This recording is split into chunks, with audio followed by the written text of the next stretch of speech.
Welcome to Ancient Wisdom, a sanctuary where timeless wisdom guides you into deep, restful sleep. Let the wisdom of the ages quiet your mind, ease your worries, and carry you gently into the night. If you're here to relax, reflect, and drift into peaceful slumber, you're exactly where you need to be. Before you get too cozy, take a moment to like this video and subscribe to the channel. It really helps me bring more soothing content your way. Also, I'd love to know, where are you tuning in from, and what time is it for you right now? Share in the comments below. Now, settle in, get comfortable, and let the wisdom of the ages guide you into deep, restful sleep. 10 subtle ways your best friend is jealous of you and how to deal with this problem. Have you ever achieved something significant, only to sense that your best friend's reaction wasn't as genuine as you hoped? Perhaps their smile didn't quite reach their eyes, or their congratulations felt forced. Jealousy, even in the closest friendships, can manifest subtly, hiding beneath layers of admiration and connection. Jealousy is a complex emotion, a mix of admiration for your success and resentment born of their own insecurities. It doesn't always mean malice. Sometimes it's a reflection of their internal struggles. Yet, when left unchecked, jealousy can erode the foundation of trust and support that defines a healthy friendship. The purpose of this video is not to vilify jealousy, but to help you recognize the subtle signs when it arises in your closest relationships. Stoicism teaches us the importance of self-awareness and understanding. Marcus Aurelius once wrote, "You always own the option of having no opinion. There is never any need to get worked up or to trouble your soul." By observing rather than reacting, we can approach situations of jealousy with clarity and composure. It's essential to remember that someone's jealousy often says more about their insecurities than about your actions. A true friend's struggles with envy might stem from their fears of inadequacy or unfulfilled goals. By recognizing this, you can navigate these dynamics with empathy while protecting your peace. In the coming sections, we'll explore 10 subtle signs that your best friend may be jealous of you. We'll also discuss how to handle these situations gracefully, maintaining your values and fostering healthier connections. Let's dive in with an open mind and a calm heart, as the Stoics would, ready to face challenges with wisdom and understanding. 1. Downplaying your achievements. Imagine sharing exciting news with your best friend, a promotion, a personal milestone, or an accomplishment you've worked hard for, only to hear them brush it off with a dismissive comment like, "Well, it's not that big of a deal," or "It's about time you achieve something like that." These remarks, subtle as they may seem, can sting and leave you wondering why your success doesn't spark genuine enthusiasm. This behavior often stems from envy. Instead of celebrating with you, your friend minimizes your accomplishments to protect their own sense of worth. It's not necessarily malicious. It might reflect their inner struggles with inadequacy or comparison. Still, it's important to recognize how these comments can affect the dynamics of your friendship. Stoic wisdom reminds us to remain grounded in our values and not let external opinions define our happiness. As Epictetus said, "It is not what happens to you, but how you react to it that matters." Your achievements are yours to celebrate, regardless of how others respond. Do not let their dismissal cloud your pride in what you've earned. When this happens, respond with grace and clarity. For example, you might say, "This milestone means a lot to me, and I'd appreciate your support." If the pattern continues, take note of how their behavior affects your emotional well-being. True friends will uplift you, not diminish your joy. Recognizing this subtle sign isn't about confrontation, but awareness. A friend who downplays your achievements may not realize the impact of their words. By maintaining your confidence and addressing the behavior calmly, you protect your peace and encourage healthier dynamics in the relationship. 2. Excessive criticism disguised as honesty. A true friend offers constructive feedback, but when criticism becomes constant and feels more like an attack than helpful advice, it may be masking jealousy. This honesty often comes unsolicited and focuses on nitpicking your choices or undermining your confidence. Imagine sharing plans about a new project, only to hear, "Are you sure that's a good idea? It sounds risky," or "I wouldn't do it that way, but it's your call." While framed as concern, their comments often leave you doubting yourself rather than feeling supported. Stoicism teaches us to distinguish between what serves our growth and what detracts from it. Marcus Aurelius wrote, "If it is not right, do not do it. If it is not true, do not say it." When criticism from a friend feels more like veiled judgment than encouragement, it's worth evaluating their intentions. Responding with calm and confidence is key. Acknowledge their input without internalizing it. "I hear what you're saying, but I feel good about this decision." If their behavior persists, consider discussing how their words affect you. "I value your perspective, but sometimes your feedback feels more critical than supportive." A genuine friend aims to build you up, not wear you down. By recognizing excessive criticism for what it is, you protect your confidence and maintain clarity about your path. 3. Competing with you. Healthy friendships thrive on mutual support, but when your friend starts treating your achievements as benchmarks for their own, it shifts the dynamic from camaraderie to competition. Instead of celebrating your successes, they respond with their own accomplishments or plans to outshine you. Imagine telling your friend you've started running 5Ks, only for them to announce their intention to run a marathon, immediately turning the conversation into a comparison. Or perhaps you share news of a promotion and they respond with, "Well, I'm planning to apply for an even better position soon." This competitive behavior often stems from insecurity. Stoicism reminds us not to measure our worth by external achievements. As Epictetus said, "Seek not the good in external things, seek it in yourselves." True contentment comes from self-mastery, not from outdoing others. Addressing this dynamic requires tact. Focus on redirecting the conversation to mutual celebration. "That's great. I'm happy we're both achieving our goals." If the competition feels relentless, you may need to set boundaries or limit discussions that trigger this behavior. Friendship is not a race. It's a journey taken together. A wise person prioritizes collaboration over rivalry, fostering a bond where both parties can thrive without comparison. 4. Lack of genuine happiness for your success. A best friend should be your biggest cheerleader, but if their congratulations feel forced or their enthusiasm seems shallow, it could be a sign of jealousy. Instead of celebrating your wins, they may subtly shift the focus back to themselves or offer lukewarm praise that leaves you feeling unsupported. For instance, you share that you've landed a dream job, and they respond with, "That's nice, but I've been thinking about applying for something similar," or "Cool. Anyway, guess what happened to me today?" Their reaction isn't about celebrating your joy, it's about diverting attention. Stoicism teaches us to value internal affirmation over external validation. As Seneca said, "The greatest obstacle to living is expectancy, which depends on tomorrow and wastes today." Your happiness should not hinge on another's approval or reaction. Celebrate your successes fully, regardless of how others respond. When you notice this behavior, try addressing it with kindness. "I'd love to share more about this. Your support means a lot to me." If their lack of enthusiasm continues, reflect on whether their behavior is a pattern or an isolated instance. True friends find joy in each other's victories.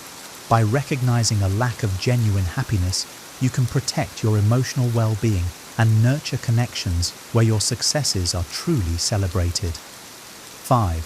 Spreading gossip or making snide remarks. A jealous friend may resort to gossip or passive-aggressive comments as a way to undermine you subtly.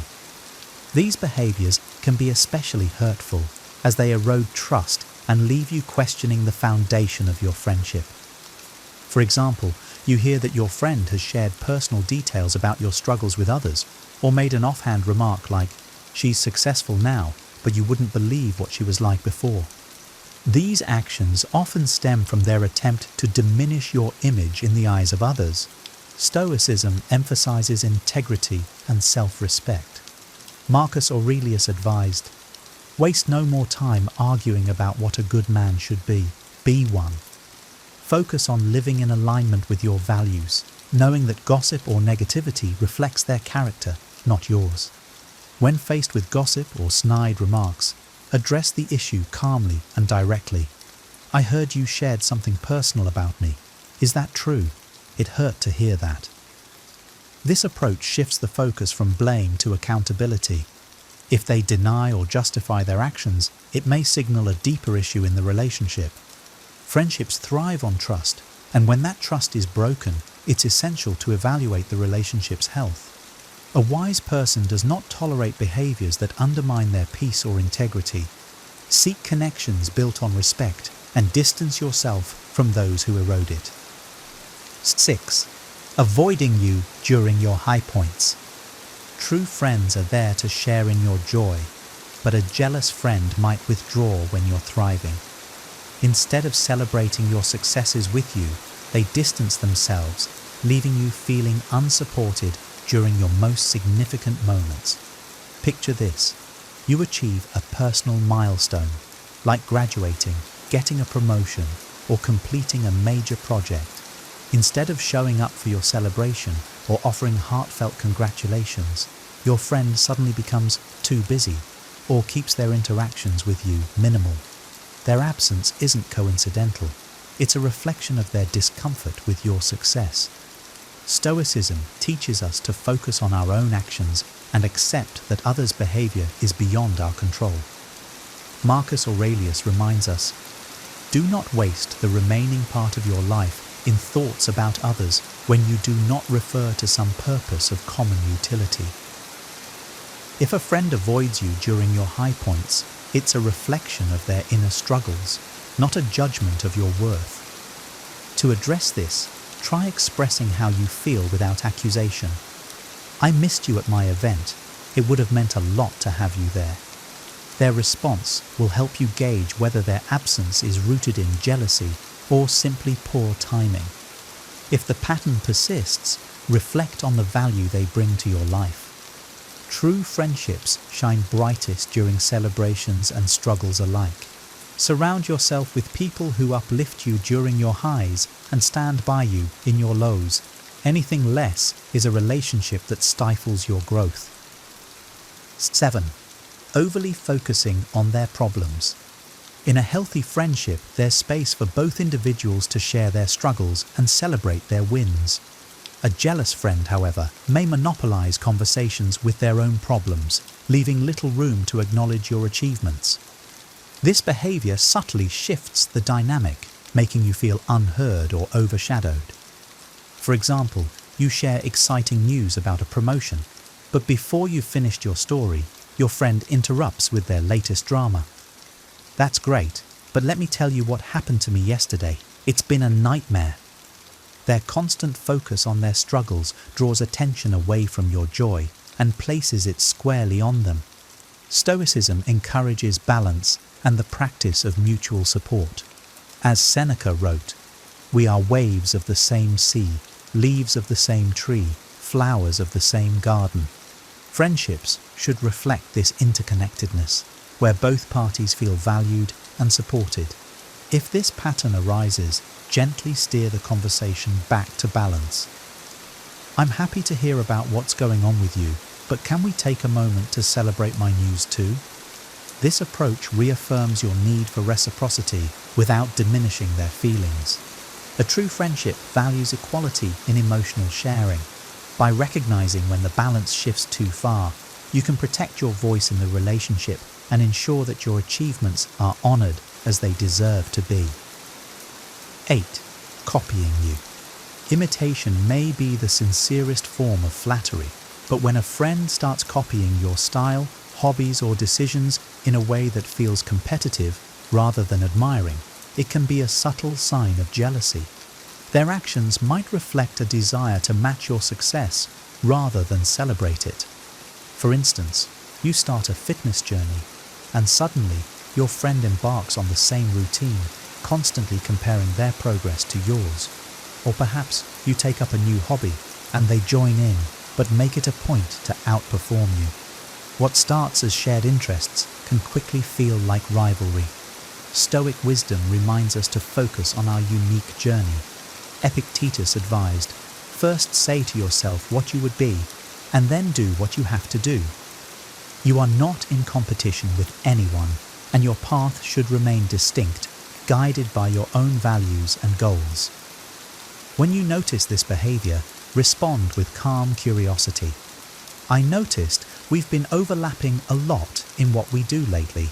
What's inspired you? This can open a dialogue and help you understand their intentions. If their imitation continues to feel competitive, it might be worth discussing your feelings more openly. True friends can share interests without turning them into contests. By maintaining confidence in your own individuality and addressing competitive behaviors with grace, you can preserve your peace and ensure your friendships remain healthy and fulfilling. 9. Sabotaging your efforts. A jealous friend may subtly discourage you from pursuing your goals or create obstacles that make it harder for you to succeed. This behavior is often framed as concern or practicality, but its underlying intent is to undermine your confidence or derail your progress. Imagine sharing your dream of starting a business, and your friend responds with, "That's a tough industry. Are you sure you're ready for that kind of stress?" Or perhaps you're preparing for an important presentation, and they accidentally cause delays or distractions, leaving you feeling unprepared. These actions, while subtle, reveal their discomfort with your potential success. Stoicism teaches us to remain steadfast in the face of external challenges. Marcus Aurelius reminds us, "You have power over your mind, not outside events. Realize this, and you will find strength." A manipulative friend's attempts to sabotage you reflect their own fears and insecurities, not your capabilities. To address this, approach the situation calmly and directly. "I noticed you've been hesitant about my plans. Is there something you're worried about?" This opens a space for honest dialogue while making it clear you're aware of their behavior. If their actions persist, consider limiting their influence over your decisions. True friendships are supportive, not sabotaging. Protect your goals and aspirations by surrounding yourself with people who encourage your growth. A wise person prioritizes connections that inspire confidence, not doubt. 10. Expressing subtle resentment. Sometimes jealousy manifests in offhand remarks or jokes that carry an undertone of bitterness or envy. These comments may be framed as humor, but often leave you questioning their true intent. For example, after you share an accomplishment, they might say, "Must be nice to have everything handed to you," or "Guess not everyone has to work as hard as I do." While these statements appear light-hearted, they carry an edge that reveals underlying resentment. Stoic philosophy advises us to focus on our own actions and remain unaffected by others' negativity. Epictetus wrote, "It's not what happens to you, but how you react to it that matters." Recognize these remarks for what they are, a reflection of their internal struggle, not your worth or efforts. When faced with subtle resentment, respond with calm confidence. "I worked hard for this, and I'm proud of what I've achieved." If their behavior becomes a pattern, consider addressing it more openly. "Your comments sometimes feel dismissive. Can we talk about this?" Healthy friendships are built on mutual respect and support. subtle resentment erodes trust and connection, so it's essential to protect your peace by addressing it calmly and, if necessary, stepping back from the relationship.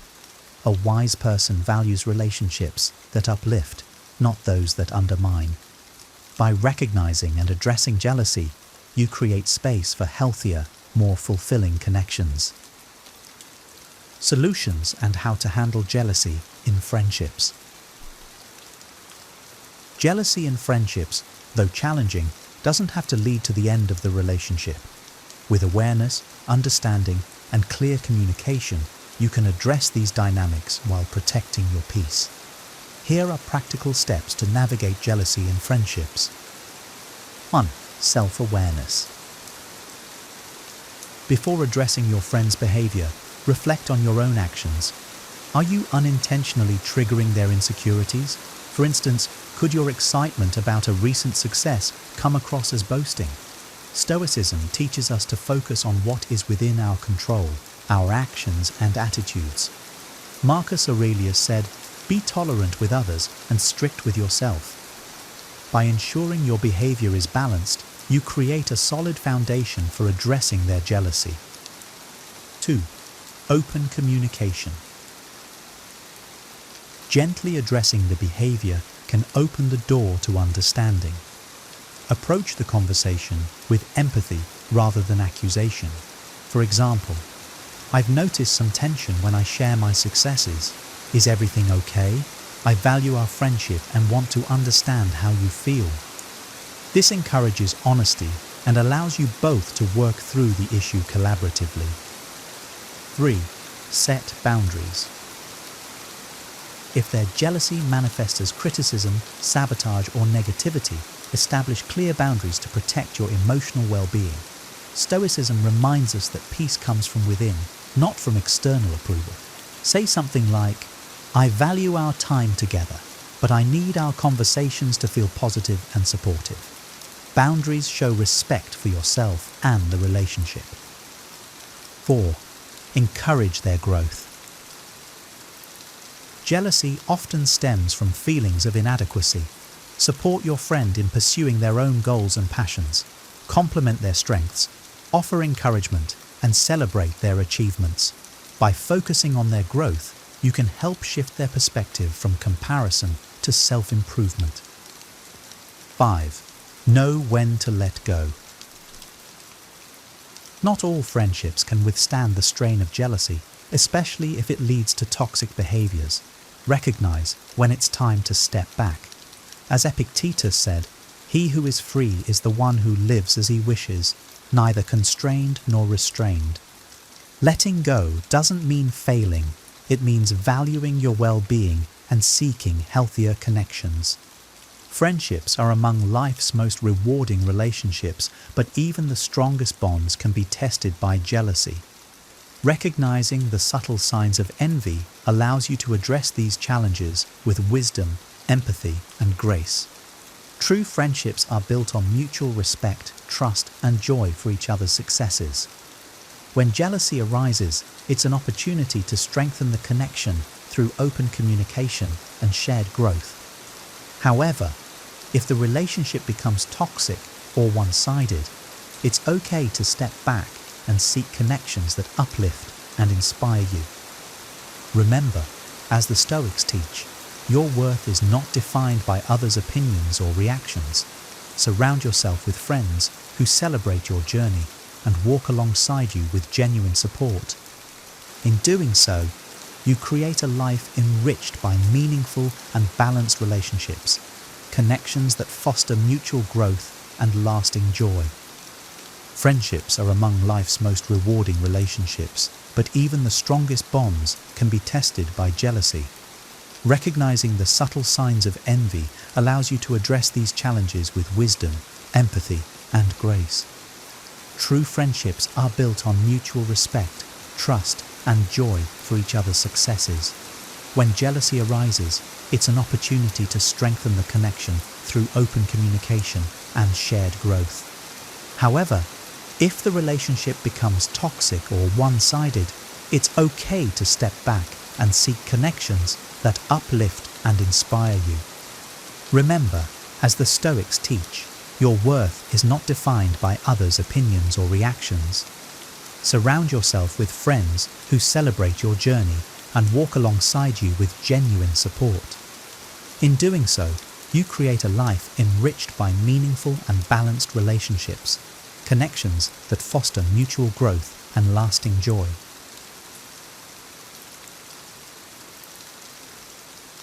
What if the secret to resolving conflicts lay not in the strength of your arguments, but in the calm of your mind? Imagine transforming heated disagreements into opportunities for growth and understanding, simply by adopting ancient wisdom.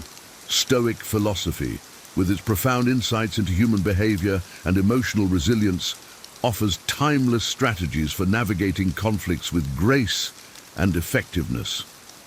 Conflicts are an inevitable part of life, arising in personal relationships, professional settings, and even within ourselves. How we handle these disagreements can significantly impact our well-being and the quality of our relationships.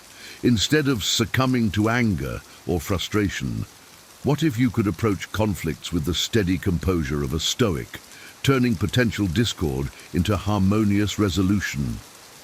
In this guide, we will explore Stoic-inspired strategies to help you navigate conflicts wisely. From using humor to ease tensions to practicing gratitude and setting boundaries, these approaches will empower you to manage disputes with a clear and balanced mindset. Embrace the wisdom of the Stoics and discover how to transform conflicts into opportunities for deeper understanding and personal growth. Number 1, use humor wisely. Humor, when used wisely, can be a powerful tool in conflict resolution. It has the potential to lighten the mood, ease tensions, and foster a sense of openness. In the midst of a heated argument, a well-timed joke or a light-hearted comment can act as a pressure valve, releasing the built-up stress and allowing both parties to step back from the brink of escalation. However, the key lies in the appropriateness of the humor. It must be relevant to the situation and sensitive to the emotions involved. Humor that belittles or mocks the other person can worsen the conflict, undermining the trust and respect necessary for a resolution. Instead, aim for humor that builds bridges. Self-deprecating humor, for instance, can show humility and willingness to acknowledge your own flaws, which can encourage the other party to do the same. Stoic wisdom teaches us the value of perspective and emotional resilience. By introducing humor into a conflict, we can shift our perspective from one of confrontation to one of collaboration.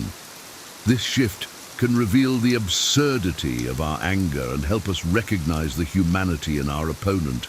It reminds us that conflicts are often temporary and that maintaining a sense of humor is vital for our mental well-being. Moreover, humor can serve as a reminder of shared experiences and values, reinforcing the bond between the conflicting parties. It can transform an adversarial interaction into a more amicable one, paving the way for productive dialogue and mutual understanding. By easing the atmosphere, humor allows both sides to lower their defenses and engage more openly and honestly. In essence, wise use of humor is not about trivializing the conflict, but about creating an environment where constructive conversation can flourish. It aligns with the Stoic principle of maintaining control over our emotions and responses, enabling us to navigate conflicts with grace and composure. Thus, let humor be the gentle nudge that brings light into the darkness of discord, guiding both parties towards a resolution. Number 2, seek external aid. When conflicts become too entrenched or emotionally charged to handle alone, seeking external aid can be a prudent strategy. Mediators and counselors serve as neutral third parties who can facilitate more constructive discussions, ensuring that each side is heard and understood. Their impartial perspective can help clarify misunderstandings and guide the conflict toward resolution. Stoic philosophy values wisdom and self-awareness, recognizing that sometimes the best course of action is to seek help. Engaging a mediator is not a sign of weakness, but of strength and wisdom. It demonstrates a commitment to resolving the conflict constructively rather than letting it fester or escalate. A mediator can provide the tools and frameworks necessary for effective communication, helping both parties articulate their needs and concerns without resorting to aggression or defensiveness. Counselors, with their expertise in human behavior and psychology, can also offer valuable insights. They can help individuals understand the underlying emotional triggers and patterns that contribute to the conflict. By addressing these deeper issues, counselors can facilitate a more profound and lasting resolution. Their guidance can help both parties develop better coping strategies and communication skills, reducing the likelihood of future conflicts. The Stoic approach to conflict emphasizes the importance of reason and self-control. Seeking external aid aligns with this philosophy by promoting a reasoned and measured approach to conflict resolution. It encourages individuals to step back from their emotions and consider the situation from a broader perspective. This detachment can lead to more thoughtful and effective solutions, fostering mutual respect and understanding. In conclusion, seeking external aid in the form of mediators or counselors can transform the conflict resolution process. It embodies the Stoic principles of wisdom, self-awareness, and rationality, enabling individuals to navigate conflicts with greater clarity and composure. By recognizing the value of external support, we can approach conflicts with a more open mind and a greater willingness to find common ground. Number 3, practice gratitude. Gratitude is a powerful practice that can transform our approach to conflicts. By shifting our focus from what we lack or what is troubling us to what we have and appreciate, we can change our perspective and reduce negative emotions. In the midst of a conflict, it may seem counterintuitive to practice gratitude, but this is precisely when it can be most impactful. Marcus Aurelius, a prominent Stoic philosopher, often wrote about the importance of gratitude in maintaining a tranquil mind. By reflecting on the positive aspects of the situation or the person you're in conflict with, you can soften your stance and reduce the emotional charge of the disagreement. This shift in perspective can help you approach the conflict with a more balanced and composed mindset. Gratitude helps to remind us of the humanity in our opponent. It encourages us to see beyond the immediate conflict and recognize the shared experiences and values that connect us. This recognition can foster empathy and understanding, creating a foundation for more constructive dialogue. It also helps to mitigate the sense of animosity that can fuel conflicts, allowing for a more open and respectful exchange of ideas. Moreover, gratitude can serve as a grounding force, helping you stay centered and calm. When you focus on what you appreciate, you're less likely to be swayed by anger or frustration. This emotional steadiness aligns with the Stoic emphasis on maintaining control over one's reactions and responses. By keeping your emotions in check, you can navigate the conflict more effectively and make decisions that are in line with your values and long-term goals. In essence, practicing gratitude during conflicts can transform the way you engage with the situation. It enables you to maintain a clear and steady mind, approach the conflict with empathy and understanding, and ultimately find a resolution that respects both your needs and those of the other party. This practice is not just about finding peace in the moment, but about fostering a mindset that can handle future conflicts with wisdom and grace. Number 4, seek the shared path. Finding common ground is essential in resolving conflicts. By identifying shared values, goals, or interests, you can build a foundation for cooperation and mutual respect. This approach aligns with the Stoic philosophy of focusing on what is within our control and seeking harmony in our interactions with others. In the heat of a conflict, it is easy to become fixated on differences and opposing viewpoints. However, taking the time to seek out areas of agreement can shift the dynamic from adversarial to collaborative. This common ground serves as a starting point for dialogue and negotiation, fostering a sense of partnership rather than opposition. Shared values and goals can act as a bridge, connecting the conflicting parties on a deeper level. These connections remind us that despite our disagreements, we are often working towards similar outcomes. By focusing on these shared aspects, we can create a more positive and productive atmosphere for resolving the conflict. This approach also encourages empathy and understanding. When you seek the shared path, you are actively listening and valuing the perspective of the other party. This effort can break down barriers and build trust, making it easier to find mutually acceptable solutions. Stoic philosophy teaches the importance of community and cooperation. By seeking common ground, you are embodying these principles, striving to maintain harmony and goodwill. This method not only resolves the immediate conflict but also strengthens the overall relationship, promoting long-term cooperation and understanding. Ultimately, seeking the shared path is about shifting the focus from what divides us to what unites us. It requires patience, empathy, and a willingness to listen. But by doing so, you can transform conflicts into opportunities for connection and growth, embodying the Stoic virtues of wisdom, courage, and justice. Number 5, control your reactions. One of the core tenets of Stoicism is the emphasis on controlling our reactions rather than trying to control external events. This principle is particularly relevant in the context of conflict resolution. By focusing on managing your own responses, you can navigate conflicts with greater clarity and composure. When faced with a conflict, it is natural to feel a surge of emotions. Anger, frustration, and hurt can cloud our judgment and lead to impulsive reactions. However, Stoic philosophy teaches us to pause and reflect before responding. This pause allows us to assess the situation more objectively and choose a response that aligns with our values and long-term goals. By maintaining control over our emotions, we can prevent the escalation of conflicts.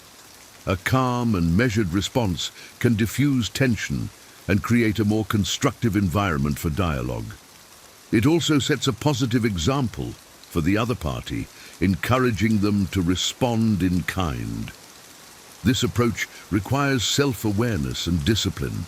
It involves recognizing our emotional triggers and developing strategies to manage them. Techniques such as deep breathing, mindfulness, and reflective thinking can help us stay centered and composed. Moreover, controlling our reactions allows us to focus on what truly matters. Not all conflicts are worth engaging in, and by managing our responses, we can discern which issues require our attention and which do not. This discernment helps us conserve our energy for significant matters, aligning with the Stoic principle of focusing on what is within our control. In summary, controlling your reactions is a powerful strategy for conflict resolution. It aligns with the Stoic virtues of wisdom and self-control, enabling you to navigate conflicts with grace and effectiveness. By managing your responses, you can create a more positive and productive environment for resolving disputes, fostering mutual respect and understanding. Number 6, engage in premeditation. The Stoic practice of premeditatio malorum or the premeditation of evils involves mentally preparing for potential challenges.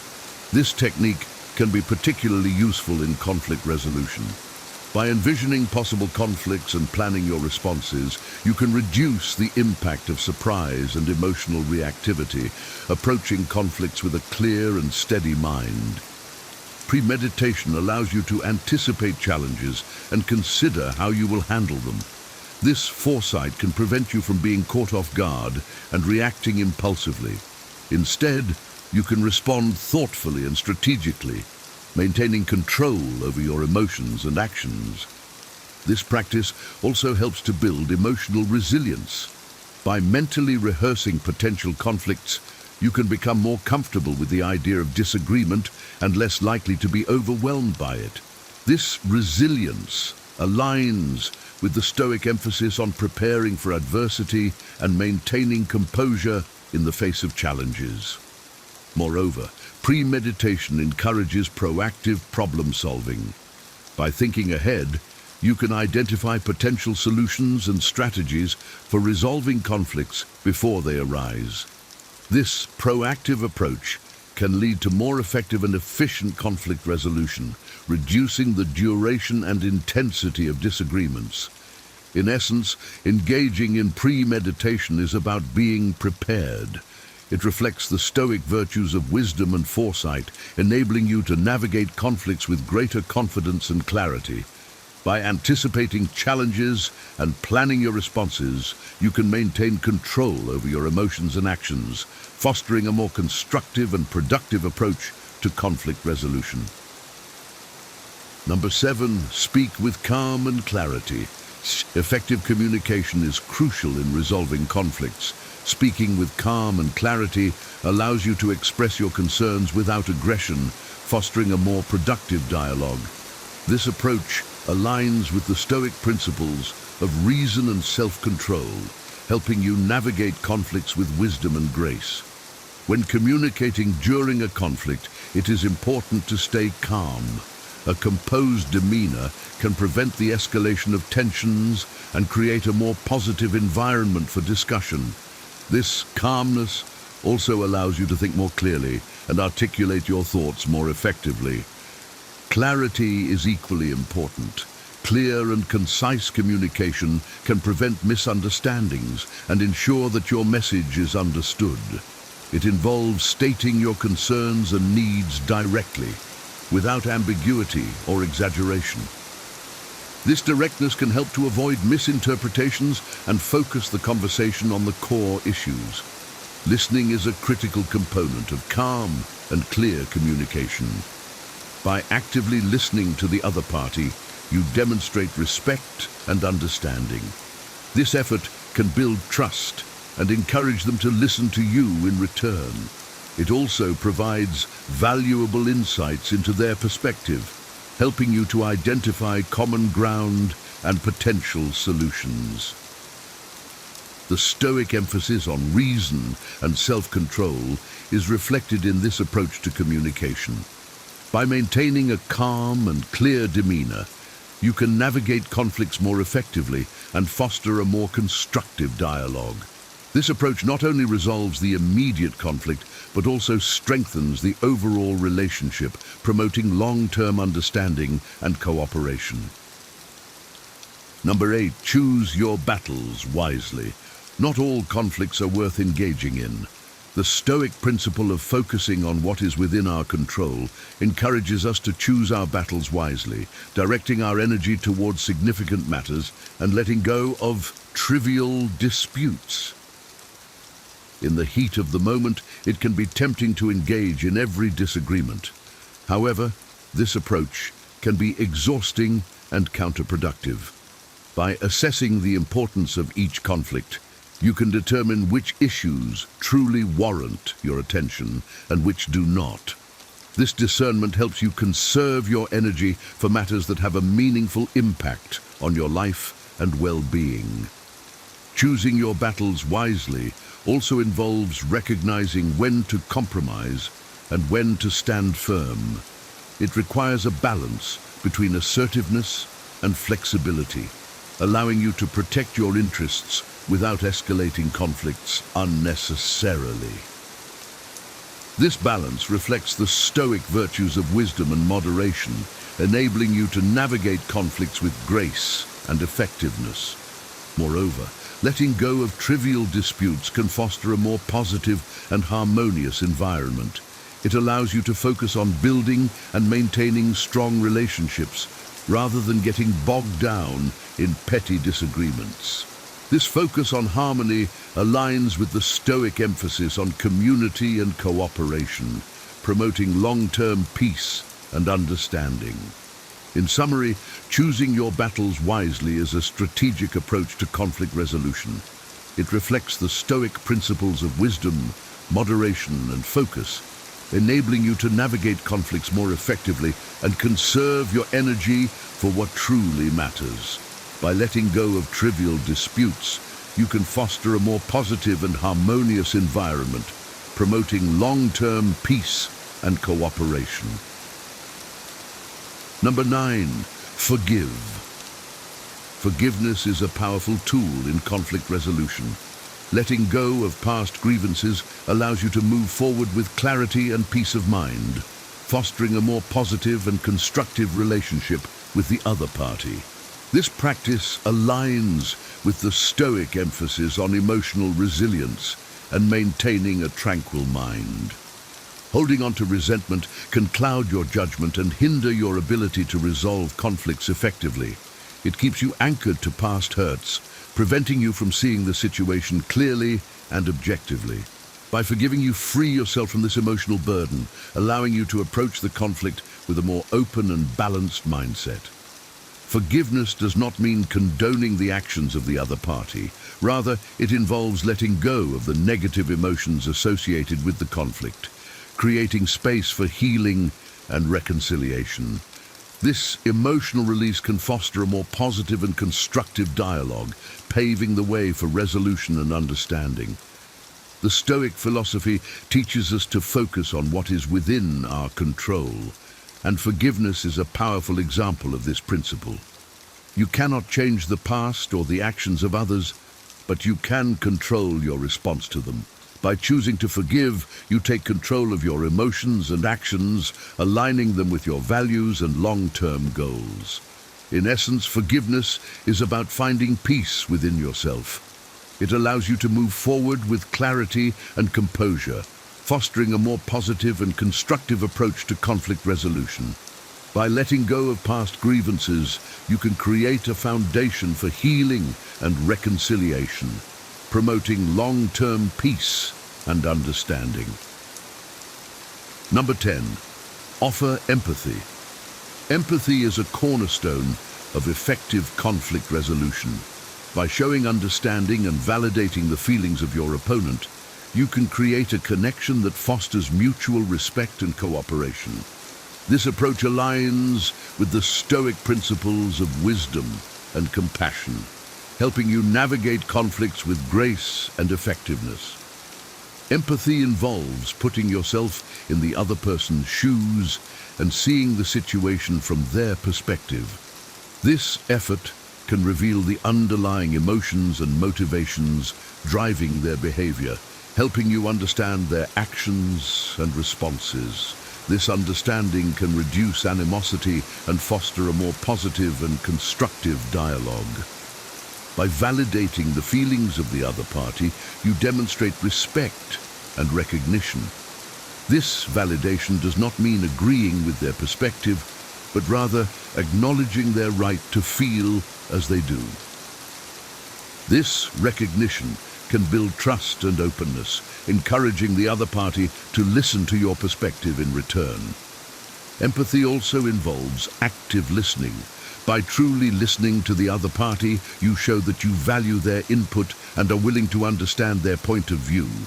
This effort can break down barriers and build a foundation for more effective communication and problem solving.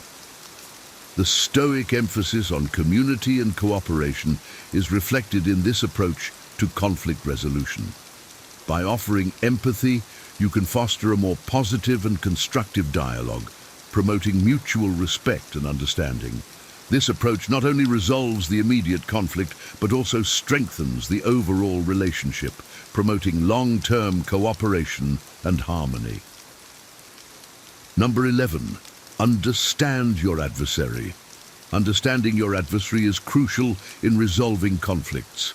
By looking beyond the surface of the conflict to understand the deeper motivations and fears of your opponent, you can gain valuable insights that facilitate resolution.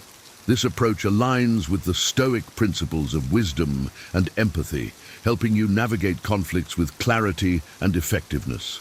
Conflicts often arise from misunderstandings and unaddressed emotional needs. By taking the time to understand the underlying factors driving the behavior of your adversary, you can identify common ground and potential solutions.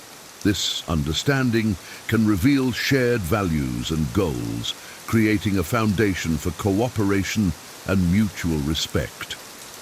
Understanding your adversary involves active listening and empathy. It requires you to set aside your own perspective temporarily and focus on theirs. This effort can build trust and openness, encouraging the other party to reciprocate and listen to your point of view. This approach also helps to humanize your adversary. It reminds you that they are not just an opponent, but a person with their own experiences, fears, and aspirations. This recognition can reduce animosity and foster a more positive and constructive dialogue. The Stoic emphasis on reason and empathy is reflected in this approach to conflict resolution. By understanding your adversary, you can navigate conflicts more effectively and foster a more positive and constructive environment for resolution. This approach not only resolves the immediate conflict, but also strengthens the overall relationship, promoting long-term cooperation and harmony. Number 12, embrace compromise. Compromise is essential in resolving conflicts. By being flexible and willing to find solutions that address both parties' needs, you can create a more positive and cooperative environment for resolution. This approach aligns with the Stoic principles of wisdom and moderation, helping you navigate conflicts with grace and effectiveness. Compromise involves finding a middle ground where both parties can meet their needs and achieve their goals. It requires flexibility and a willingness to let go of rigid positions in favor of more balanced and mutually acceptable solutions. This flexibility reflects the Stoic emphasis on moderation and balance, enabling you to navigate conflicts more effectively. By embracing compromise, you demonstrate a commitment to resolving the conflict constructively rather than winning at all costs. This commitment can build trust and cooperation, encouraging the other party to reciprocate and seek common ground. Compromise also involves recognizing the value of the relationship. It prioritizes long-term harmony and cooperation over short-term victories. This recognition can foster a more positive and constructive dialogue, promoting mutual respect and understanding. The Stoic emphasis on wisdom and moderation is reflected in this approach to conflict resolution. By embracing compromise, you can navigate conflicts more effectively and foster a more positive and cooperative environment for resolution. This approach not only resolves the immediate conflict, but also strengthens the overall relationship, promoting long-term harmony and cooperation. Number 13, appeal to their inner values. Understanding and respecting the values of your opponent is crucial in finding mutually agreeable solutions. By appealing to their inner values, you can create a foundation for cooperation and mutual respect. This approach aligns with the Stoic principles of wisdom and empathy, helping you navigate conflicts with clarity and effectiveness. Conflicts often arise from clashes in values and priorities. By taking the time to understand the core values driving the behavior of your opponent, you can identify areas of common ground and potential solutions. This understanding can reveal shared values and goals, creating a foundation for cooperation and mutual respect. Appealing to the inner values of your opponent involves framing your perspective in a way that aligns with their values. This effort can build trust and openness, encouraging the other party to reciprocate and listen to your point of view. This approach also helps to humanize your opponent. It reminds you that they are not just an adversary, but a person with their own values, fears, and aspirations. This recognition can reduce animosity and foster a more positive and constructive dialogue. The Stoic emphasis on reason and empathy is reflected in this approach to conflict resolution. By appealing to the inner values of your opponent, you can navigate conflicts more effectively and foster a more positive and constructive environment for resolution. This approach not only resolves the immediate conflict but also strengthens the overall relationship, promoting long-term cooperation and harmony. Number 14, learn from conflict. Conflicts provide valuable opportunities for self-reflection and personal growth. By using disagreements as learning experiences, you can gain insights into your own behavior and improve your conflict resolution skills. This approach aligns with the Stoic principles of wisdom and self-awareness, helping you navigate conflicts with clarity and effectiveness. Each conflict reveals something about our own strengths and weaknesses. By reflecting on the conflict and analyzing your actions and reactions, you can identify areas for improvement and develop better coping strategies. This reflection fosters personal growth and resilience, enabling you to handle future conflicts more effectively. Learning from conflict also involves recognizing the impact of your behavior on others. By understanding how your actions contribute to the conflict, you can make more informed and thoughtful decisions in the future. This understanding promotes empathy and self-awareness, aligning with the Stoic emphasis on self-improvement and wisdom. Moreover, learning from conflict encourages a growth mindset. It shifts the focus from winning or losing to learning and growing. This mindset fosters a more positive and constructive approach to conflict resolution, promoting mutual respect and understanding. The Stoic emphasis on wisdom and self-awareness is reflected in this approach to conflict resolution. By learning from conflict, you can navigate disagreements more effectively and foster personal growth and resilience. This approach not only resolves the immediate conflict but also strengthens your overall ability to handle future conflicts, promoting long-term peace and understanding. Number 15, set boundaries. Setting clear boundaries is essential in protecting your well-being and maintaining healthy relationships. By clearly defining and communicating your limits, you can prevent conflicts from escalating and ensure that your needs are respected. This approach aligns with the Stoic principles of self-control and self-respect, helping you navigate conflicts with clarity and effectiveness. Boundaries serve as guidelines for acceptable behavior, helping to create a sense of safety and respect in relationships. By establishing and enforcing boundaries, you can prevent misunderstandings and reduce the potential for conflict. This clarity fosters a more positive and constructive environment for dialogue and negotiation. Setting boundaries also involves recognizing and respecting your own needs and limits. It requires self-awareness and self-respect, aligning with the Stoic emphasis on maintaining control over one's emotions and actions. By honoring your boundaries, you demonstrate a commitment to your well-being and values. Communicating your boundaries effectively is crucial. This communication involves being clear and direct about your limits, without aggression or defensiveness. It also involves listening to and respecting the boundaries of others, fostering mutual respect and understanding. The Stoic emphasis on self-control and self-respect is reflected in this approach to conflict resolution. By setting clear boundaries, you can navigate conflicts more effectively and foster a more positive and respectful environment for resolution. This approach not only resolves the immediate conflict, but also promotes long-term harmony and well-being in your relationships. In a world where conflicts are inevitable, embracing the wisdom of Stoic philosophy can transform how we approach and resolve disagreements. By using humor wisely, seeking external aid, practicing gratitude, and finding common ground, we can navigate conflicts with a calm and balanced mindset. Controlling our reactions, engaging in premeditation, and communicating with clarity further empower us to handle disputes with grace and effectiveness. The Stoic virtues of wisdom, empathy, and self-control provide a powerful framework for conflict resolution. By forgiving past grievances, offering empathy, understanding our adversaries, and embracing compromise, we foster mutual respect and cooperation.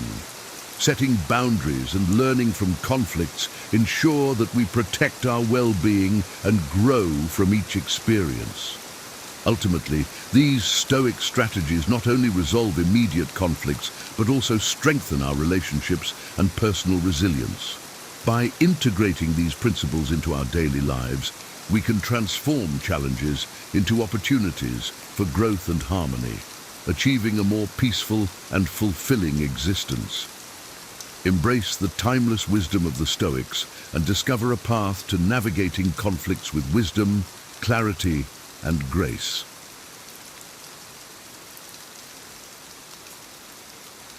"12 things every 20. Something needs to learn before it's too late." Have you ever wondered what truly sets apart a life well lived from one filled with regret? As you navigate your 20s, it's easy to get caught up in the frenzy of dreams and ambitions. But what if the key to a fulfilling life lies in the wisdom you cultivate along the way? Imagine having a roadmap that guides you through the complexities of youth, helping you avoid common pitfalls and embrace timeless truths. In this guide, we delve into 12 essential lessons every 20-something should learn before it's too late. Each lesson, rooted in the enduring philosophy of Stoicism, offers practical wisdom to enrich your journey. Let these insights transform the way you live, think, and grow, leading you to a life of purpose and fulfillment. 1. Respect people with less power. True character is revealed in how we treat those with less power. It's easy to show respect to superiors or peers, but the real test lies in our interactions with those who hold no sway over our lives. The waiter serving your meal, the janitor cleaning your office, the intern making copies. These individuals deserve the same respect and kindness as anyone else. Stoicism teaches us that virtue lies in our actions and attitudes. By respecting everyone equally, we cultivate humility and empathy. This practice not only elevates others, but also enriches our own character. Remember, power dynamics are transient. Today's subordinate might be tomorrow's leader, and your treatment of them can leave a lasting impression. In the grand scheme of life, we are all interconnected, and respecting each person reinforces the dignity of our shared humanity. Let your actions reflect your values, demonstrating that respect is not a currency to be traded, but a fundamental principle to be upheld. As Seneca said, "Wherever there is a human being, there is an opportunity for kindness." Embrace this wisdom and let respect guide your every interaction. 2. Be hard on your opinions. In the pursuit of wisdom, it's essential to be rigorously critical of your own opinions. Stoicism emphasizes the importance of self-examination and intellectual integrity. Opinions, while everyone has them, must be continuously scrutinized and tested. This process involves challenging your beliefs, recognizing your biases, and being open to change. A Stoic understands that clinging to unexamined beliefs leads to ignorance and stagnation. By subjecting your views to rigorous analysis, you ensure they are well-founded and robust. This practice not only sharpens your intellect, but also fosters a deeper understanding of the world. It is through this lens that you can engage in meaningful dialogue and contribute to a more nuanced discourse. Remember, wisdom is not about being right. It's about striving for truth. As Marcus Aurelius advised, if someone is able to show me that what I think or do is not right, I will happily change, for I seek the truth. Embrace this Stoic principle and let it guide you to a life of intellectual rigor and continuous growth. 3. Prioritize mental health. Mental health is as vital as physical health, yet it often goes neglected. Stoicism teaches us the importance of inner peace and resilience. To navigate life's challenges effectively, one must cultivate a sound mind. This involves recognizing the signs of mental strain and taking proactive steps to address them. Engage in practices that promote mental well-being, such as mindfulness, meditation, and maintaining a balanced lifestyle. Don't hesitate to seek professional help when needed. There is no shame in prioritizing your mental health. A Stoic understands that true strength lies in acknowledging vulnerabilities and taking steps to fortify oneself against them. By caring for your mental health, you build resilience and maintain the clarity needed to face life's adversities with grace. As Epictetus wisely noted, "No man is free who is not master of himself." Make mental health a priority, ensuring you are equipped to handle whatever life throws your way. By doing so, you not only improve your own life, but also set a positive example for others to follow. 4. Cultivate financial literacy. Understanding and managing finances is crucial for long-term stability and peace of mind. Stoicism teaches us to prepare for the future while living virtuously in the present. Financial literacy equips you with the tools to make informed decisions, avoid debt, and build a secure future. Begin by learning the basics: budgeting, saving, investing, and understanding credit. These skills not only help you navigate the complexities of the financial world, but also prevent undue stress and anxiety.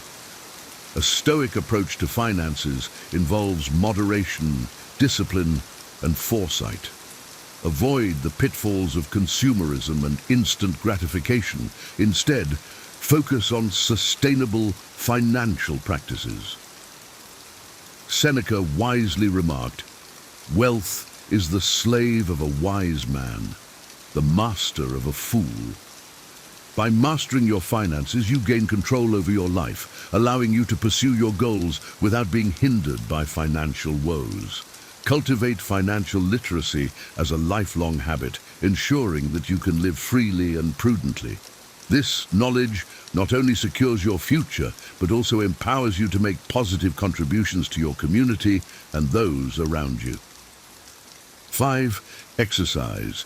Physical exercise is indispensable for a balanced life. Stoicism advocates for the care of both mind and body, recognizing their interdependence. Regular physical activity strengthens the body, sharpens the mind, and lifts the spirit. Whether it's jogging, yoga, weightlifting, or a team sport, find a form of exercise that you enjoy and make it a part of your routine. Exercise not only enhances physical health, but also improves mental clarity and emotional stability. It acts as a natural antidote to stress, anxiety, and depression. A Stoic understands the importance of discipline and perseverance, and regular exercise embodies these virtues. By committing to a fitness regimen, you develop resilience and fortitude that transcend physical benefits. As Marcus Aurelius advised, you must build up your life action by action and be content if each one achieves its goal as far as possible. Let exercise be a foundational action in your life, contributing to your overall well-being and enabling you to face life's challenges with vigor and grace. 6. You don't have to have a dream. In a world obsessed with grand ambitions, it's liberating to realize that you don't need a lifelong dream to find purpose. Stoicism teaches us to focus on the present and find fulfillment in our daily actions. Instead of chasing a singular, elusive dream, commit to short-term goals with passion and dedication.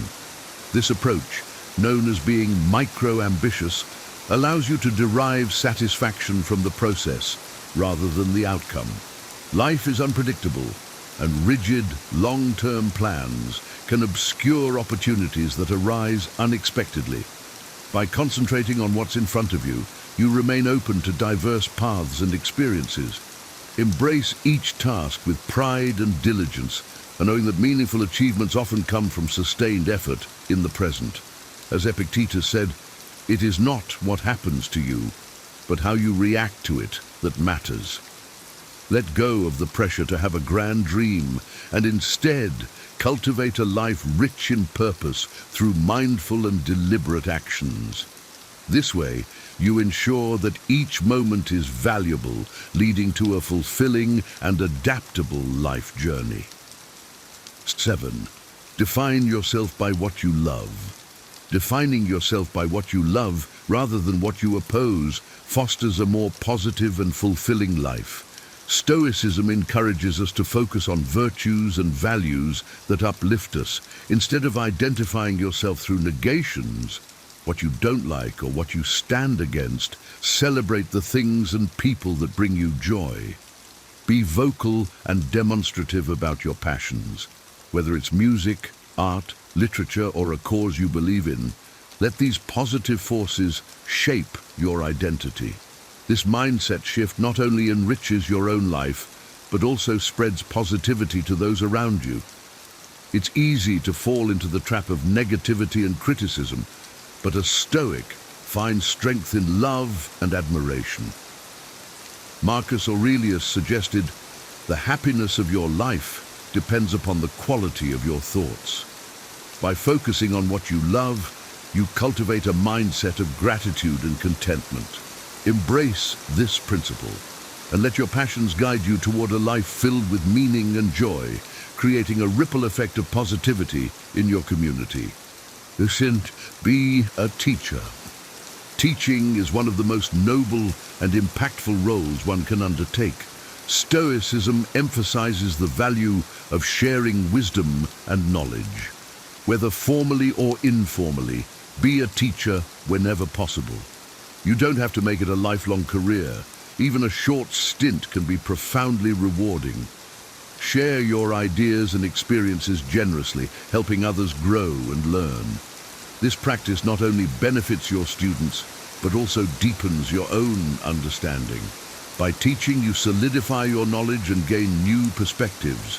Moreover, it cultivates patience, empathy, and communication skills.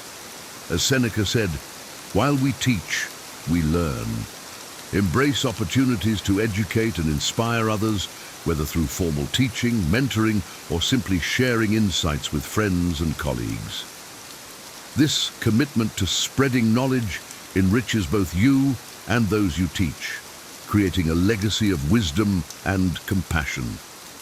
Let the Stoic principle of virtuous action guide you in being an exemplary teacher, contributing to the intellectual and moral growth of your community. 9. Embrace failure. Failure is an inevitable part of life and a powerful teacher. Stoicism teaches us to view failure not as a setback, but as an opportunity for growth. Embrace your failures with grace, understanding that they provide invaluable lessons and insights. Each failure is a step toward improvement and resilience. By accepting and analyzing your mistakes, you build the strength to overcome future challenges. This mindset shift transforms failures from sources of shame into catalysts for personal development. Remember, even the greatest achievements often follow numerous failures. As Marcus Aurelius reflected, "The impediment to action advances action. What stands in the way becomes the way."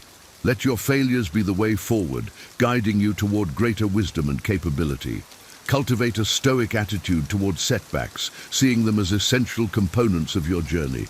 This approach not only enhances your resilience, but also inspires others to persevere.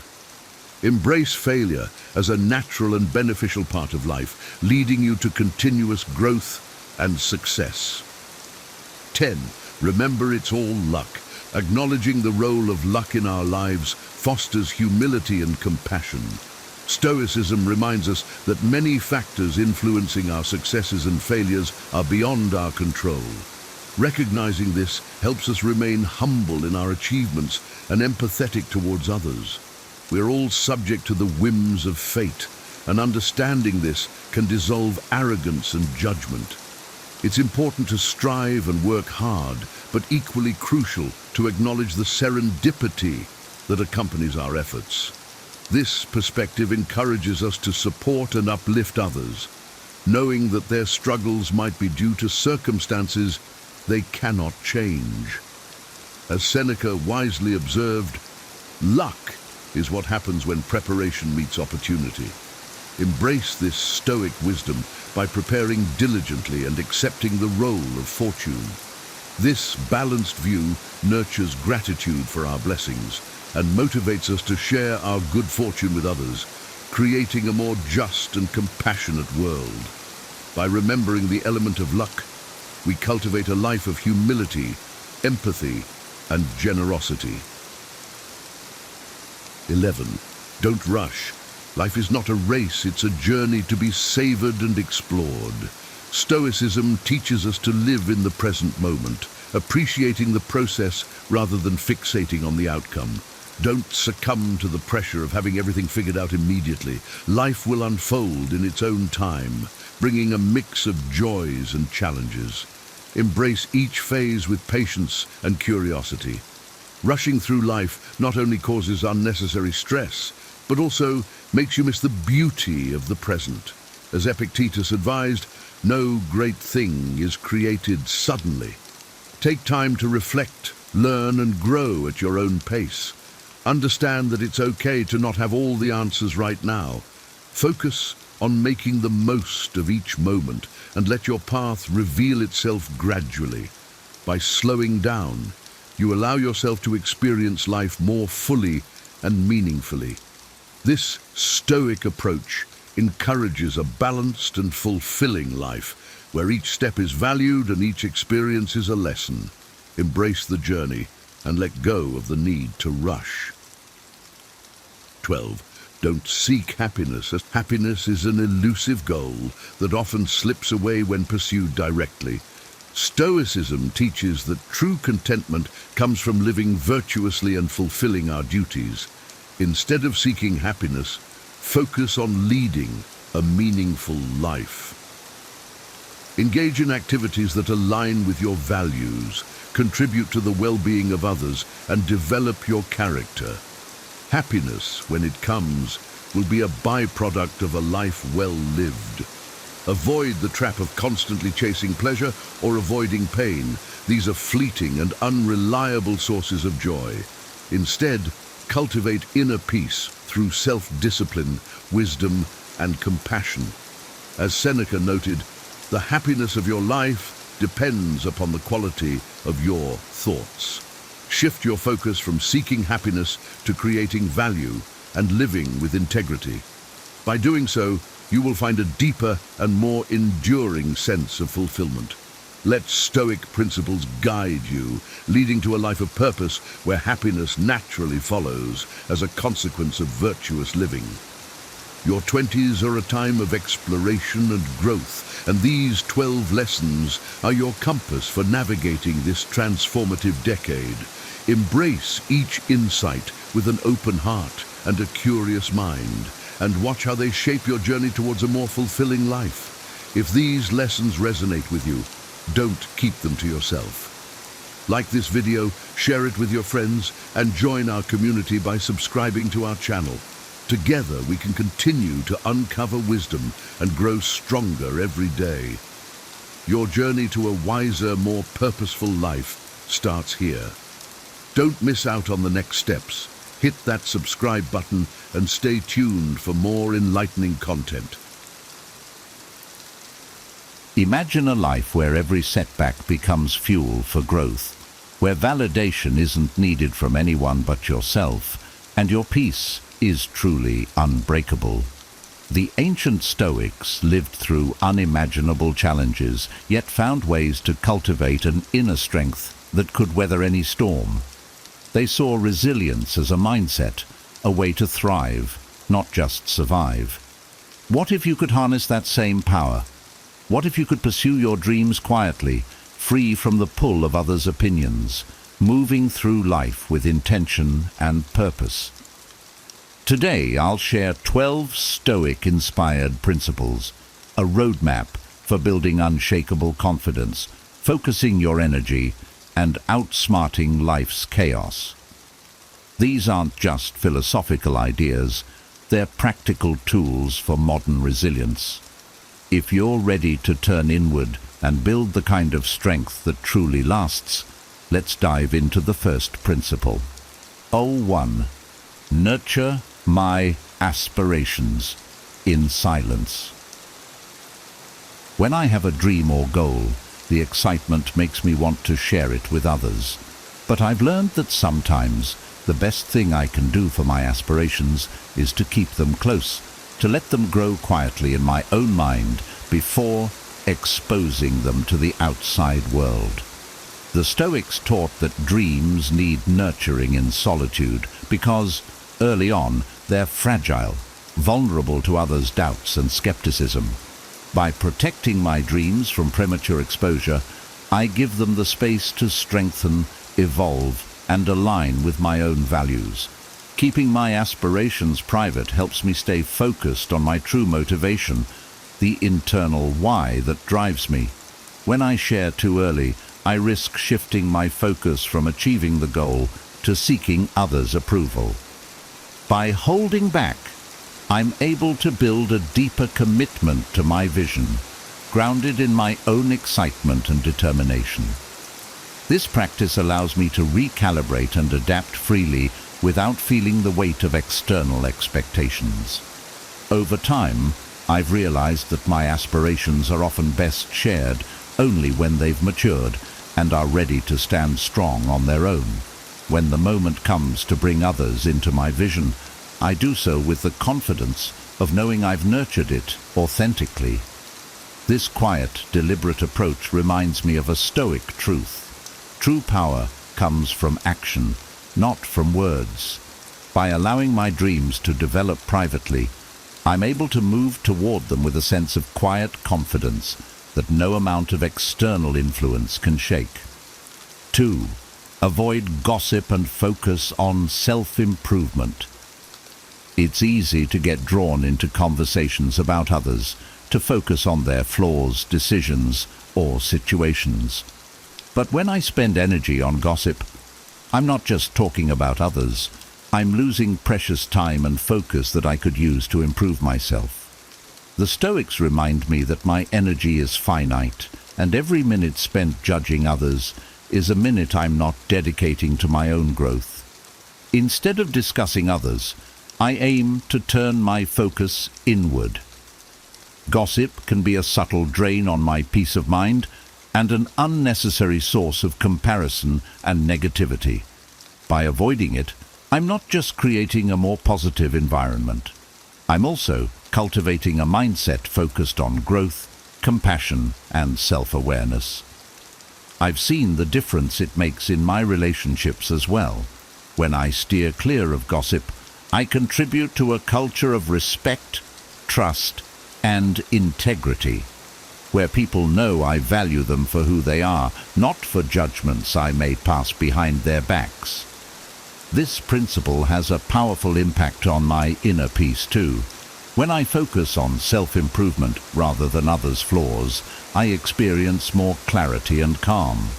I'm less likely to compare myself or judge others, which brings me greater satisfaction and a clearer sense of purpose.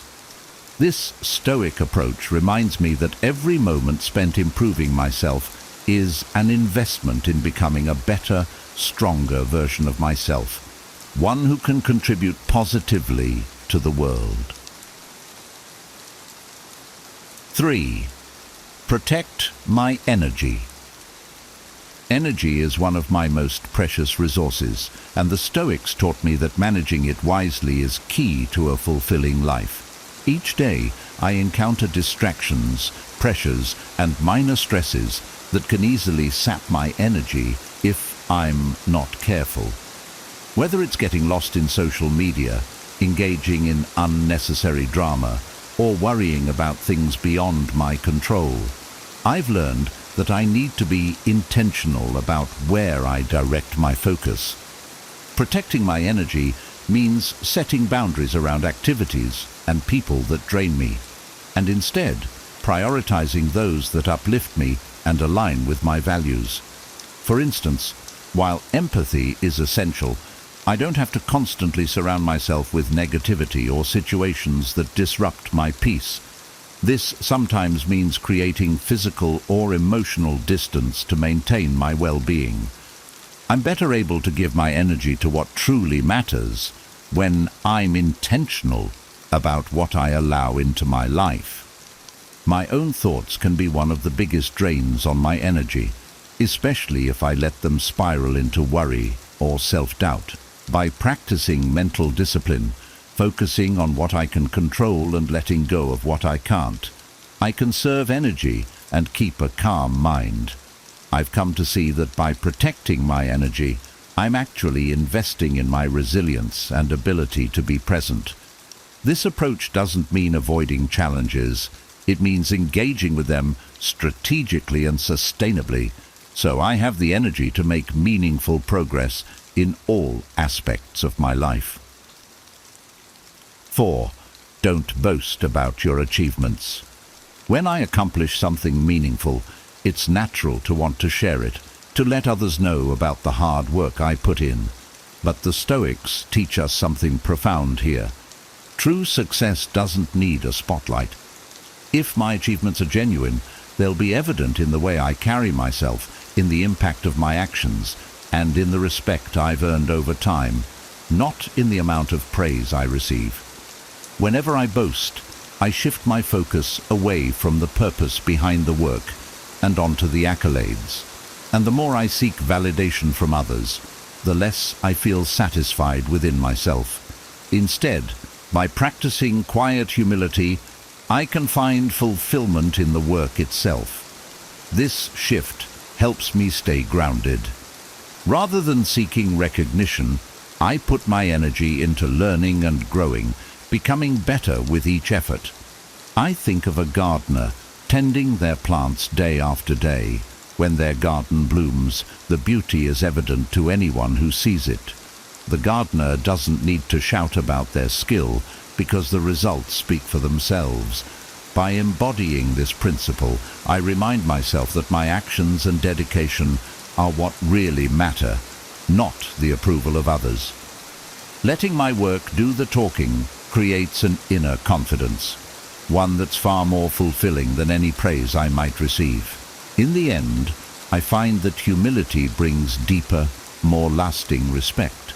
People appreciate authenticity, and by focusing on the work rather than the rewards, I build genuine connections with those around me. By embodying this approach, I cultivate a sense of pride that's rooted in who I am and what I stand for, not just what I've achieved. 5. Keep your next move. Private. There's a certain strength in keeping my plans close to my chest. It's tempting to talk about my goals, to share every detail with those around me. But I found that discussing my intentions too early can sometimes backfire. When I reveal my next steps, I invite opinions, doubts, and even judgments from others that can distract me from my purpose. By keeping my plans to myself, I'm able to focus fully on the actions that will make my goals a reality. I can take each step deliberately, free from the noise of external influence. The Stoics knew that action is more powerful than words. They understood that the future is uncertain and that sharing plans prematurely can create unnecessary pressure. When I act in silence, I protect my focus, giving my dreams the space they need to grow strong. In practice, this means I stay accountable to myself first. If I talk too much about what I plan to do, it can feel like I've already accomplished something, and that sometimes reduces my drive to actually follow through. Keeping my intentions private helps me stay committed, ensuring that my focus remains sharp and my goals unclouded by outside input. Ultimately, this approach reinforces my resilience. By embracing this principle, I'm not just taking steps toward my goals. I'm strengthening my ability to follow through, regardless of what others may think.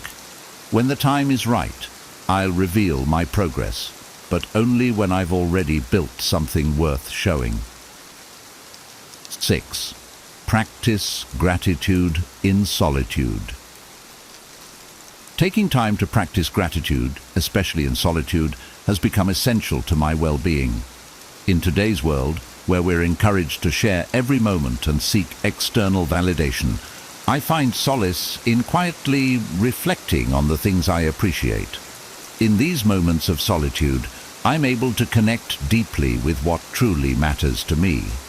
When I'm alone with my thoughts, I'm free from distractions. And this is where gratitude has its deepest impact. I'm not performing for an audience or looking for reactions. I'm simply acknowledging the gifts in my life, big and small. This quiet practice helps me cultivate a genuine sense of contentment, one that isn't dependent on external circumstances. The Stoics believe that gratitude is a foundation for resilience because it shifts focus from what's lacking to what's already present. During these moments, I notice that my perspective shifts. Challenges don't feel as overwhelming because I'm reminded of the support, opportunities, and strengths I already have. By building a gratitude practice in private, I foster a sense of inner peace and resilience. I'm able to face difficulties with a lighter heart, knowing I have a well of gratitude to draw from. Gratitude in solitude also strengthens my relationships. When I approach others from a place of appreciation, they feel it, even if I don't explicitly express it. I bring more positivity into my interactions and become a source of calm and encouragement for those around me. This quiet practice, I've found, builds a reserve of strength that serves me in every area of life. 7. Guard your weaknesses. There's power in understanding my weaknesses, but I don't need to broadcast them to the world. The Stoics remind me that vulnerabilities can be exploited, especially if shared too openly. Acknowledging my weaknesses is crucial for growth, yet by working on them privately, I protect myself from unnecessary scrutiny or judgment. If I openly discuss every flaw, it's easy for others to form a skewed perspective of who I am, focusing more on my struggles than on my strengths. When I keep my weaknesses guarded, I give myself the space to improve at my own pace. I'm not hiding from my challenges. I'm simply choosing to work on them away from prying eyes. This way, I can approach self-improvement with confidence, free from the pressure of others' opinions.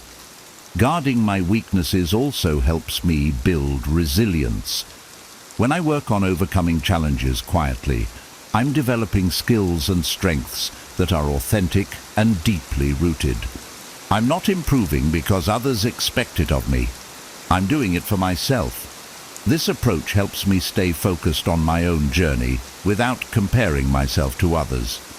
In essence, I'm creating a fortress within myself, one that's reinforced by my own quiet dedication. By embracing this Stoic principle, I'm not just becoming stronger, I'm building an unshakable sense of self-reliance. When I eventually emerge with newfound strengths, I do so with confidence, knowing that I overcame my weaknesses on my own terms. 8. Don't overthink or dwell on challenges. Challenges are inevitable, but dwelling on them rarely brings relief or progress. When I face difficulties, it's tempting to overanalyze or complain, but I found that this only amplifies the issue. The Stoics encourage us to address challenges with a solution-oriented mindset, directing our energy toward what we can control instead of fixating on what's wrong. In practice, this means shifting my focus to action. Instead of getting stuck in a loop of worry, I break down the problem into manageable steps. I remind myself that challenges aren't meant to defeat me. They're opportunities to grow, to develop resilience and resourcefulness. When I view obstacles this way, I find that they lose much of their intimidating power. This approach doesn't mean ignoring my feelings. I can acknowledge my frustration or disappointment, but I don't let it consume me. By choosing not to dwell, I'm reclaiming control over my response to life setbacks. This perspective has taught me to be proactive, to seek solutions rather than get lost in the problem. Leaders who approach challenges with this mindset become a source of calm and stability. When others see that I'm able to move forward without getting bogged down by every obstacle, it inspires confidence and creates a sense of shared resilience. By embracing this Stoic principle, I'm able to handle adversity with a clear mind and a steady heart, always focused on moving forward. 9. Keep your kindness private. When I do something kind, the Stoics remind me that the reward lies in the act itself. In a world where it's common to post about every good deed, there's something deeply satisfying about kindness done quietly. True virtue, they taught, doesn't seek recognition or applause. It's motivated by a genuine desire to contribute positively to the world.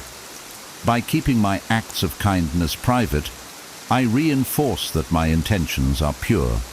I'm not helping others to boost my ego or reputation, but simply because it feels right. This practice also encourages humility, reminding me that the focus isn't on me, it's on the impact I'm creating. When I help others quietly, I feel connected to something bigger than myself, which brings a profound sense of fulfillment. The beauty of unspoken kindness is that it often inspires others. People notice kindness even when it's not broadcasted. It's a quiet strength, one that builds trust and respect over time. When I do good for its own sake, I foster a more compassionate mindset. I'm not as focused on the external rewards.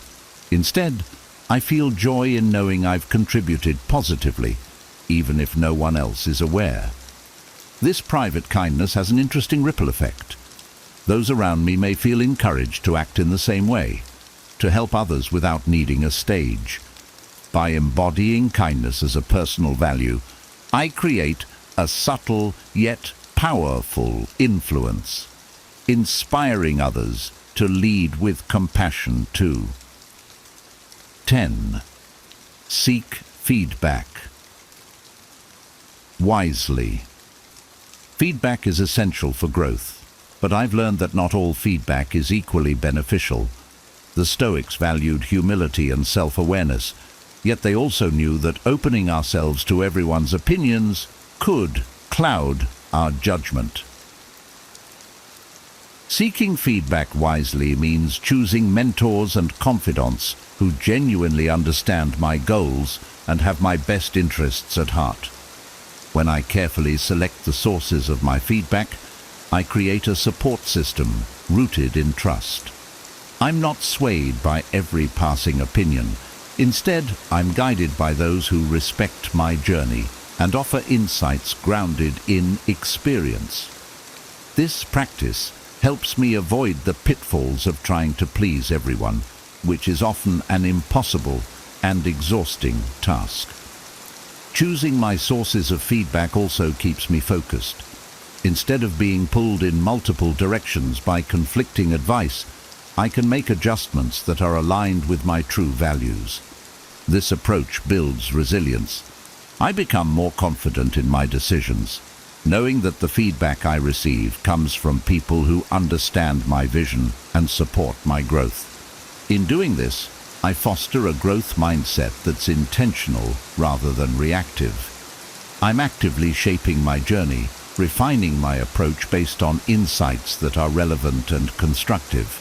By seeking feedback wisely, I stay connected to my purpose, refining my strengths without getting lost in a sea of opinions. 11. Value discretion. Choose wisely who you trust. Not every thought, goal, or challenge is meant to be shared with everyone. The Stoics believed that our inner world is sacred, a place to be shared only with those who have earned our trust. Discretion allows me to protect my boundaries, to choose carefully who I let into my inner circle. By doing this, I create a safe space where I can be vulnerable, authentic, and open without fear of judgment. Choosing who to trust isn't about being secretive or closed off. It's about honoring my own values and personal growth. When I surround myself with people who genuinely respect and support me, I feel a sense of security. I know I'm sharing with those who understand the weight of my words and who genuinely care for my well-being. Practicing discretion also cultivates self-reliance. By not needing to disclose everything, I learn to process and work through challenges internally, building a deeper sense of confidence and self-trust. I become more resilient, knowing that I don't need constant external validation to feel secure in my decisions. This principle of discretion I've found also strengthens my relationships. When I'm selective with what I share, I give those closest to me a special role in my life. They know that I trust them deeply, which builds mutual respect and strengthens the bond we share. 12. Practice strategic solitude. In a constantly connected world, solitude might seem unnecessary or even uncomfortable. But I've learned that solitude isn't about loneliness. It's about creating intentional space for self-discovery and growth. The Stoics embrace solitude as a time to reflect, to align with their values, and to cultivate a deep inner peace that can't be found in the noise of the outside world. When I take time for solitude, I allow myself to step back from daily pressures and distractions. This quiet time lets me reconnect with my true intentions and assess if my actions align with my values. By carving out space for reflection, I'm able to see my path more clearly. I gain perspective, which often reveals solutions to challenges or brings clarity to my next steps. In solitude, I'm able to explore my thoughts and emotions without external influence. This is where I learn who I am at my core, free from the expectations of others.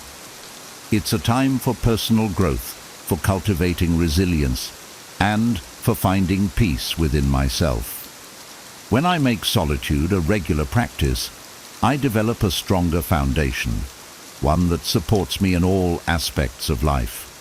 Solitude also enhances my relationships. By taking time to center myself, I'm able to bring more clarity and presence to my interactions. I show up more authentically, more grounded, and better equipped to handle challenges with a calm demeanor. This practice of strategic solitude, the Stoics believed, is an essential part of building inner strength, because it's only when we truly know ourselves that we can lead and inspire others effectively. As we wrap up, take a moment to imagine the impact of these principles in your own life, the quiet confidence, the focused energy, and the unshakable resilience. The Stoics teach us that true strength doesn't come from what others see, but from what we cultivate within. By embracing these timeless principles, you're not just navigating life's challenges, you're mastering them, turning each moment into an opportunity for growth. So, which principle resonates most with you? How will you start applying this wisdom? Share your thoughts in the comments below. Let's inspire each other to build lives grounded in purpose, resilience, and inner peace.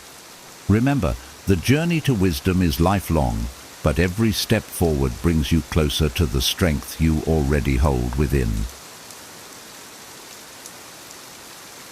10 terrible signs you shouldn't trust your own family and how to deal with this painful problem. Family, where life begins and love never ends. Yet, the same relationships that bring us love and comfort can sometimes be our greatest sources of pain. Family bonds are often idealized as safe havens, but when trust is broken, the emotional fallout can be profound. Trust is the invisible thread that holds families together, creating a foundation of security, mutual understanding, and emotional well-being. Without it, even the closest relationships can unravel, leaving behind feelings of betrayal and disillusionment. Why trust matters in families. Trust within families fosters open communication, mutual respect, and unwavering support. It's the bedrock upon which strong, loving relationships are built. When trust is present, family members feel safe to share their vulnerabilities and celebrate each other's triumphs. However, the absence of trust can lead to toxic dynamics, fostering feelings of resentment, anxiety, and isolation. Betrayal or persistent dishonesty doesn't just affect the individual, it ripples through the family, eroding the collective sense of security. This video explores the importance of recognizing red flags in family relationships that might signal deeper trust issues. Identifying these signs can empower you to address toxic patterns, protect your emotional well-being, and foster healthier connections, even in challenging circumstances. 1. Consistent dishonesty. Trust is the foundation of any healthy relationship, and this is especially true within families. When family members are consistently dishonest, it shakes the very core of these bonds. Dishonesty in a family isn't always about monumental lies. Sometimes it's the accumulation of smaller, persistent untruths that creates an environment of mistrust.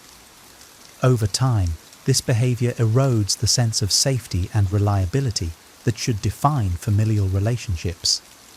Imagine a sibling who hides financial struggles, repeatedly downplaying the severity of their situation until it spirals out of control and impacts everyone involved. Or consider a parent who withholds important family information, such as health concerns or financial difficulties, under the guise of protecting others. These actions may be well-intentioned, but the result is often confusion, frustration, and a breakdown of trust. Dishonesty also breeds insecurity. It leaves family members second-guessing each other's words and intentions, creating an atmosphere of suspicion. When you can't rely on someone to tell you the truth, it becomes nearly impossible to confide in them, let alone depend on them during challenging times. Ultimately, consistent dishonesty signals a deeper issue, a lack of respect for the relationship and for your right to transparency.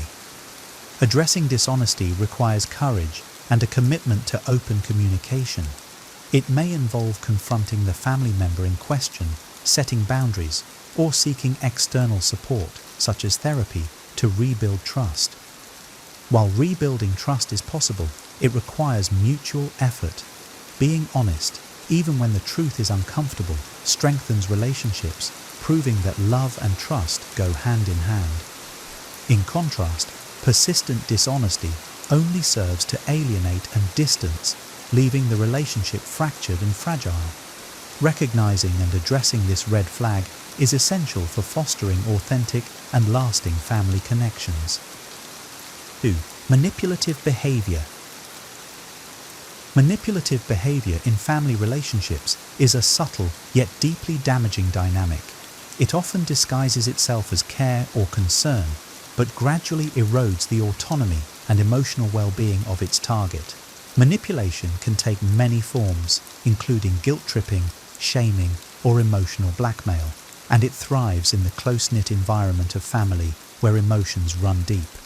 Imagine a parent who uses financial support as leverage to dictate your choices, such as your career, where you live, or whom you marry. The message becomes clear: their help comes with strings attached. This creates an unhealthy dependency and makes you feel trapped in decisions that don't align with your authentic desires. Another example could be a sibling who constantly plays the victim, exaggerating their struggles to garner your sympathy and attention while ignoring your boundaries and needs. The harm in manipulative behavior lies in its ability to distort relationships. Instead of being built on mutual respect and understanding, these relationships become transactional, with one person always exerting control. This dynamic can lead to feelings of resentment, frustration, and helplessness. Recognizing manipulation starts with identifying patterns. Do you often feel guilty after interacting with a particular family member? Are you pressured into decisions that make you uncomfortable? These are signs that manipulation may be at play. Addressing manipulative behavior requires setting and enforcing boundaries. Clearly communicate what you will and will not tolerate.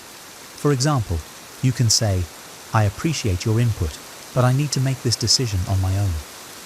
If manipulation persists, limiting interactions or seeking professional guidance, such as family counseling, might be necessary. Remember, genuine family support empowers rather than controls. Healthy relationships allow space for individuality and growth, fostering a foundation of love and mutual respect free from manipulation. 3. Betrayal of confidence. Betrayal of confidence is a profound violation of trust that can leave lasting scars in family relationships. Trusting someone with personal information or feelings is an act of vulnerability, and when that trust is broken, it shakes the foundation of the bond. Families are meant to provide a safe space, but when private matters are shared without consent, it undermines the very essence of that safety. Consider a scenario where you confide in a family member about a difficult situation, such as a relationship problem or a personal failure, only to later hear it repeated to others during a family gathering. Not only does this violate your privacy, but it also exposes you to judgment and embarrassment from people you didn't choose to share with. The sense of betrayal can lead to feelings of isolation and hesitation to open up in the future. The damage caused by a breach of confidence is often amplified in families because of the emotional closeness involved. It creates a ripple effect, eroding trust not only in the person who betrayed you, but in the family dynamic as a whole.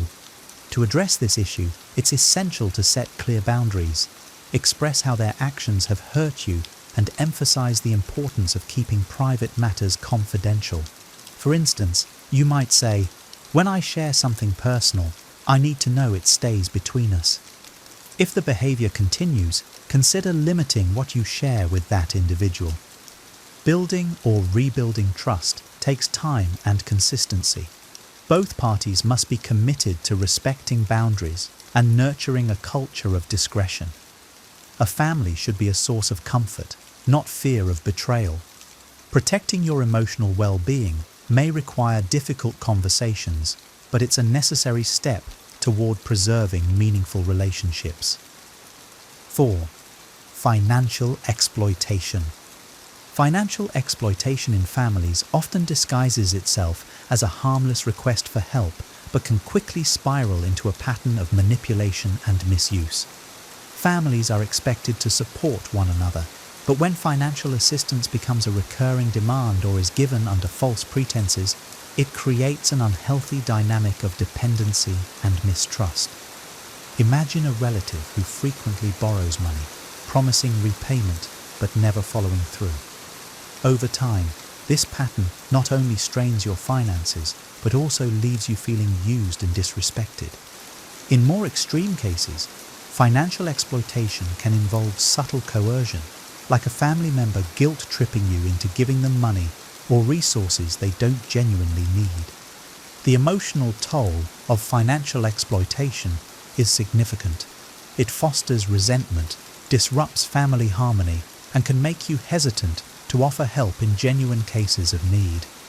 It also sets a harmful precedent where boundaries are ignored and one-sided expectations dominate the relationship.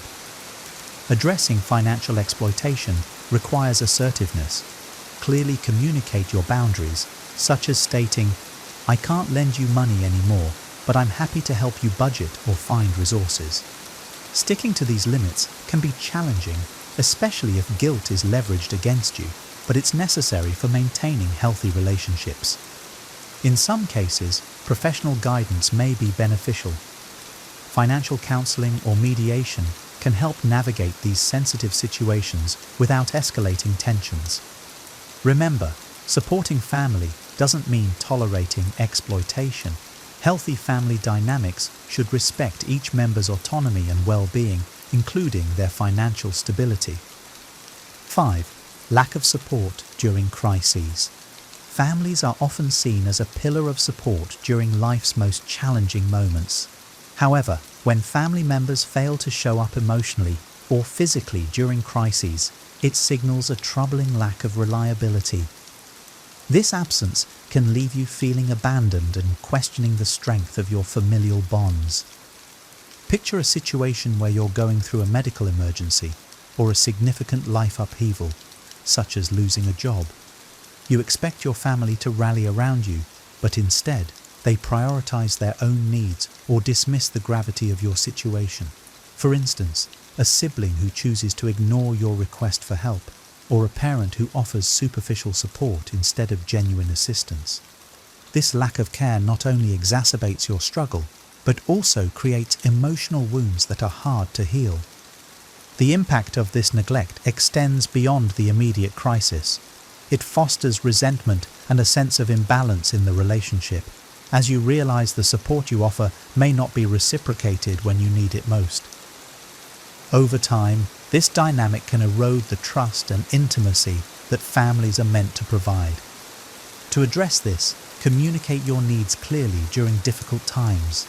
For example, say, "I really need your support right now. Can you help with this specific task?" If support remains absent, reassess the relationship and consider leaning on friends or professional networks that can provide the care you need. While family support is invaluable, it shouldn't be your sole source of help. Building a broader support system can alleviate some of the pressure and prevent disappointment. Ultimately, healthy family dynamics are rooted in mutual care and reliability, not selective support based on convenience. 6. Frequent gossiping. Gossiping within families might seem harmless at first, but it often creates divisions and mistrust over time. When family members discuss your personal life or struggles with others behind your back, it can feel like a betrayal of confidence and respect. Gossip often distorts facts, exaggerating situations and amplifying conflicts that could otherwise be resolved privately.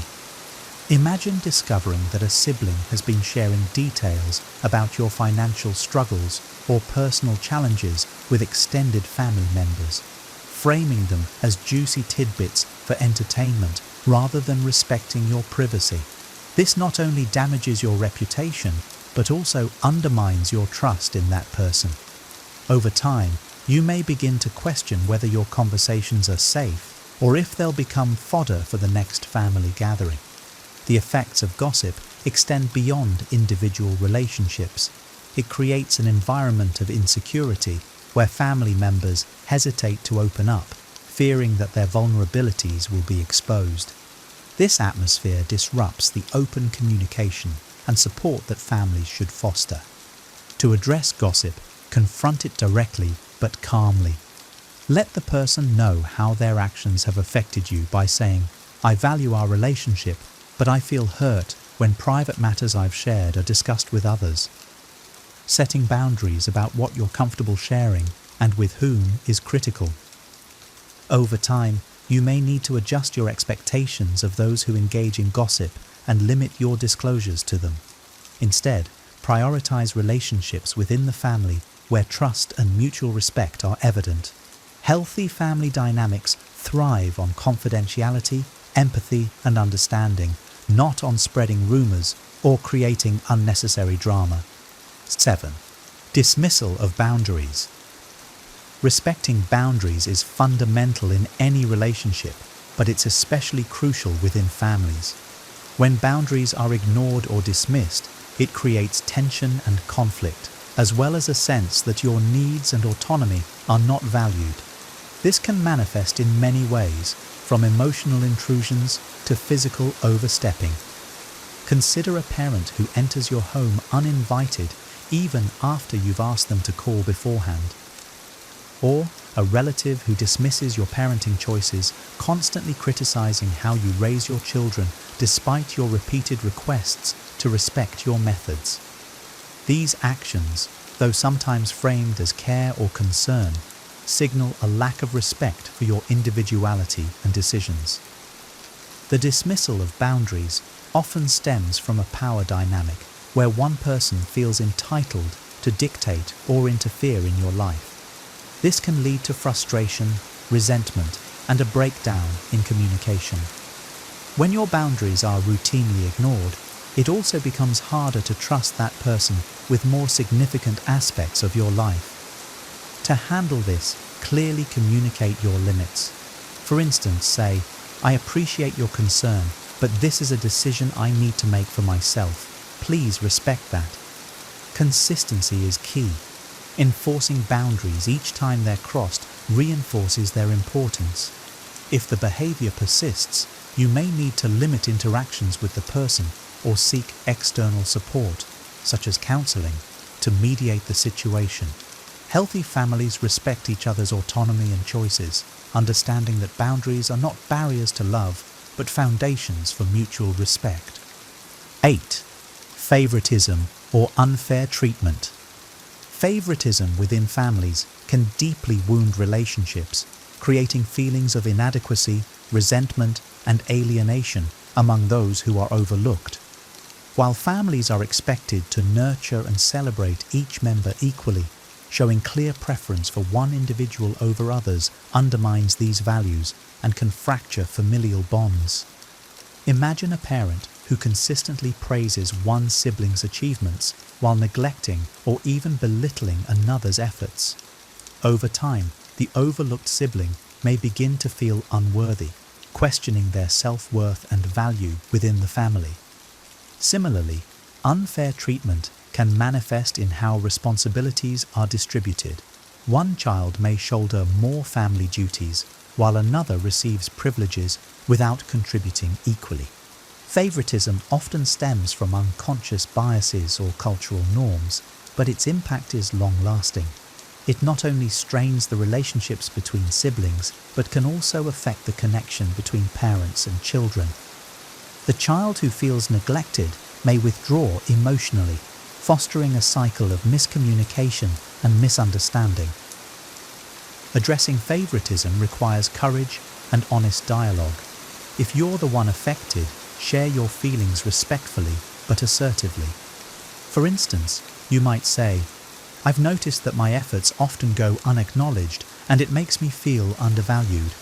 For parents or family members, becoming aware of unintentional biases and making conscious efforts to treat everyone equitably is essential. In situations where favoritism persists, despite efforts to address it, focusing on your personal growth and seeking support outside the family can help maintain emotional balance. Healthy families thrive on fairness and inclusivity, where every member feels seen, valued, and equally loved. 9. Emotional or physical abuse. Emotional or physical abuse within families is one of the most devastating breaches of trust and safety. While families are expected to be a source of love and protection, abusive behaviors shatter that expectation, leaving victims feeling vulnerable, isolated, and unworthy of love. Abuse can take many forms, from harsh words and constant criticism to intimidation and physical harm.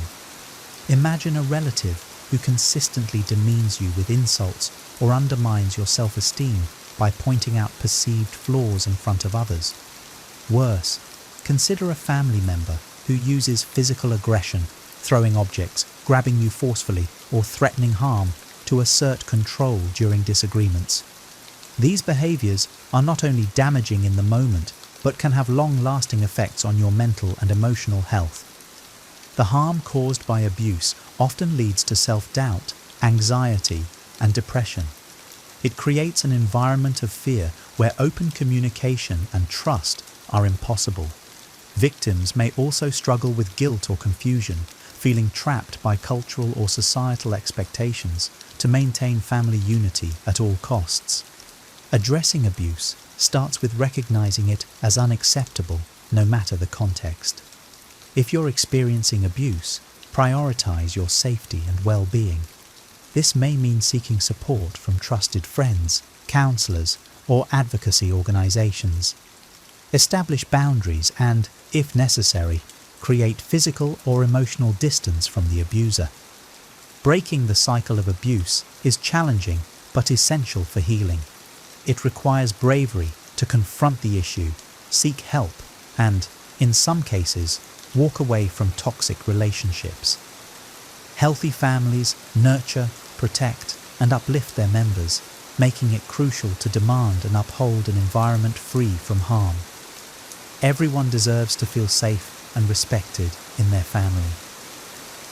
10. Refusal to acknowledge or address conflicts. Conflict is an inevitable part of any relationship, but how it's handled determines whether it strengthens or weakens the bond. In families, a refusal to acknowledge or address conflicts often leads to unresolved tensions and lingering resentment. When issues are ignored or swept under the rug, they don't disappear. They fester, eventually erupting in more significant, damaging ways. Consider a family member who consistently avoids discussing past grievances, shutting down conversations with phrases like, "Let's not dwell on the past," or "It's not a big deal." While this avoidance may feel like keeping the peace, it prevents meaningful resolution and understanding. For instance, unresolved arguments about financial responsibilities or personal boundaries can create ongoing frustration, silently damaging relationships.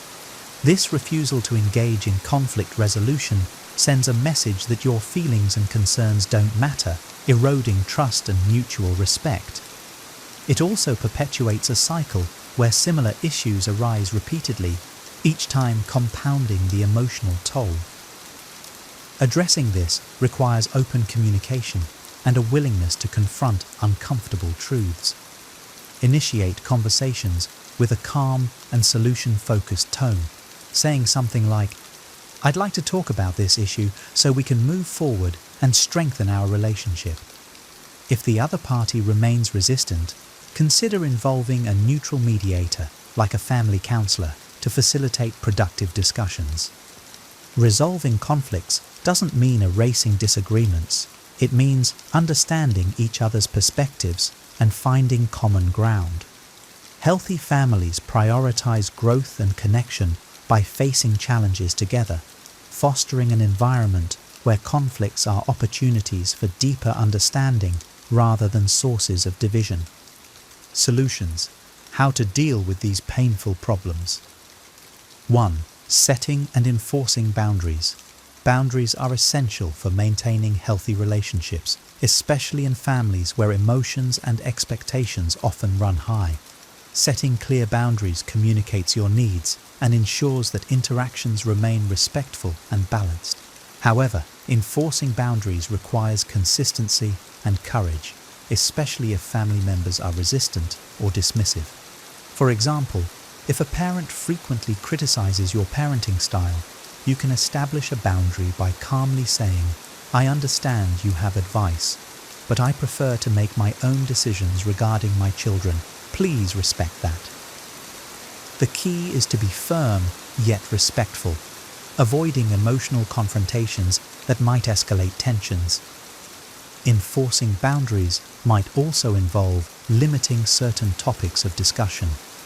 If a relative often brings up sensitive or triggering subjects, you can redirect the conversation or politely state that you're not comfortable discussing that matter. While setting boundaries may initially create discomfort or pushback, it ultimately fosters healthier dynamics. It teaches family members how to interact with you in a way that respects your emotional and physical well-being. Remember, boundaries are not about creating distance, but about ensuring mutual respect. They allow for deeper, more meaningful connections by establishing a foundation of trust and understanding. Over time, consistent boundary setting helps shift unhealthy dynamics and promotes a more balanced and fulfilling family relationship. 2. Seeking open communication. Open communication is the cornerstone of healthy family relationships. It involves expressing your thoughts, feelings, and concerns honestly while creating space for others to do the same. When conflicts or trust issues arise, addressing them directly, yet constructively, can pave the way for resolution and deeper understanding. Start by choosing an appropriate time and setting for conversations. Avoid discussing sensitive topics during emotionally charged moments. Instead, approach the discussion with a calm demeanor and a willingness to listen. For instance, you might begin by saying, "I've noticed some tension between us, and I'd like to talk about it so we can move forward together." Active listening is crucial. Give family members the opportunity to share their perspectives without interruption or judgment. Validating their feelings, even if you disagree, can create a sense of mutual respect. For example, saying, "I understand why you feel that way, and I want to work with you to find a solution," can de-escalate potential conflicts. If emotions run high, consider using I statements to express your concerns without placing blame. For example, "I feel hurt when my boundaries are ignored," is more effective than "you always disrespect me." Open communication doesn't guarantee immediate resolution, but it lays the groundwork for mutual trust and empathy. Over time, these conversations strengthen family bonds and create a culture where concerns can be addressed without fear of judgment or dismissal. In cases where communication remains difficult, seeking the guidance of a family therapist can help facilitate productive dialogue.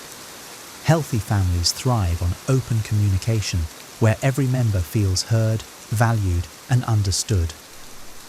Taking the first step to initiate these conversations shows courage and a commitment to fostering positive relationships. 3. Seeking professional help. Sometimes family dynamics become so strained or complicated that resolving issues independently feels impossible. In such cases, seeking professional help, such as therapy or mediation, can provide a neutral and supportive space for addressing deep-rooted issues. Professional intervention is not a sign of weakness, but a proactive step toward healing and rebuilding trust. Family therapists are trained to identify toxic patterns and facilitate open, constructive communication. For instance, in cases where a family member refuses to acknowledge their role in conflicts, a therapist can help them see how their behavior impacts others without assigning blame. Mediation sessions can also guide families in navigating sensitive topics, such as financial disputes or unspoken grievances. Consider a scenario where siblings are divided over how to care for aging parents, leading to resentment and tension.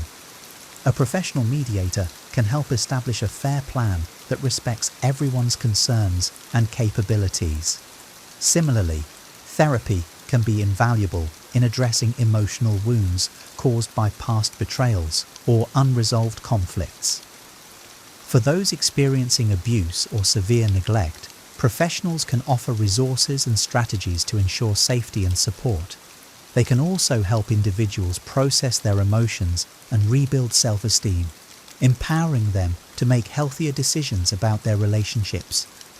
While it may take time and effort to see results, professional help can bring clarity and structure to even the most complex family dynamics. It shows a commitment to breaking unhealthy cycles and fostering a more understanding, respectful environment. Ultimately, prioritizing emotional and relational well-being is one of the most meaningful investments you can make in your family's future. 4. Prioritizing self-care. In the midst of family conflicts or strained relationships, it's easy to lose sight of your own well-being. Prioritizing self-care is essential to maintaining your mental, emotional, and physical health, especially when navigating challenging family dynamics. By focusing on yourself, you build resilience and clarity, empowering you to make decisions that align with your values and needs. Self-care involves more than just pampering. It's about creating habits that nurture your overall well-being.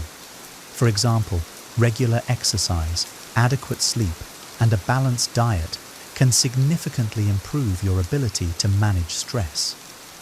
Engaging in hobbies or activities you enjoy also provides an outlet for self-expression and a break from familial pressures. Emotional self-care is equally vital. Journaling, meditating, or speaking with a trusted friend can help you process your feelings and gain perspective. If family relationships feel particularly toxic, consider creating a support network outside your family. Friends, mentors, or support groups can provide encouragement and understanding when you need it most.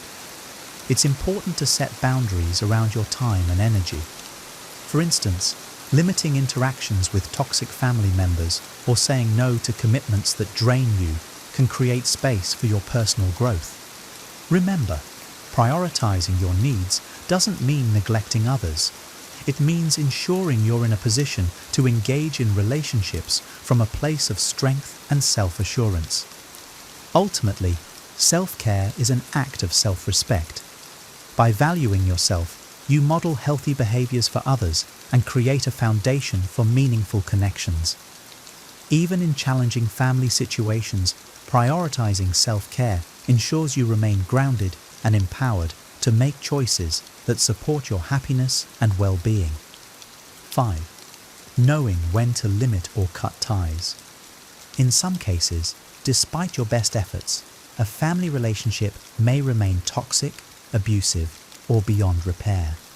Knowing when to limit or cut ties with a family member is one of the hardest but most important decisions you may face. It's not about abandoning family, but about protecting your mental, emotional, and even physical well-being when the relationship becomes detrimental to your health. Consider situations where repeated attempts to establish boundaries are ignored, manipulative behaviors persist, or emotional and physical abuse continues unchecked. For example, if a relative consistently undermines your self-esteem, spreads false information about you, or refuses to take responsibility for their harmful actions, it may be necessary to reassess the value of that relationship in your life. Limiting ties doesn't always mean a complete cutoff. It might involve reducing the frequency of interactions or choosing neutral environments for meetings. For instance, you might decide only to see a toxic family member at larger family gatherings where their behavior is less targeted. In extreme cases, cutting ties entirely may be the healthiest option. While this choice comes with emotional challenges and societal stigma, it can provide the freedom and peace needed to focus on your well-being. Therapy or support groups can help navigate the emotional fallout and provide guidance during this process. Remember, walking away from a toxic relationship is not an act of selfishness, it's an act of self-preservation. You have the right to prioritize your happiness and safety, even if it means creating distance from family members. By doing so, you open the door to building healthier, more supportive relationships that align with your values and nurture your personal growth. Family relationships are complex and, at their best, provide love, support, and security. However, they can also harbor toxic dynamics that erode trust and emotional well-being.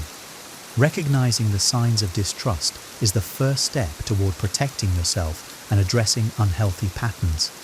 Throughout this discussion, we identified 10 key red flags in family relationships: consistent dishonesty, manipulative behavior, betrayal of confidence, financial exploitation, lack of support during crises, frequent gossiping, dismissal of boundaries, favoritism, emotional or physical abuse, and refusal to address conflicts. Each of these behaviors undermines the foundation of trust and can lead to lasting emotional harm if left unchecked. Equally important are the solutions we explored: setting and enforcing boundaries, fostering open communication, seeking professional help, prioritizing self-care, and knowing when to limit or cut ties. These strategies empower individuals to take control of their relationships, ensuring they are built on mutual respect, understanding, and care. Recognizing these issues early and addressing them with clarity and courage can lead to healthier dynamics within families. While not all relationships can be repaired, understanding when to let go or create distance is crucial for personal well-being.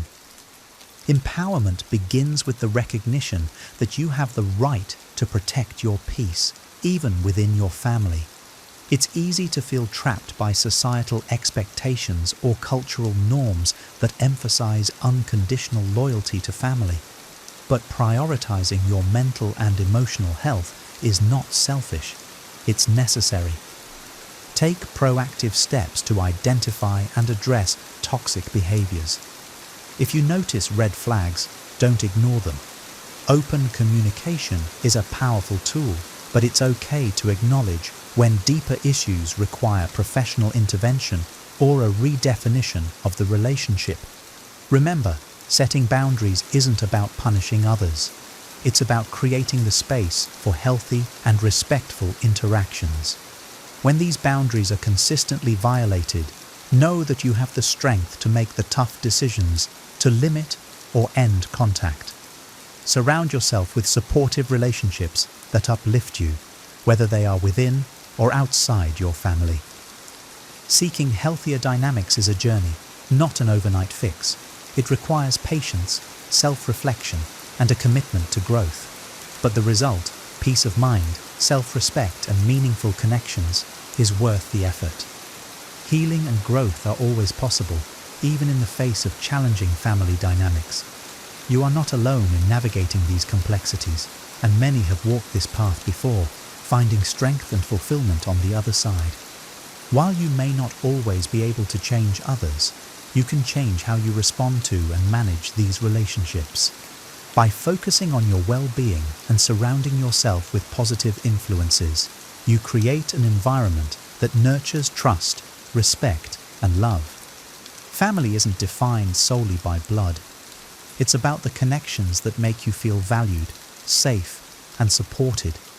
As you move forward, take comfort in knowing that meaningful relationships can be built and sustained, whether within your biological family or through the family you choose. Embrace the journey toward healthier dynamics with hope. Every small step you take, whether it's setting a boundary, seeking therapy, or building a new support system, is a step toward reclaiming your emotional health and happiness. You deserve relationships that uplift and empower you, and with time and effort, those connections are within reach. Thank you for watching. If you found this video helpful, make sure to give it a thumbs up and share it with someone who might need this message. Don't forget to subscribe to the channel for more insightful content like this. Your support helps us continue creating videos that inspire, empower, and guide you toward a better, healthier life. Hit the subscribe button and turn on the notification bell so you never miss an update. Together, we can navigate life's challenges and build stronger, more meaningful connections. See you in the next video.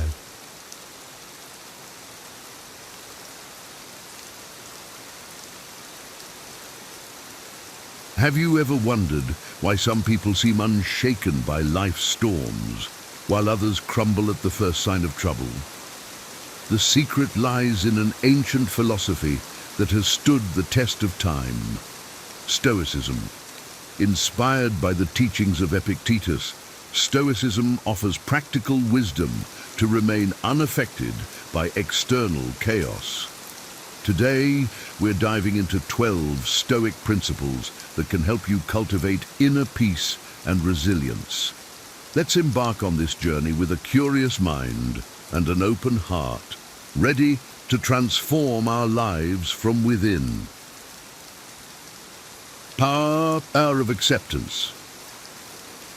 Imagine you're stuck in traffic, late for an important meeting. Your heart races and frustration builds. Now pause. What if, instead of fuming, you accepted the situation calmly? By recognizing your emotions and understanding the problem, you can redirect your energy toward finding solutions. Perhaps you use the time to practice deep breathing or plan your next steps. Acceptance doesn't mean giving up. It means choosing a response that leads to positive action. When we embrace the power of acceptance, we unlock a pathway to inner peace and effective problem solving. Acceptance is a fundamental Stoic principle. Epictetus, a former slave turned philosopher, taught that while we cannot control external events, we can control our reactions to them. This mindset shift allows us to maintain our composure and focus on what we can influence. Consider Nelson Mandela, who spent 27 years in prison under harsh conditions. Instead of succumbing to bitterness, he accepted his situation and used his time to strengthen his resolve and vision for a united South Africa. His acceptance and resilience transformed him into a global symbol of peace and forgiveness. Living according to nature.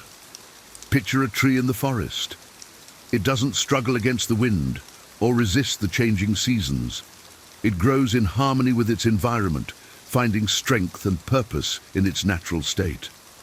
We, too, can find a meaningful life by living in harmony with nature. This means understanding and accepting our limitations, finding peace in simplicity, and aligning our lives with our true essence. By embracing the natural flow of life, we can cultivate a sense of contentment and purpose, much like the tree that stands tall through all seasons. Living according to nature involves recognizing and respecting the natural order of the world and our place within it. This principle encourages us to live authentically, embracing our true selves without pretension or resistance.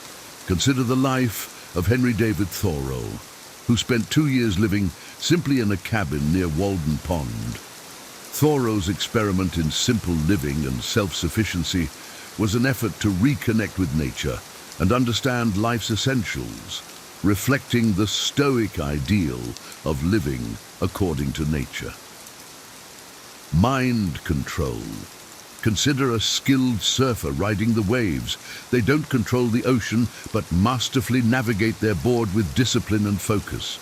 Similarly, controlling our thoughts and reactions is crucial for inner peace. It's about cultivating self-discipline and staying present.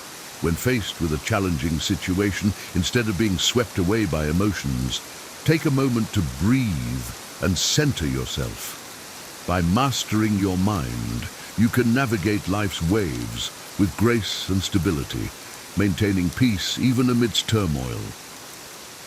Epictetus emphasized that while external events are beyond our control, our thoughts and responses are within our power. This mastery of the mind enables us to maintain equanimity regardless of external circumstances. Take the story of Viktor Frankl, a psychiatrist and Holocaust survivor. In his book, Man's Search for Meaning, Frankl describes how he found mental strength by focusing on his inner life and purpose. Even in the horrific conditions of a concentration camp, his ability to control his mind and find meaning in suffering exemplifies this Stoic principle. Overcoming fear and dishonor. Think about a time when you felt embarrassed or fearful. Often, it's not the event itself, but the meaning we assign to it that causes distress. By focusing on self-improvement and inner peace, rather than seeking external validation, we can overcome these feelings. For instance, if you stumble during a presentation, view it as a learning opportunity rather than a personal failure. Shift your perspective to see every challenge as a step towards growth. By doing so, fear and dishonor lose their power over you. Stoicism teaches that fear and dishonor are products of our judgments. By changing our perceptions and focusing on our internal values rather than external opinions, we can overcome these negative emotions. Consider Eleanor Roosevelt, who transformed her initial shyness and fear of public speaking into a strength. Through dedication and self-improvement, she became a powerful advocate for human rights and a respected public figure. Her journey illustrates how overcoming fear and dishonor can lead to significant personal growth and impact. Exercising restraint. Imagine holding a cup of hot coffee. If you grip it too tightly, you risk spilling it. Similarly, exercising restraint in our emotions and actions leads to inner peace and strength. Recognize your emotions, but pause before reacting. Respond mindfully, considering the consequences. This practice not only prevents unnecessary conflicts, but also helps you build stronger relationships. Like holding that coffee cup gently yet firmly, practicing restraint allows you to navigate life situations with balance and grace. Exercising restraint or temperance is about moderating our impulses and desires to maintain inner harmony and avoid unnecessary turmoil. Mahatma Gandhi practiced restraint through his commitment to non-violence and civil disobedience. Even when faced with aggression and injustice, Gandhi maintained a disciplined and restrained approach, which ultimately led to India's independence and inspired movements for civil rights and freedom across the world. Firm purposes. Think of a lighthouse standing tall against a storm. It's a beacon of guidance and strength. In life, having firm purposes acts like that lighthouse. Challenges will come, but a strong sense of purpose helps you navigate through them. Reflect deeply to define your goals and values. Stay committed to these, even when faced with adversity. Your firm purposes will act as your guiding light, helping you to remain steadfast and resilient, no matter the circumstances. Having firm purposes provides direction and resilience in the face of challenges. It helps us stay focused on our goals and values, regardless of external pressures.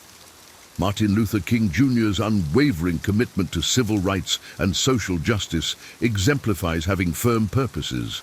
Despite facing significant opposition, threats, and personal sacrifices, his steadfast dedication to his cause inspired profound social change and left an enduring legacy.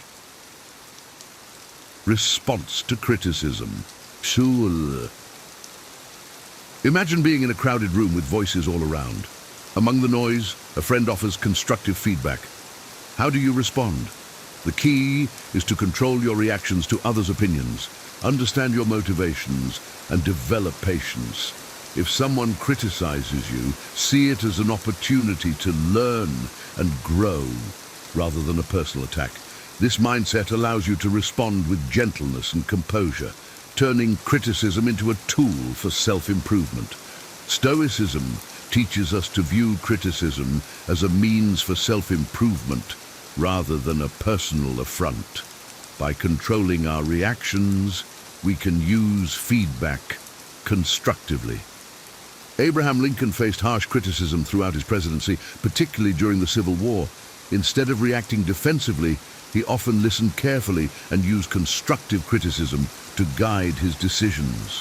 His ability to respond thoughtfully to criticism contributed to his effectiveness as a leader. Anticipating obstacles. Think of a seasoned traveler packing for a journey.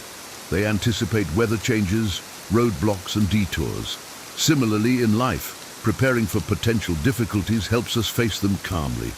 Envision challenges you might encounter and plan accordingly. Balance your emotions with logic to stay prepared. By anticipating obstacles, you can approach them with a clear mind and a steady heart, much like a traveler ready for any adventure.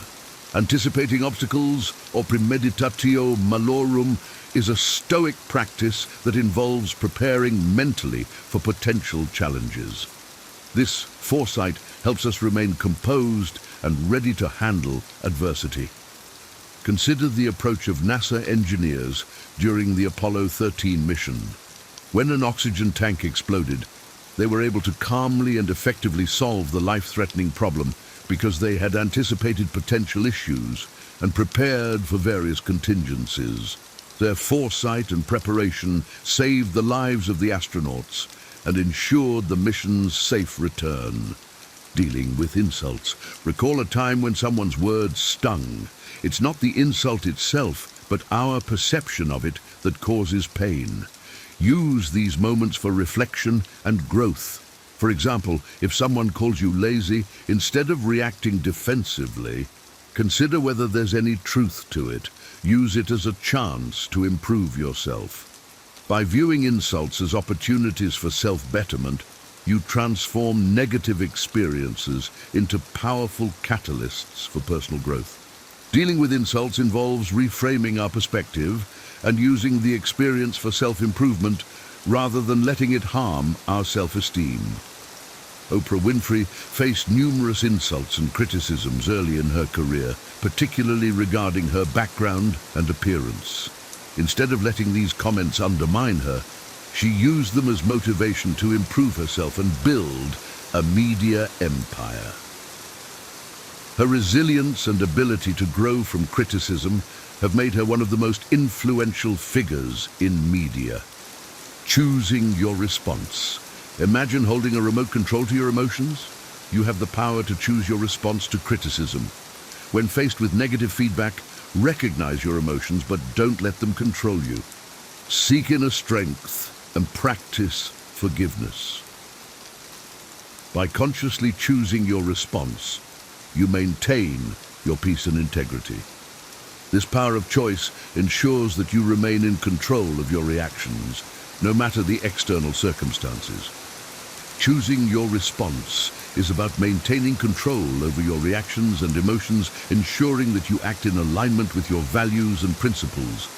Malala Yousafzai, after being shot by the Taliban for advocating girls' education, chose to respond with forgiveness and continued her activism. Her choice to promote peace and education, rather than succumbing to fear and anger, has made her a powerful voice for human rights and earned her the Nobel Peace Prize. Gratitude. Picture a jar you fill with pebbles, each representing something you're grateful for. Over time, the jar overflows, symbolizing a heart full of gratitude. Focusing on what you have, rather than what you lack, helps maintain a positive outlook and inner peace. Practice daily gratitude to strengthen your mental resilience. By regularly acknowledging the good in your life, you create a foundation of positivity that can withstand any challenge. Gratitude is a powerful practice that fosters a positive mindset and resilience. By focusing on the good in our lives, we can maintain inner peace and joy. Dick Vujicic, born without arms and legs, practices gratitude despite his physical challenges. He focuses on what he can do rather than what he lacks, inspiring millions with his motivational speeches and positive outlook.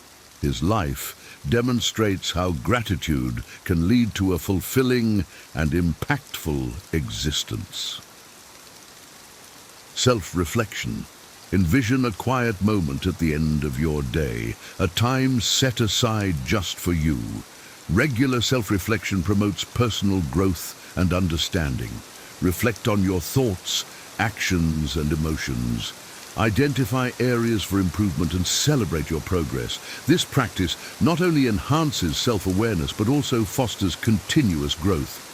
By making self-reflection a daily habit, you nurture a deeper understanding of yourself and your journey. Self-reflection is a key Stoic practice that involves regularly examining our thoughts, actions, and motives to foster personal growth and self-awareness. Benjamin Franklin practiced daily self-reflection, recording his successes and failures in a journal. He assessed his progress toward living by his 13 virtues, continually striving for self-improvement. This habit of self-reflection contributed significantly to his personal and professional achievements. In summary, Stoicism, as taught by Epictetus, emphasizes the power of our reactions, preparation for challenges, and living in harmony with our true nature. By applying these principles, we cultivate resilience, inner peace, and a meaningful life, unaffected by external turbulence. Engage with the Stoic community to share experiences and continue growing together, transforming your life with the timeless wisdom of Stoicism. Have you ever felt like a pawn in someone else's game? Like a disposable tool used and discarded at their convenience? In a world where genuine connections are increasingly rare, it's crucial to identify the wolves in sheep's clothing, those who masquerade as friends but harbor ulterior motives.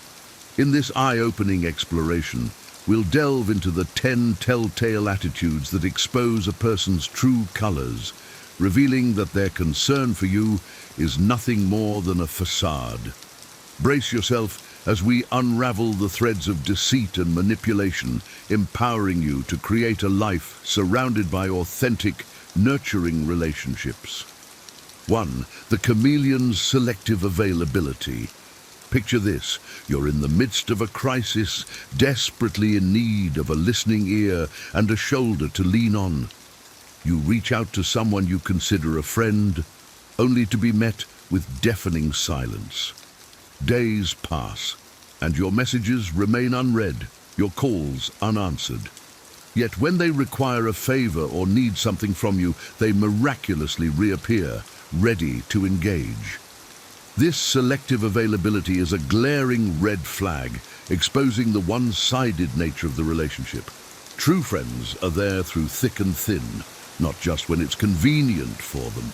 If you find yourself consistently on the giving end, while your own needs are neglected, it's time to reassess the dynamic.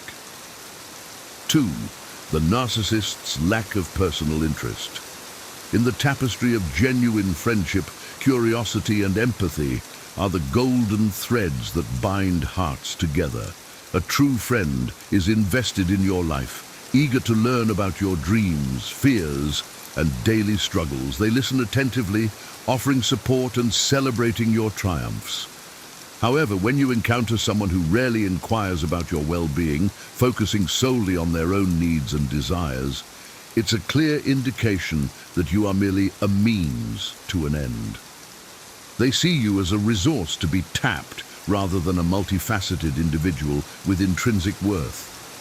This lack of personal interest is a billboard announcing loud and clear that their concern for you is superficial at best. 3. The manipulator's guilt trips and emotional blackmail. Manipulators are master puppeteers, skillfully pulling the strings of guilt and obligation to bend you to their will. They wield phrases like, "If you were really my friend, you would," as weapons, aiming to coerce you into compliance. These guilt trips are a form of emotional blackmail designed to erode your boundaries and exploit your kindness. In healthy relationships, respect and free will are the cornerstones, not manipulation and coercion. If someone consistently employs these tactics, it's a glaring sign that they prioritize their own agenda over your well-being. It's time to cut the strings and reclaim your autonomy. 4. The disrespectful leech's persistent lack of consideration. Respect is the lifeblood of any meaningful relationship. It's the understanding that your time, energy, and needs are just as valuable as theirs. When someone consistently disregards your boundaries, showing up late, cancelling plans last minute, or demanding your attention at inappropriate times, they are broadcasting their lack of respect for you. This persistent pattern of disrespectful behavior, without any genuine effort to change, is a neon sign indicating that they view you as a disposable commodity. It's time to set firm boundaries and demand the respect you deserve. 5. The shallow socialite superficial bonding. In the realm of authentic connections, depth is the key that unlocks the doors to meaningful relationships. When conversations consistently remain at a surface level, never venturing beyond small talk and trivial topics, it's a red flag that the person is not invested in truly getting to know you. They may be pleasant company for a casual encounter, but their lack of interest in your inner world reveals the shallow nature of the bond. Reflect on whether this connection offers genuine growth and mutual understanding, or if it's merely a mirage of friendship. 6. The fair weather friend's absence in crucial moments. Life is a tapestry, woven with moments of joy and sorrow, triumph and adversity. It is during the darkest hours that true friendships shine the brightest.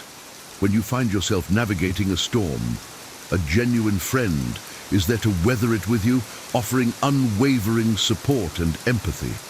However, if someone is conspicuously absent during your times of need, offering only superficial platitudes or empty promises, it's a glaring sign that their commitment to the relationship is conditional. True friends stand by you, not just in the sunshine, but in the rain as well. 7. The opportunist, calculated connections. In the world of social climbing, some individuals view relationships as mere rungs on a ladder to success. They strategically align themselves with those they perceive as beneficial to their goals, only to discard them when they've outlived their usefulness. If you notice someone consistently gravitating towards those with influence, power, or status while neglecting genuine connections, it's a red flag that their interest in you is purely transactional. True friends value you for who you are, not what you can do for them. 8. The competitive frenemies, constant comparison. A true friend celebrates your successes and shares in your joys. However, when someone consistently compares themselves to you, constantly trying to one-up your achievements or downplay your accomplishments, it's a sign that they view you as a rival rather than a friend. This competitive behavior breeds resentment and undermines the foundation of trust and support that genuine friendships are built upon. If you find yourself constantly walking on eggshells, afraid to share your triumphs for fear of triggering their insecurities, it's time to re-evaluate the relationship. 9. The gossip monger's breach of trust. Trust is the cornerstone of any meaningful relationship. When you confide in someone, you trust that they will hold your secrets and vulnerabilities with care and respect. However, if you discover that someone has been sharing your private information with others, gossiping behind your back, or using your confessions against you, it's a glaring sign that they have little regard for your trust and well-being. A true friend protects your privacy and maintains confidentiality, understanding the sacred nature of the bond you share. 10. The toxic critic's constant negativity. In life's journey, we need companions who uplift and inspire us, not those who constantly drag us down with their negativity. If someone consistently criticizes your choices, belittles your dreams, or undermines your self-esteem, it's a red flag that they are not invested in your growth and happiness. A true friend offers constructive feedback and support, encouraging you to be your best self. They celebrate your uniqueness and help you navigate challenges with compassion and wisdom. If you find yourself constantly drained and discouraged after interactions with someone, it's time to reassess the impact they have on your mental and emotional well-being. The importance of emotional boundaries and self-worth. Recognizing these toxic attitudes is the first step in protecting your emotional well-being and cultivating a life filled with genuine reciprocal relationships. It's essential to establish clear boundaries, communicating your needs and expectations with assertiveness and compassion. Surround yourself with individuals who uplift and inspire you, those who celebrate your successes and support you through challenges. Remember, your worth is not defined by how others treat you, but by how you treat yourself. Embrace your inherent value and refuse to settle for relationships that diminish your spirit. Seek out connections that nourish your soul, where mutual respect, empathy, and growth are the foundations. As you navigate the complex landscape of human interactions, trust your intuition and the wisdom gained from experience. Be willing to let go of those who consistently drain your energy and erode your self-esteem.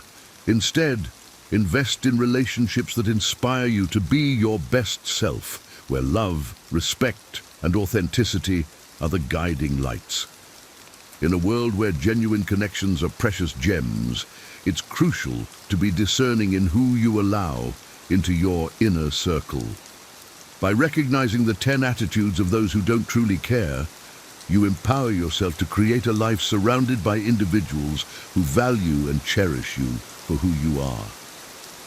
So, dear viewer, embrace your worth, set healthy boundaries, and cultivate relationships that uplift your spirit. Remember, you are deserving of love, respect, and genuine connection. Don't settle for anything less. Here are 12 habits that will make you silently magnetic, the kind of person others are naturally drawn to without even knowing why. Imagine walking into a room and commanding attention, not because you're loud, flashy, or over the top, but because your energy speaks volumes. These habits aren't about tricks or manipulation. They're rooted in timeless wisdom, principles used by the Stoics to cultivate strength, integrity, and influence. But here's the twist. Most people think attraction is about what you say or how you look. It's not. It's about who you are when no one's watching. Mastering these habits will not only change how others see you, but also how you see yourself. By the end of this video, you'll understand why quiet confidence is more powerful than loud charisma, and how small, consistent actions can create a presence that's impossible to ignore. Ready to unlock the power of silent attraction? Let's dive in. 1. Master emotional control. Imagine this. You're sitting in a meeting at work, and someone challenges your idea, rudely, even dismissively. Your pulse quickens, your face feels hot, and you're tempted to fire back. But instead, you pause, take a breath, and respond calmly, even thoughtfully. That's mastery over emotional control, and it's a skill that changes everything. The Stoics taught us that our emotions, while natural, should never control us. Marcus Aurelius said, "You have power over your mind, not outside events. Realize this, and you will find strength." The world is full of provocations, some intentional, others accidental, but how we respond is entirely up to us. When you master emotional control, you become a pillar of stability in a chaotic world. People are naturally drawn to those who don't flinch in the face of adversity, who can weather storms without becoming a storm themselves. It's not about suppressing your feelings, it's about acknowledging them without letting them dictate your actions. Think about someone you admire for their composure. They radiate an unshakable confidence, don't they? That's because emotional control signals strength. It shows you're grounded, self-assured, and dependable. And in a world starved for stability, those qualities make you magnetic. Mastering yourself is step 1 to mastering life. 2. Listen with intent. Picture this. you're having a conversation, and the other person isn't just waiting for their turn to talk. They're truly listening, nodding, making eye contact, asking thoughtful questions. How does that make you feel? Valued, seen, understood. Now imagine being that person for someone else. The Stoics, especially Epictetus, emphasized the importance of listening. He said, "We have 2 ears and 1 mouth so that we can listen twice as much as we speak." Listening with intent is not just a skill, it's a gift. It's how you tell others, without words, that they matter. When you truly listen, people feel an unspoken connection with you. They open up, trust grows, and relationships deepen. And here's the thing, it's rare.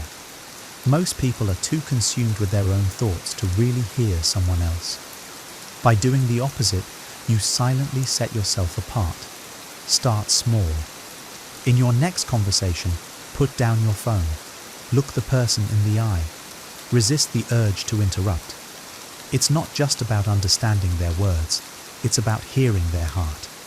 Over time, this habit not only strengthens your relationships, but also makes you a person others naturally gravitate toward. 3. Be consistent in your values. Imagine a friend who always keeps their word. When they promise to show up, they do. When they commit to something, they follow through. Doesn't that kind of reliability make them stand out in a world where flakiness is the norm? The Stoics believe that living consistently with your values is the essence of a good life. Seneca wrote, "It is not the man who has too little, but the man who craves more, that is poor." In other words, integrity comes from within, not from external circumstances. It's about staying true to your principles, no matter the cost. When you're consistent in your values, people trust you.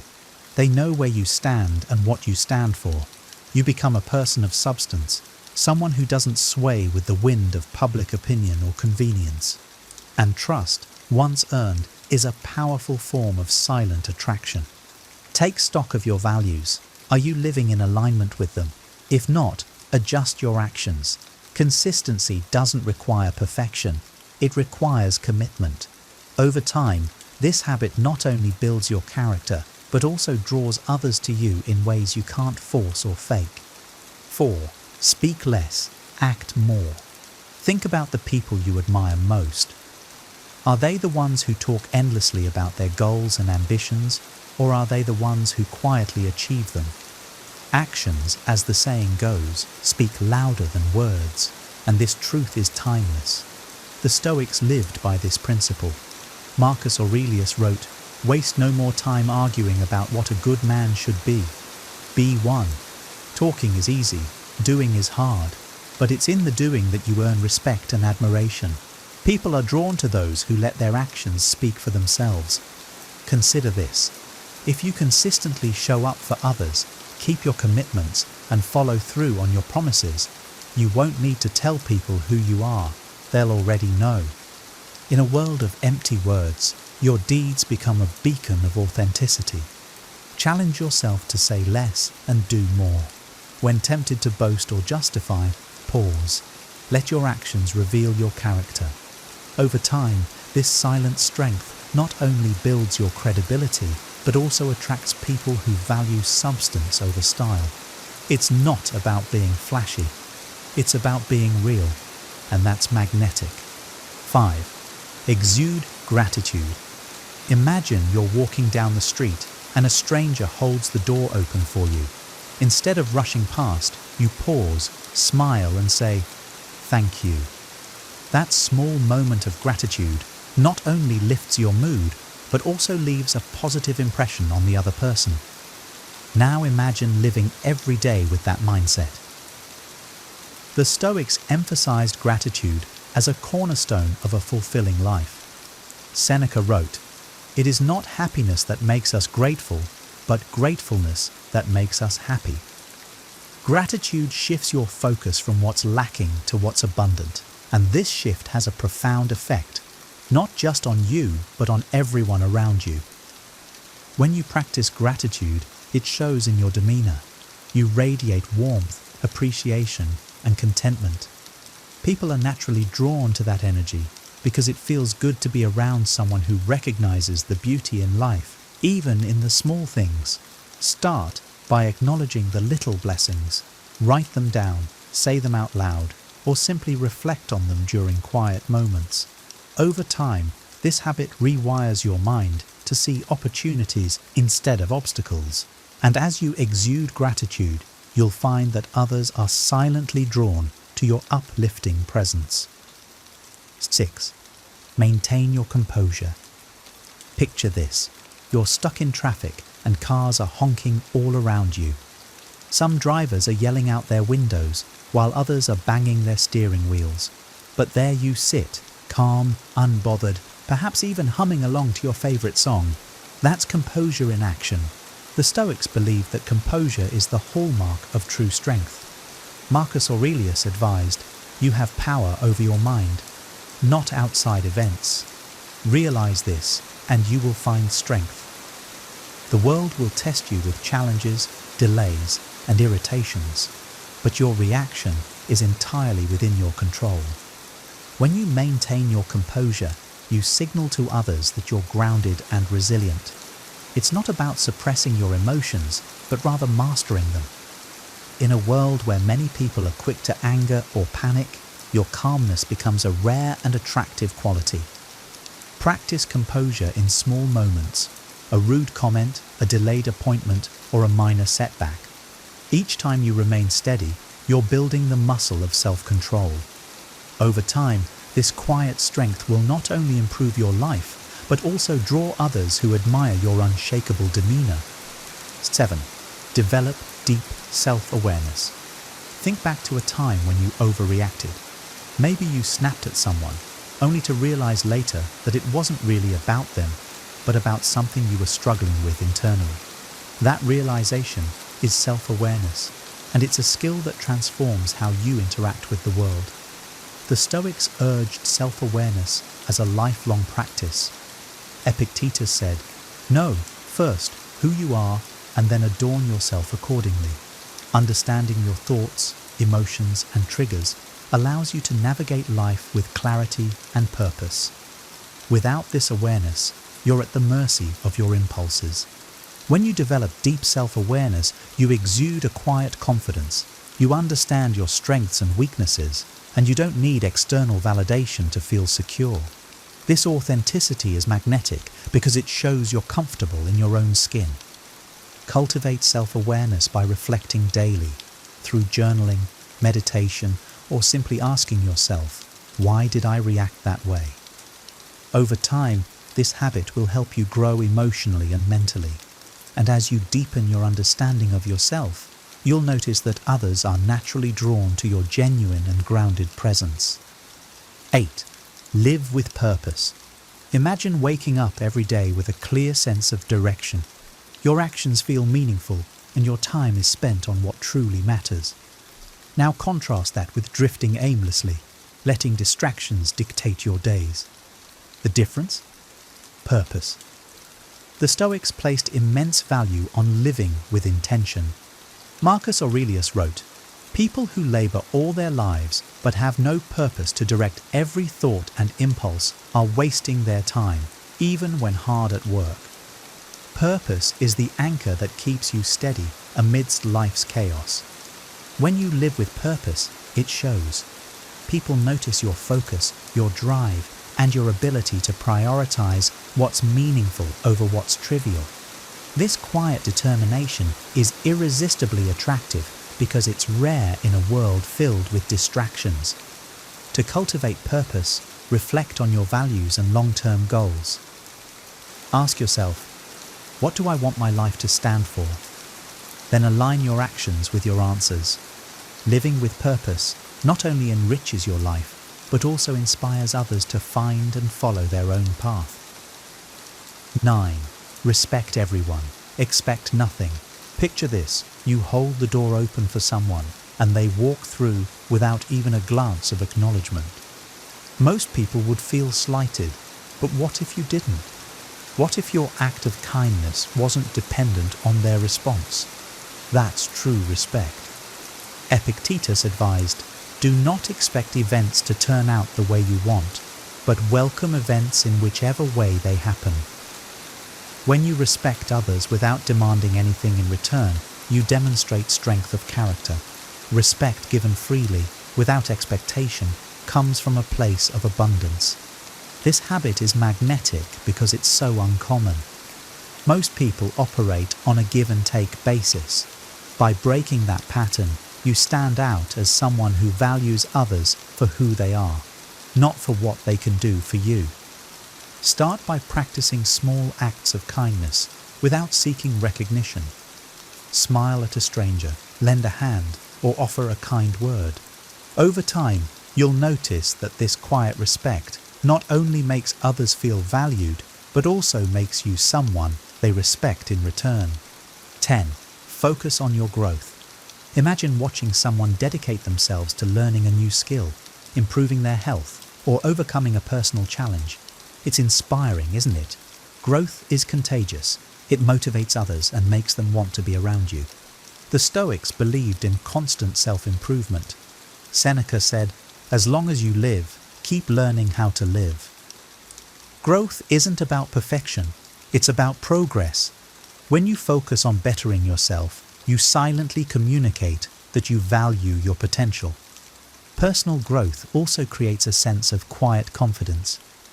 You don't need to brag about your achievements because they're evident in how you carry yourself. People are naturally drawn to someone who is on a journey of self-betterment. Identify one area of your life you'd like to improve: your health, your skills, or your mindset. Commit to small, consistent steps. As you grow, you'll not only enhance your own life, but also inspire and attract others who recognize and admire your dedication. 11. Hold strong boundaries. Picture someone who always says yes to every request, even when it's inconvenient or goes against their priorities. Over time, they become overwhelmed and resentful. Now imagine someone who can say no with kindness but firmness. Which one do you respect more? The Stoics understood the value of boundaries. Marcus Aurelius advised, "Be tolerant with others and strict with yourself." Boundaries are not walls, they're guidelines that protect your time, energy, and values. When you set and enforce them, you show others that you respect yourself. Holding strong boundaries makes you magnetic because it communicates self-worth. People are drawn to those who know their limits and prioritize what truly matters. It's not about being rigid, it's about being intentional. Practice saying no when something doesn't align with your priorities. Do it respectfully, but confidently. Over time, you'll notice that others respect you more, and you'll have more energy to invest in what's truly important. 12. Radiate calm confidence. Think of someone who enters a room without rushing, without fidgeting, and without needing to be the center of attention. They're not loud, but their presence is felt. That's calm confidence, and it's one of the most attractive qualities you can cultivate. The Stoics believed that true confidence comes from within. Epictetus taught, "He who is not a slave to external circumstances is truly free." When your sense of self isn't dependent on others' opinions or external achievements, you exude an unshakable calm. This kind of confidence isn't about arrogance or bravado. It's about being secure in who you are. People are drawn to this because it creates a sense of safety and trust. To radiate calm confidence, start by grounding yourself in your values and achievements. Practice mindfulness to stay present and composed.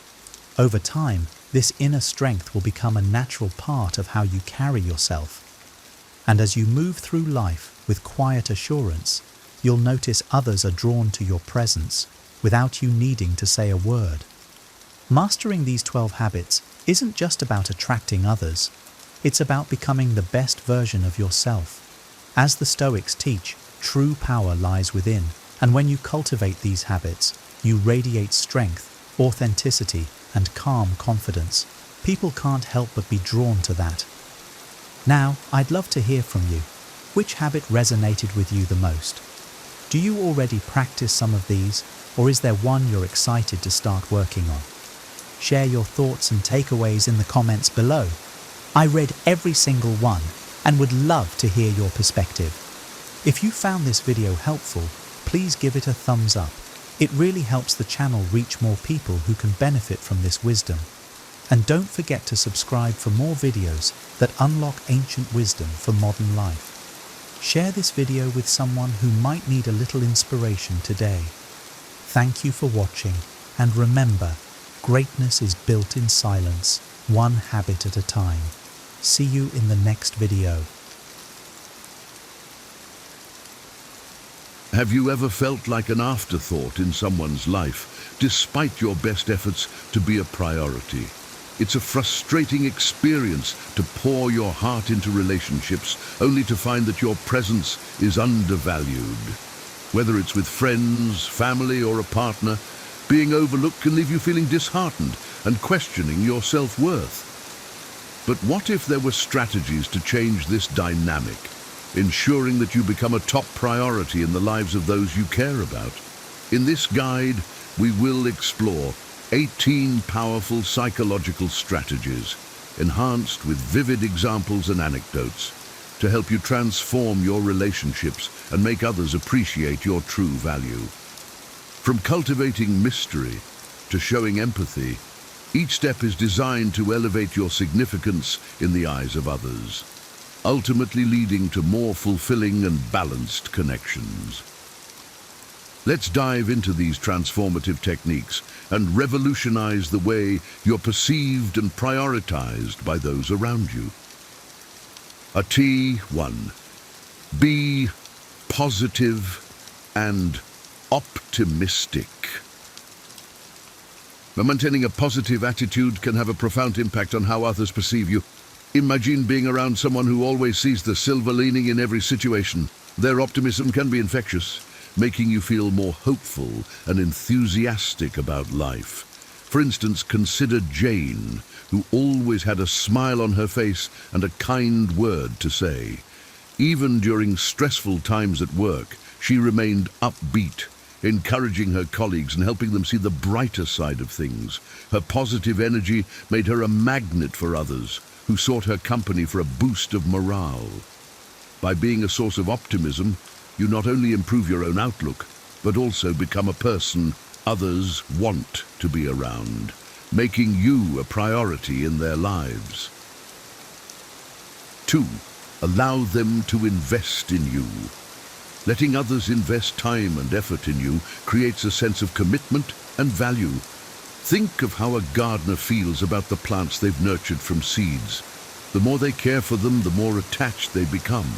Similarly, when people invest their time, energy, or resources into you, they begin to see you as a significant part of their lives.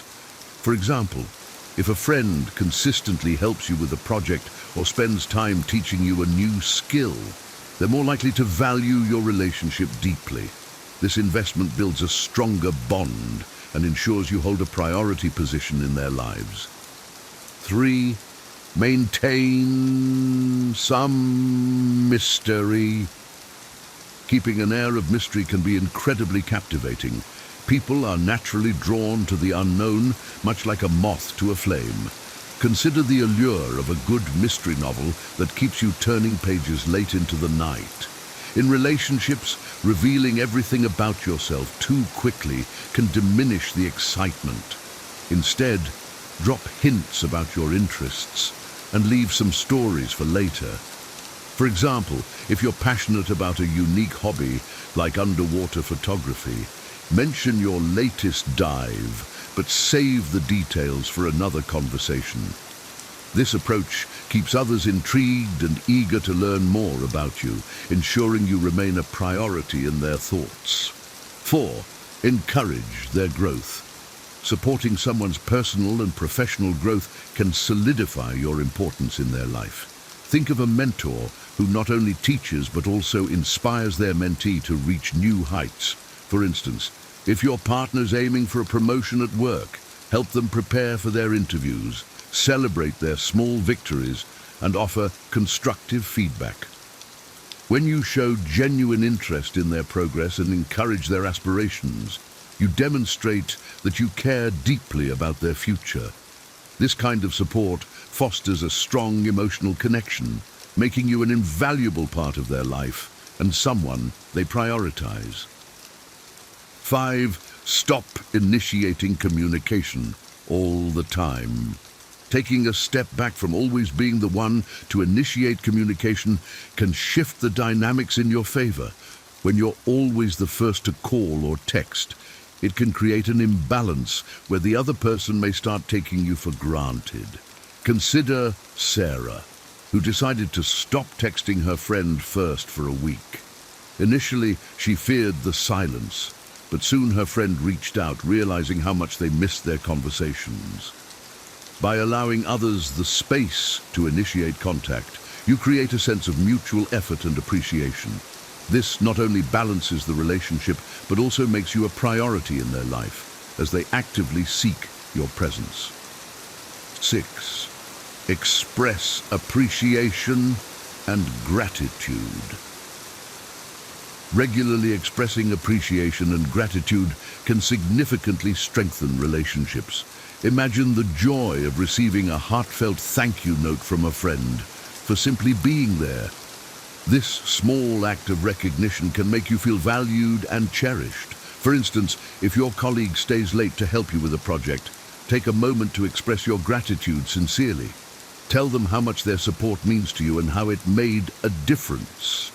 Such gestures of appreciation build positive feelings and reinforce the bond between you, ensuring that you become someone they hold in high regard and prioritize in their life. 7. Respect their boundaries. Understanding and respecting personal boundaries is crucial in any relationship. Imagine a neighbor who constantly drops by unannounced versus one who respects your space and checks if it's a good time before visiting. The latter is more likely to be appreciated and valued. For example, if a friend seems overwhelmed with their workload, give them space instead of insisting on plans. Let them know you understand and are there for them when they're ready. This respect for their boundaries shows maturity and consideration, fostering a deeper trust. As a result, they will prioritize your relationship, knowing that you value their personal space and needs. 8. Create the fear of losing you. Creating the fear of losing you can make others realize your value. It's a powerful psychological technique, but it must be used wisely. Consider John, who felt taken for granted by his friends. He decided to become less available, focusing on his own hobbies and spending time with new people. His friends soon noticed his absence and began to reach out more, realizing how much they missed his presence. By stepping back slightly and investing time elsewhere, you can create a sense of urgency and appreciation.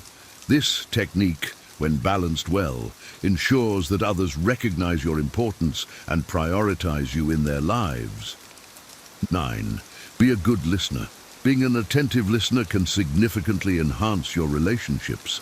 Imagine sharing a personal story with someone who listens intently, asks thoughtful questions, and offers empathetic responses. This kind of interaction makes you feel heard and valued. For instance, if a friend is going through a tough time, give them your full attention. Put away distractions, listen to their concerns, and acknowledge their feelings. Your genuine interest and understanding can make a profound impact. By being a good listener, you demonstrate that you value their experiences and emotions, which in turn makes you a priority in their life as they seek your supportive presence. 10. Avoid being always available. Being too available can sometimes lead to being taken for granted. Think of a restaurant that's always open versus one with limited exclusive hours. The latter often feels more special and valued. For example, if you're always ready to drop everything for a friend, they might start expecting it rather than appreciating it. Instead, balance your availability. Let them know you have other commitments and interests. This not only shows that you value your time, but also makes them value the moments you do spend together. By not always being available, you enhance the quality of your interactions and ensure you're seen as a priority, not just a convenience. 11. Develop shared interests. Engaging in activities or hobbies that both you and the other person enjoy can significantly strengthen your bond. Imagine two friends who bond over their love for hiking. They plan trips together, share experiences, and create lasting memories on the trails. These shared interests deepen their connection and ensure they prioritize spending time together. For example, if your partner loves cooking, take a cooking class together. This shared activity not only brings you closer, but also creates opportunities for quality time. Developing shared interests fosters a sense of camaraderie and mutual enjoyment, making you an integral part of their life. 12. Show consistency. Being dependable and consistent in your actions builds trust and reinforces your importance in someone's life. Think of a colleague who is always on time, meets deadlines, and follows through on commitments. Their reliability makes them invaluable to the team. For example, if you promise to help a friend move, ensure you show up as agreed. Consistency in your behavior shows that you are trustworthy and dependable. This reliability strengthens your relationships, making others more likely to prioritize you because they know they can count on you in both good times and bad. 13. Prioritize your needs. Focusing on your own needs ensures that you don't settle for less than you deserve. Think of someone who always puts others first, often feeling drained and unappreciated. By prioritizing your own needs, you set a standard for how you expect to be treated. For example, if you know someone won't respect your time, limit your interactions with them. Surround yourself with people who see you as a priority. This self-respect not only enhances your well-being, but also signals to others that you value yourself. In turn, they are more likely to treat you with the respect and importance you deserve. 14. Create your own happiness. Being self-sufficient and not depending on others for happiness can make you more attractive and balanced. Consider someone who pursues their passions, enjoys their own company, and finds joy in their achievements. Their independence and contentment make them appealing to others. For instance, if you love painting, dedicate time to your art and let it be a source of happiness. When you create your own happiness, you appear more balanced and self-assured. This not only enhances your overall well-being, but also makes you more attractive to others who see you as someone who doesn't rely on them for fulfillment. 15. Show empathy and compassion. Being empathetic and compassionate towards others' struggles and emotions fosters deep connections.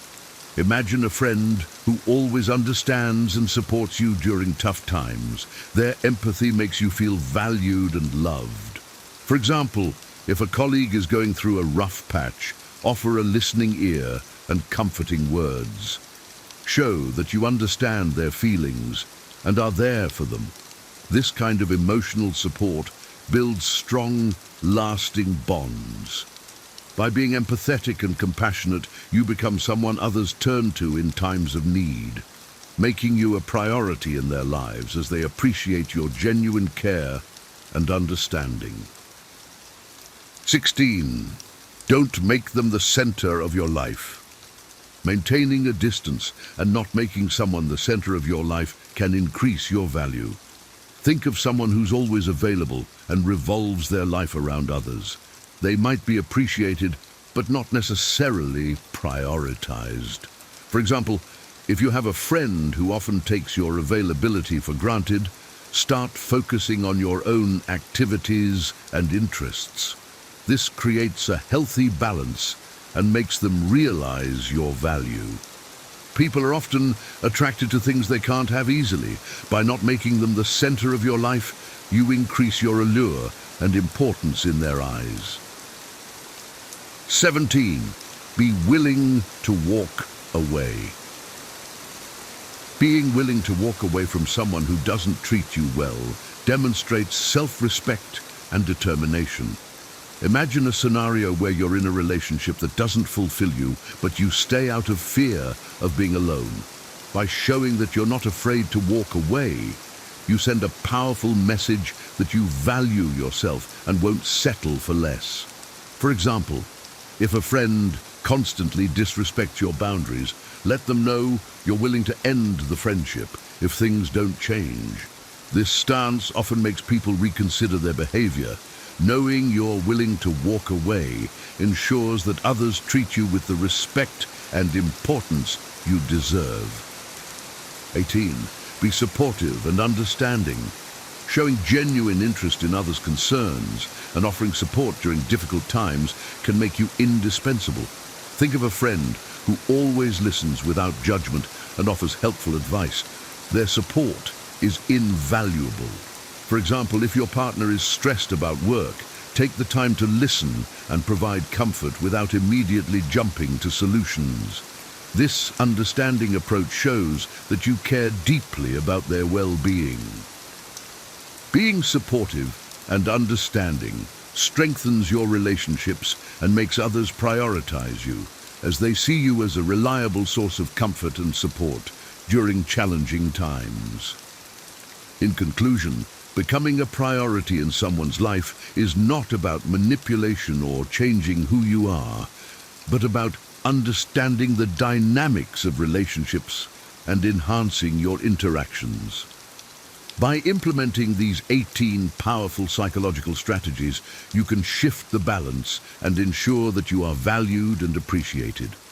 Whether it's maintaining a positive outlook, allowing others to invest in you, or showing empathy and understanding, each technique contributes to building stronger, more meaningful connections.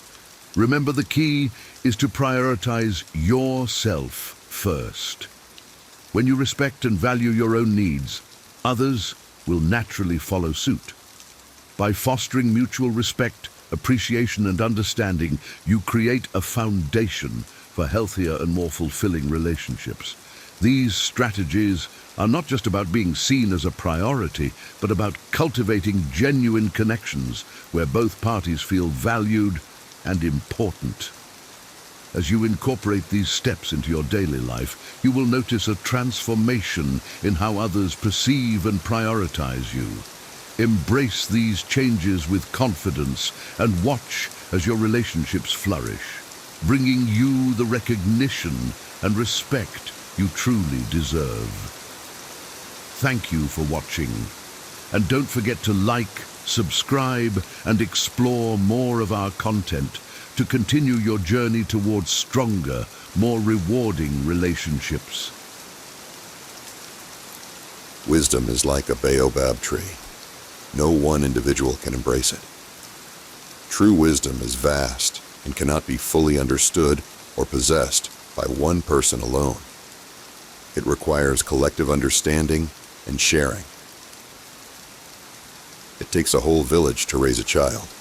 Raising a child is a communal effort that involves the support and guidance of the entire community, not just the parents. If you want to go fast, go alone. If you want to go far, go together. Working alone may yield quick results, but teamwork and collaboration lead to sustainable, long-term success.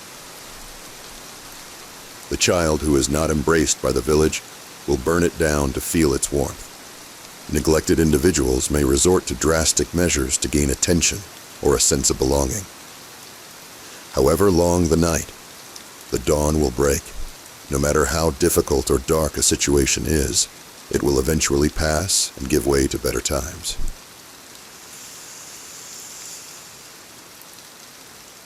The fool speaks, the wise man listens. Wisdom often involves listening and understanding before speaking, whereas foolishness is marked by hasty, uninformed speech. A bird will always use another bird's feathers to feather its own nest. People often use resources or knowledge from others to improve their own situation. When there is no enemy within, the enemies outside cannot hurt you. Inner peace and self-confidence make external threats less harmful. You learn how to cut down trees by cutting them down. Practical experience is the best teacher. You learn by doing. Rain does not fall on one roof alone. Hardships and blessings are shared experiences that affect many people, not just one individual. A man who uses force is afraid of reasoning. Those who resort to violence often do so because they lack the ability or willingness to engage in rational discourse. Do not look where you fell, but where you slipped. Focus on understanding the cause of your mistakes rather than the consequences. To try and fail is not laziness. Making an effort, even if it results in failure, is commendable and not the same as being lazy. A child's fingers are not scalded by a piece of hot yam, which its mother puts into its palm.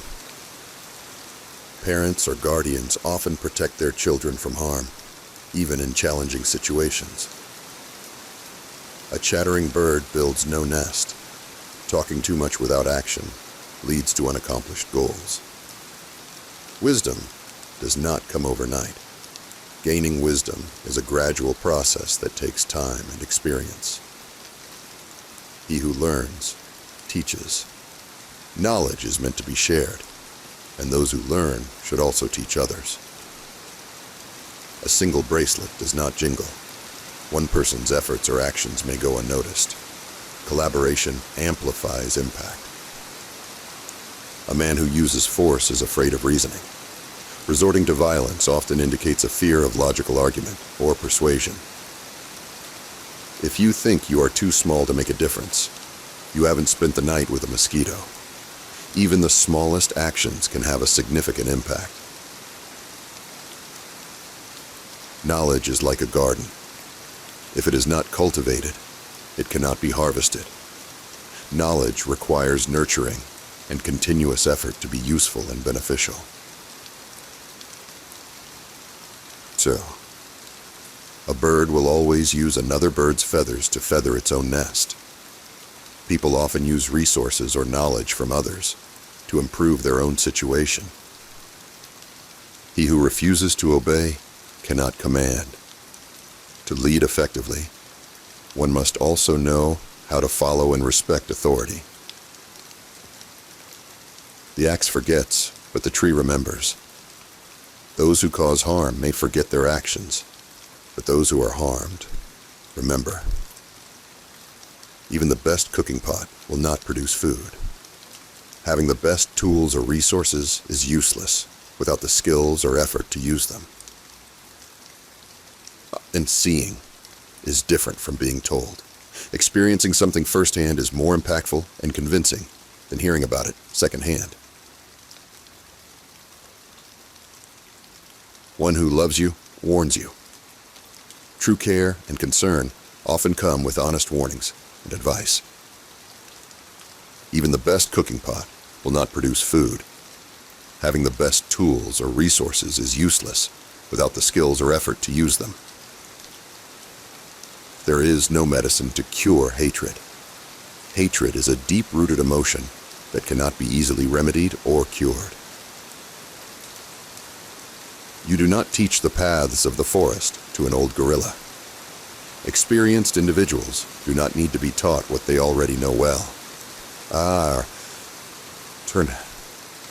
Ever found yourself endlessly waiting for a reply from someone who just won't text back? You feel ignored, confused, and maybe even frustrated.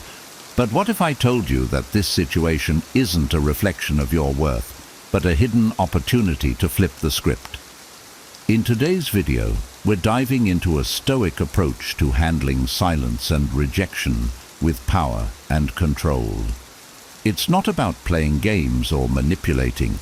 This is about becoming your strongest, most resilient self. You'll learn why her silence doesn't define you and how, With the right mindset, you can transform this situation into a massive boost for your confidence and self-worth. Imagine not just handling being ignored, but thriving because of it. We're going to cover actionable steps, from staying calm and unbothered to embracing the power of silence and detachment. By the end of this video, you won't be reacting to someone else's behavior. You'll be responding with poise and purpose.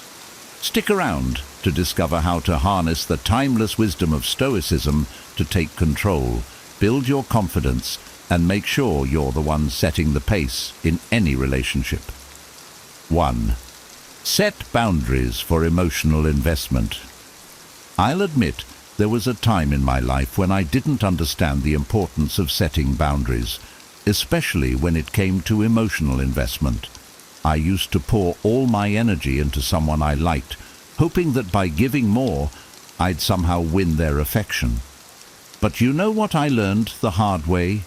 Over-investing emotionally in someone who doesn't reciprocate is like pouring water into a bucket with a hole. It never fills up, and eventually you're the one left drained. There was this woman I really liked. We'd been texting for weeks and everything seemed to be going great, until one day she just stopped responding. No explanation, no reason, just silence.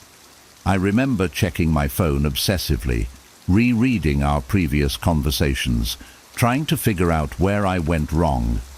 It consumed me to the point where I wasn't focused at work, skipped the gym, and felt like I was in a constant state of anxiety. One day, a good friend of mine said something that hit me like a ton of bricks.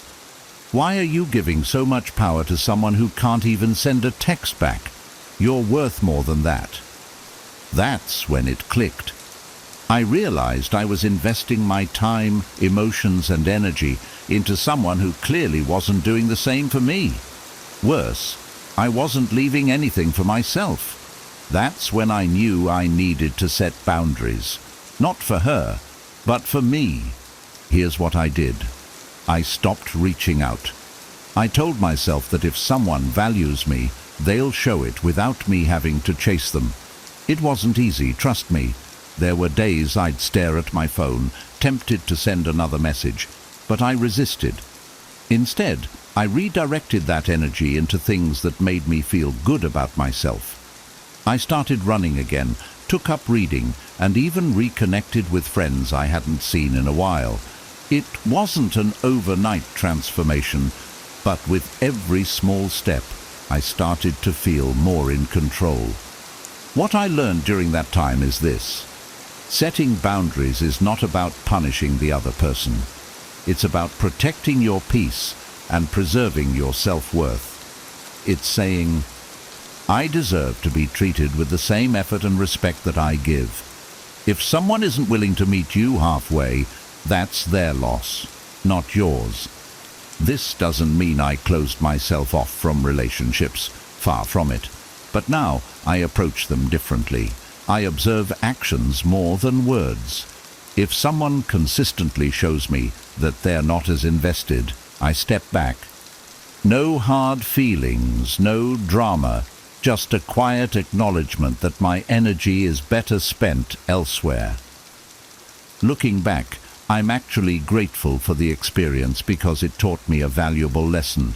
I'm responsible for how I allow others to treat me. Setting boundaries isn't selfish, it's self-care, and in doing so, I've created space for the right people to enter my life, people who see my worth without me having to convince them. So, if you're in a situation where you feel ignored or undervalued, ask yourself, am I respecting my own boundaries? Am I investing too much into someone who's giving too little? If the answer is yes, it's time to pull back. Trust me, your future self will thank you. 2. Do nothing. And you know what? She started initiating more conversations, but by then, I'd learned something crucial.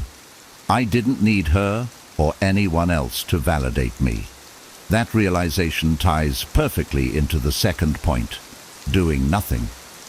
Doing nothing might sound counterintuitive, especially in a world where we're constantly told to take action or fix things. But when someone ignores you, sometimes the most powerful move is no move at all.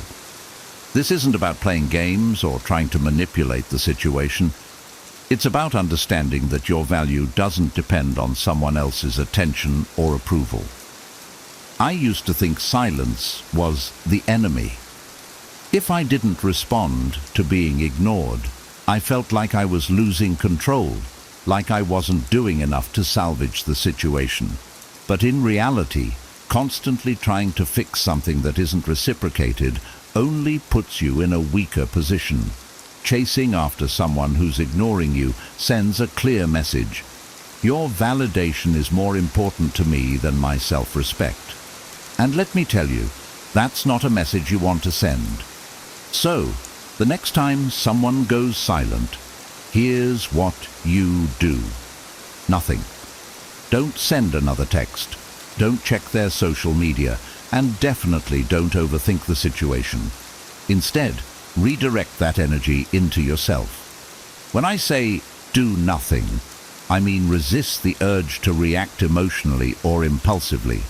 Let their silence speak for itself and respond with your own silence. This isn't a game, it's a statement of strength. I remember one instance when doing nothing completely shifted the dynamic. A woman I had been talking to suddenly stopped replying after what seemed like a great conversation. My instinct was to follow up and ask if everything was okay, but I stopped myself. I decided to let her be and instead focused on my own life. I went to the gym, worked on a side project I'd been putting off, and spent time with friends. To my surprise, a few days later, she reached out with an apology, saying she'd been overwhelmed with work. By doing nothing, I showed that I wasn't dependent on her response to maintain my sense of self-worth. And even if she hadn't reached out, it wouldn't have mattered. I had already moved on and spent that time building myself up instead of tearing myself down with overthinking. The power of doing nothing lies in the message it sends. I am not controlled by your actions or your silence.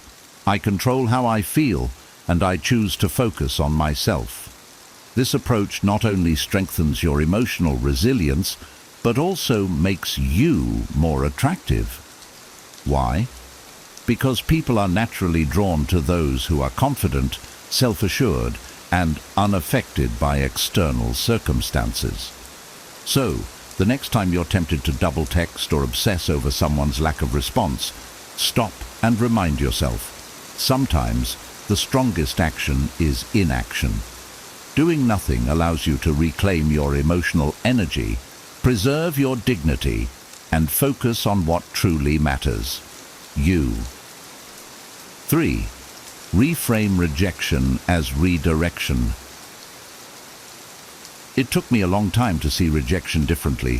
For years, every time someone ignored me, I felt like I'd failed. I'd replay conversations in my head, analyzing every word, wondering what I did wrong. I couldn't see it for what it truly was. Not a dead end, but a redirection towards something better. One of the most empowering lessons I've learned is that rejection is rarely personal. Often it's a sign that the person or situation isn't aligned with who you are or where you're headed. Instead of focusing on what you're losing, focus on what you're gaining. The opportunity to grow, the chance to focus on yourself, and the space to invite something or someone more compatible into your life. I remember a specific time when I was texting someone I really liked. We had great conversations, but suddenly she stopped replying. I was crushed. I felt like I had messed up, and for weeks I couldn't let it go. But in the process of obsessing over her silence, I realized something. I had put her on a pedestal. I was so focused on winning her over that I had forgotten about my own needs and goals. Her ignoring me forced me to take a step back and reevaluate. I decided to reframe her rejection as a redirection. Instead of seeing her silence as a reflection of my worth, I saw it as a sign that I needed to realign my priorities. I threw myself into the things I'd been neglecting, working out, learning a new skill, and reconnecting with old friends. And you know what? Over time, I started to feel grateful for the experience. Her lack of interest freed me to focus on myself in a way I hadn't in years. What I learned is that rejection is not the end of the story. It's the beginning of a new chapter. Every time someone closes a door, they're creating space for something better to come into your life. It might be a deeper connection with yourself, a new passion, or even someone who appreciates you for who you truly are. Now, whenever I face rejection, I remind myself, this is redirection. I think about all the times something didn't work out, only for something better to follow. Maybe that job you didn't get led to an even better opportunity. Maybe the relationship that didn't work out taught you lessons that prepared you for the love of your life. It's all about perspective. When you reframe rejection as redirection, you take the power back. You stop seeing yourself as a victim of someone else's choices and start seeing yourself as the creator of your own destiny. So, the next time someone ignores you, ask yourself, what am I being redirected toward? What can I gain from this experience? By shifting your focus from what you've lost to what you can gain, you'll find that rejection isn't something to fear. It's something to embrace. 4. Shift the focus back to you. When someone ignores you, it's easy to get caught up in the whirlwind of questions. Why aren't they responding? Did I do something wrong? Are they talking to someone else? I've been there, and I know how quickly those thoughts can spiral out of control. But the truth is, the more energy you give to someone who isn't reciprocating, the more you're neglecting the most important person in your life, yourself. I learned this lesson during a particularly rough time. I was texting someone I thought was interested in me, but suddenly her replies stopped coming. I wasted so much time refreshing my phone, hoping for a message that never came. My mood was tied to her actions, and my entire day could be ruined by her silence. Then one day, I looked in the mirror and thought, why am I letting someone else control my happiness like this? That moment was a turning point. I decided to shift the focus back to myself. Instead of obsessing over her lack of response, I redirected that energy into my own growth. I started hitting the gym more consistently, working toward a goal I had neglected. I picked up a new hobby, photography, that gave me a creative outlet and a sense of accomplishment. I even started catching up with friends I hadn't spoken to in a while. Something amazing happened when I made myself the priority. Not only did I feel better, but I also started attracting better energy into my life. The more I focused on becoming the best version of myself, the less I cared about whether or not she texted me back. I realized that my self-worth wasn't tied to her attention. It came from within. Here's what I discovered. When you shift the focus back to yourself, you become magnetic. People are naturally drawn to those who are passionate about their goals, confident in their abilities, and fully engaged in their own lives. It's not about pretending to be busy or trying to make someone jealous. It's about genuinely investing in your growth and happiness. Think about a time when you were deeply focused on something that mattered to you, whether it was a fitness goal, a creative project, or a career milestone. Remember how good it felt to wake up every day with purpose. That's the energy you need to channel. When you're locked in on your own mission, you stop worrying about who's texting you back because you're too busy building a life you're proud of. The next time someone ignores you, use it as a wake-up call. Ask yourself, am I spending my energy wisely? Am I giving more attention to this person than I'm giving to myself? If the answer is yes, it's time to make a change. Hit the gym, dive into a project, reconnect with friends, or explore a new passion. Whatever you do, make sure it's for you. By shifting the focus back to yourself, you reclaim your power. You show that your happiness doesn't depend on someone else's attention, but on your own choices and actions. That's the kind of confidence that not only feels amazing, but also draws the right people into your life. 5. Use reverse psychology. One of the most surprising lessons I've learned in situations where someone ignores you is the power of reverse psychology. It's not about being manipulative or playing mind games. It's about showing strength by refusing to react emotionally or desperately. When you stop chasing someone's attention, you shift the entire dynamic in your favor. I'll never forget a time when I unintentionally used reverse psychology and saw how effective it could be. There was a woman I'd been texting, and suddenly she went silent. My initial instinct was to send another message or ask if I'd done something wrong. But I held back, mainly because I was tired of feeling like I was chasing people who didn't value my effort.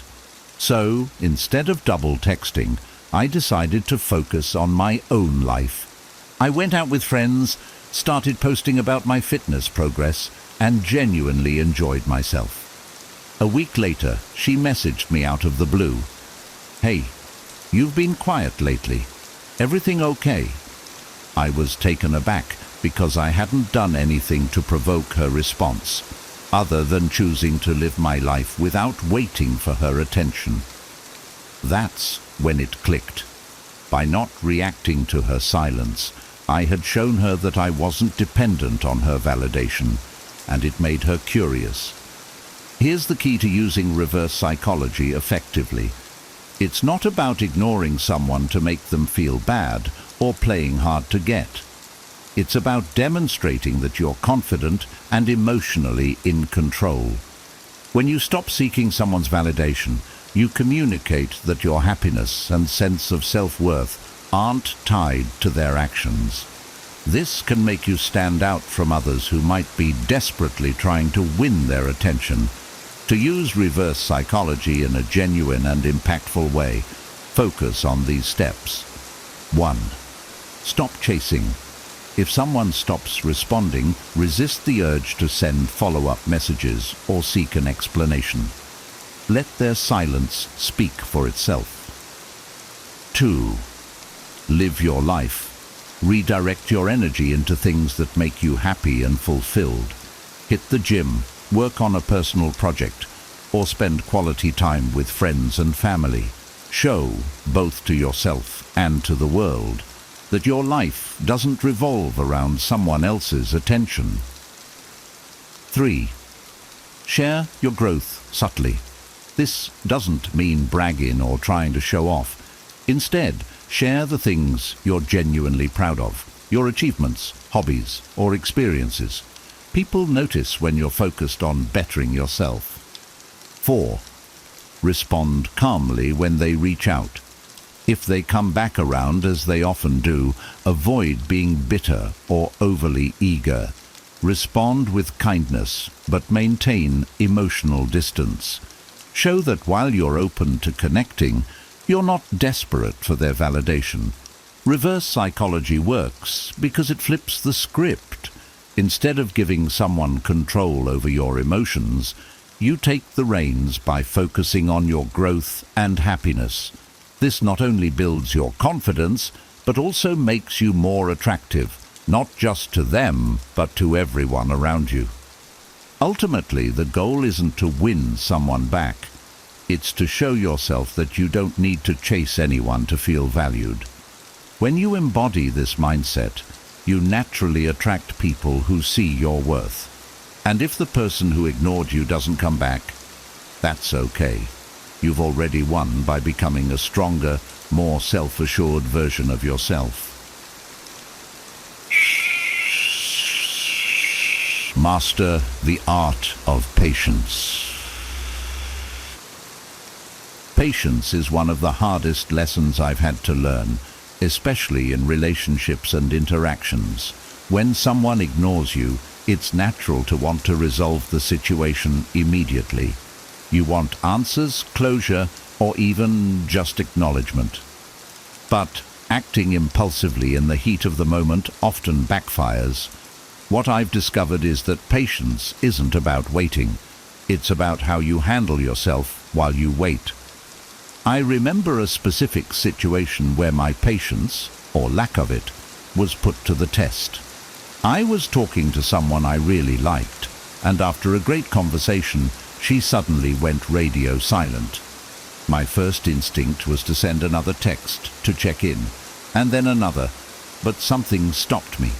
I thought to myself, what if I just let this be?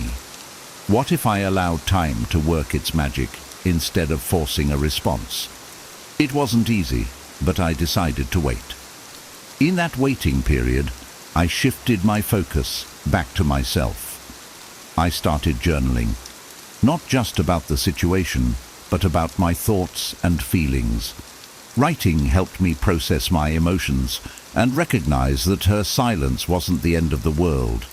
It was just a temporary moment of uncertainty. I also used that time to dive into my work, spend time with friends, and pick up a new skill I'd been wanting to try. The more I focused on myself, the less urgent her response felt. 2 weeks later, she finally texted me back, apologizing for being so busy. By then, I'd grown so much from the experience that her message didn't carry the same weight it would have if I'd been obsessing over it. I wasn't bitter or resentful. I was calm, collected, and in control.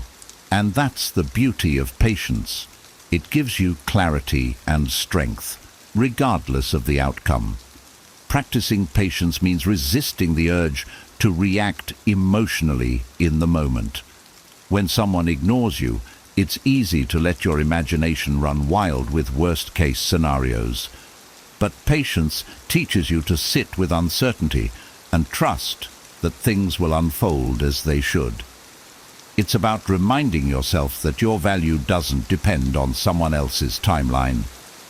Here are some practical ways I've cultivated patience. 1. Breathe through the impulse. When you feel the urge to act, whether it's sending a follow-up text or overthinking, pause. Take a few deep breaths and give yourself time to reflect before making any decisions. 2. Distract yourself productively. Fill your time with activities that enrich your life, like exercising, working on a personal project, or catching up with loved ones. The more engaged you are with your own growth, the less you'll focus on someone else's silence. 3. Practice self-compassion. Be kind to yourself during this waiting period. It's okay to feel frustrated or uncertain, but don't let those emotions spiral into self-doubt. Patience is a sign of emotional maturity and self-control. It shows that you trust yourself and your ability to handle whatever comes next. Whether the person reaches out or not, you've already won by staying composed and focused on what truly matters: you. Over time, this level of patience becomes second nature, and it transforms not just how you handle relationships, but how you approach life as a whole. 7. Detach from the outcome. Detaching from the outcome was one of the most liberating lessons I ever learned. When I first heard about this concept, it sounded like giving up. I thought, how can I not care about the outcome when I really like someone? Isn't caring part of the process?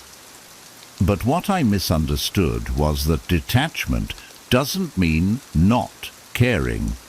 It means caring more about your own peace and self-worth than the result of any one interaction or relationship. There was a time when I tied my happiness to whether someone texted me back, said yes to a date, or validated me in some way. I'd obsess over the smallest details, replaying conversations in my mind and worrying about how things would play out. It wasn't just exhausting, it was unhealthy. My mood was a roller coaster, entirely dependent on someone else's actions. One day, I hit a breaking point. I remember sitting with a friend who gave me a piece of advice that changed everything. Stop worrying about whether it works out. Worry about whether you're okay no matter what happens. It sounded simple, but it hit me hard. I realized I'd been giving away my emotional stability, allowing someone else to control my happiness. That's when I decided to try something new, letting go of the need to control the outcome. The next time I was in a similar situation, where someone I liked wasn't reciprocating the same energy, I made a conscious effort to detach. I told myself, if they respond, great. If they don't, that's okay too. Either way, I'll be fine. It wasn't easy at first. I had to fight the urge to obsess over the situation or seek closure. But the more I practiced, the more freeing it became. Here's the beauty of detachment. It puts the focus back on you. When you stop worrying about whether they like you or respond to you, you regain your power. You remind yourself that your happiness doesn't depend on external validation. It comes from within. Detachment doesn't mean you don't care about the other person. It means you care more about your peace and well-being. One powerful way I've learned to practice detachment is by asking myself this question: am I okay if this doesn't work out? If the answer is no, it's a sign I'm too emotionally attached to the outcome. That's when I take a step back, focus on myself, and remind myself that my life is full and valuable, with or without this person. Over time, I noticed something surprising. Detachment makes you more attractive. When you're not desperately seeking someone's validation, you exude confidence and self-assuredness. People are drawn to that energy because it's rare and magnetic. The irony is, when you stop chasing a specific outcome, you often end up with better results. Not because you manipulated the situation, but because you showed that you're secure in yourself. So the next time you find yourself overly focused on whether someone likes you or responds to you, pause and practice detachment. Remind yourself that you're enough, no matter what happens. By letting go of the outcome, you'll find a sense of freedom that transforms not just your relationships, but every aspect of your life. 8. Stay calm and unbothered. One of the biggest lessons I've learned in life and relationships is the importance of staying calm and unbothered, especially when things don't go as planned. When someone ignores you, it's easy to let your emotions take over. Frustration, anxiety, and even anger can creep in. But losing your composure only hands over your power to the other person. Staying calm, on the other hand, shows strength, confidence, and emotional control. I used to be the person who reacted immediately. If someone didn't text me back, I'd feel the need to follow up, question why they weren't responding, or overthink the entire situation. It wasn't just draining. It made me come across as insecure and needy, which is exactly the opposite of what I wanted. Eventually, I realized that my emotional reactions weren't helping the situation. They were only making things worse for me. I remember one particular instance when someone I was dating went silent after what I thought was a great conversation. My initial reaction was panic. Did I say something wrong? Did they lose interest? But instead of acting on those emotions, I decided to try something different. I took a deep breath, went for a run to clear my mind, and told myself, their actions don't define me. I control how I feel. That shift in mindset made all the difference. By staying calm, I gave myself the space to think clearly and realize that their silence wasn't about me. It was about them. Maybe they were busy. Maybe they weren't sure how they felt. Or maybe they just weren't as invested as I was. Whatever the reason, it didn't matter. What mattered was how I handled the situation, and staying calm allowed me to maintain my dignity and self-respect. Here's the thing, calmness is powerful. When you refuse to let someone else's actions dictate your emotions, you become unshakable.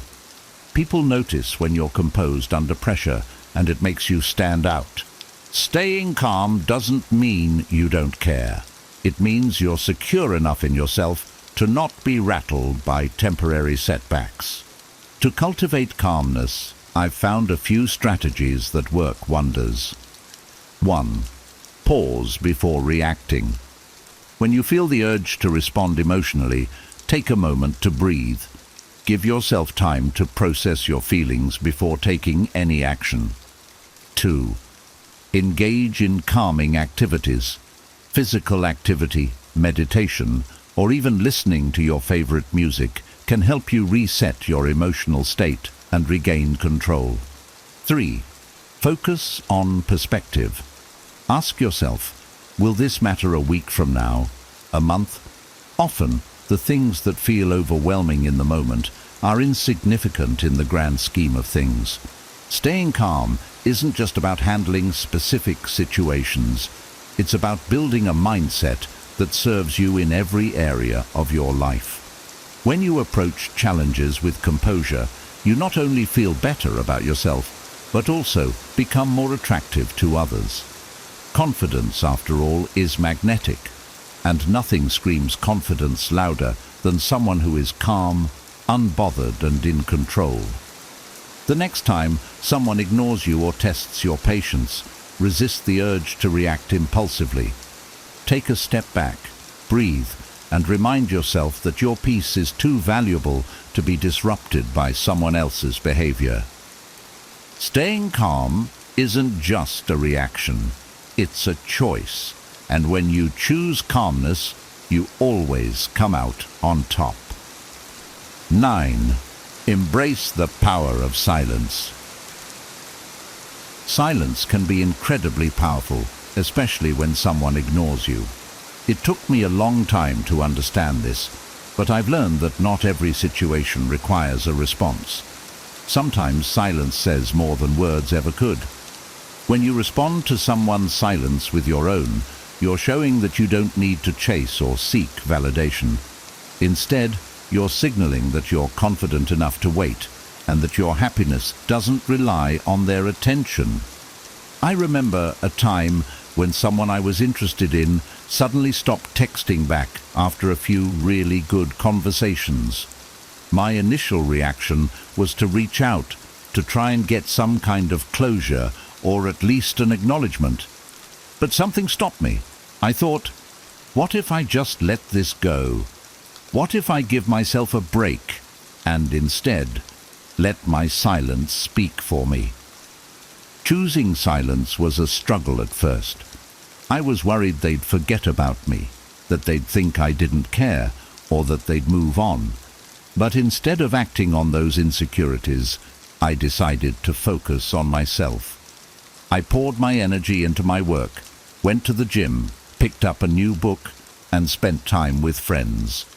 The more I embraced the power of silence, the more liberated I felt. I wasn't waiting around for a response. I was actively living my life. Surprisingly, about a week later, they reached out. It wasn't anything extraordinary, just a casual message asking how I'd been. But by that point, I didn't feel the same urgency or need for their validation. My silence had done more for my confidence than any text ever could. I'd learned that staying silent didn't mean I didn't care. It meant I cared more about my self-respect than chasing someone's attention. Silence, when used intentionally, communicates strength and self-assurance. Here's why it works. When someone expects you to react and you don't, it catches them off guard. It makes them wonder why you aren't seeking their approval or why you aren't affected by their absence. This isn't about playing games. It's about showing that you're grounded enough to stand on your own without needing to fill every moment with words or gestures. Here's how you can embrace the power of silence in a healthy, authentic way. 1. Resist the urge to fill the silence. When someone goes quiet, let it be. Don't send a follow-up message or try to force a response. Give the situation the space it needs. 2. Focus on self-growth. Use this time to invest in yourself. Pick up a new hobby, dive into a passion, or reconnect with friends and family. Fill your life with meaningful activities that remind you of your own worth. 3. Be okay with any outcome.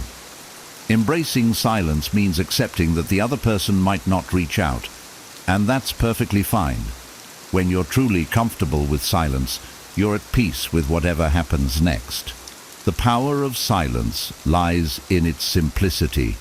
It's a quiet reminder to both you and others that your life is full, even without constant interaction or validation. Silence allows you to focus inward on what truly matters. And when someone finally does break that silence, you'll know that it wasn't because you chased after them. It was because they felt drawn back to your calm, centered energy. So the next time someone ignores you, try responding with silence. You'll be amazed at how much strength you feel from simply letting things be. Silence is not an empty space. It's a declaration of self-worth and the confidence to let go. 10. Reframe rejection as redirection. One of the most empowering shifts I've made in my mindset is learning to see rejection not as a personal failure, but as redirection. When someone ignores or rejects you, it's easy to feel hurt and wonder what you did wrong. But over time, I've realized that rejection often has less to do with me and more to do with the other person's needs, circumstances, or even timing. What seems like rejection is often just life guiding you towards something or someone better aligned with your growth and values. I remember a time when I was really invested in someone who ended up drifting away without explanation. I spent weeks wondering what went wrong, replaying conversations, and even blaming myself for not being enough. But as painful as it was, that experience forced me to take a step back and reassess what I truly wanted in a relationship. I began to realize that the qualities I valued most, consistency, openness, and mutual effort, weren't actually there. Her rejection wasn't a comment on my worth. It was a sign that we weren't truly compatible. That's when I started embracing the idea of redirection. I stopped looking at her silence as a sign of my inadequacy and started seeing it as life steering me toward people and experiences that would actually nourish and respect me. I let go of my need for closure and instead focused on what I could gain from this experience. I redirected my energy toward things that mattered to me, like building stronger friendships, working on my fitness goals, and even rediscovering my passion for painting. What I found is that when you reframe rejection as redirection, you open yourself up to new opportunities and connections that are better suited to you. Rather than dwelling on what you lost, you focus on what you can gain. And that shift is incredibly freeing. Here's how to make this mental shift and start seeing rejection in a more positive light.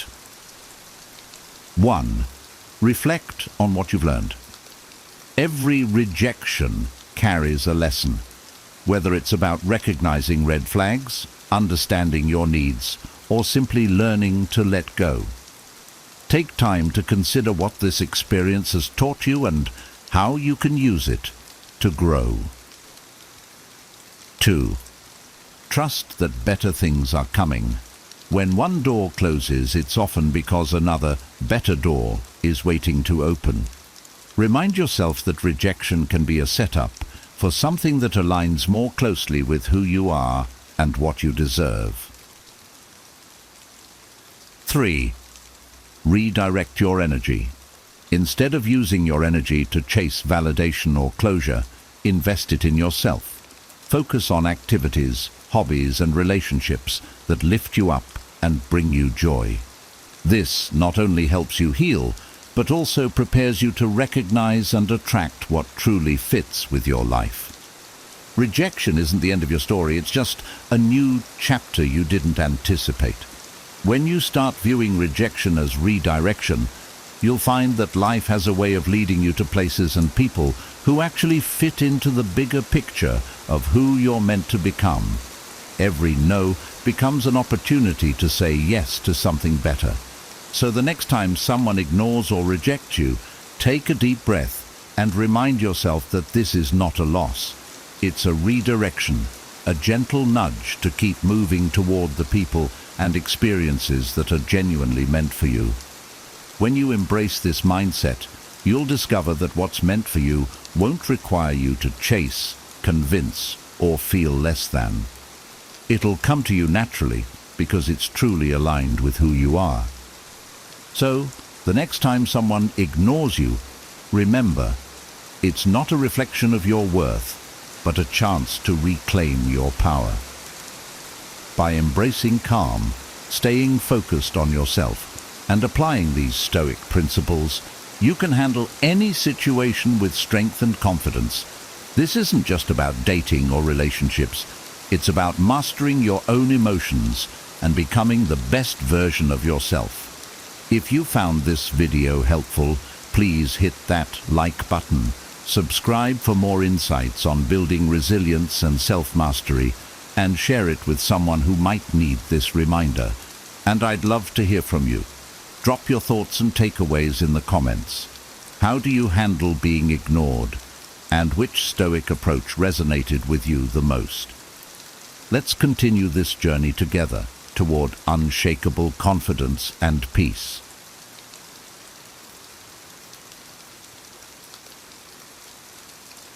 How to become stoic with an iron mind. Imagine a life where nothing phases you. In a world swirling with chaos, anger, and jealousy, picture yourself standing as an unshakable pillar of calm and strength. You're at peace while others rage. You remain composed as others crumble.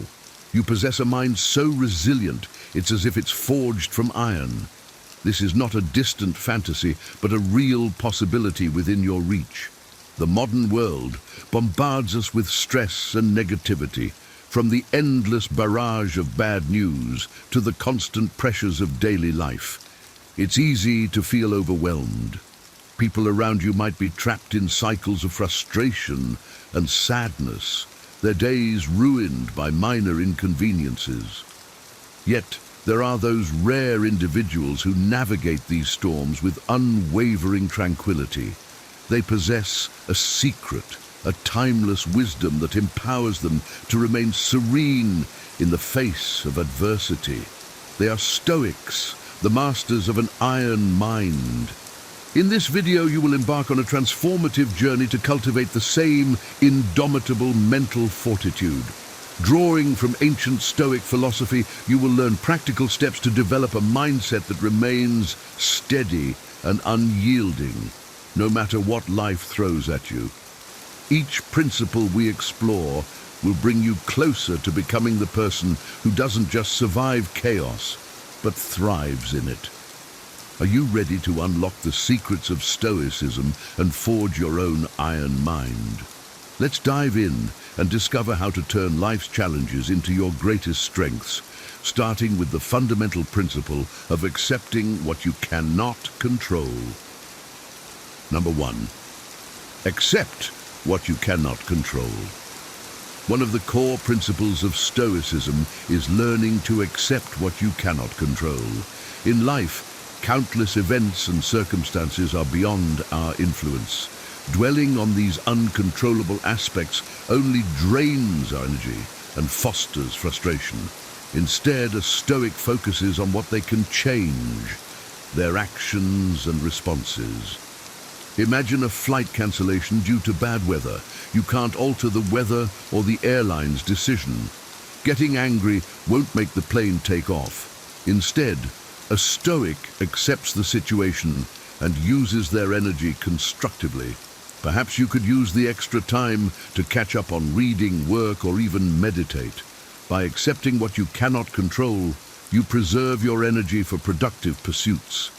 This principle extends to all areas of life, whether it's a traffic jam, an unexpected expense, or someone else's behavior. Recognizing that these are beyond your control allows you to maintain inner peace.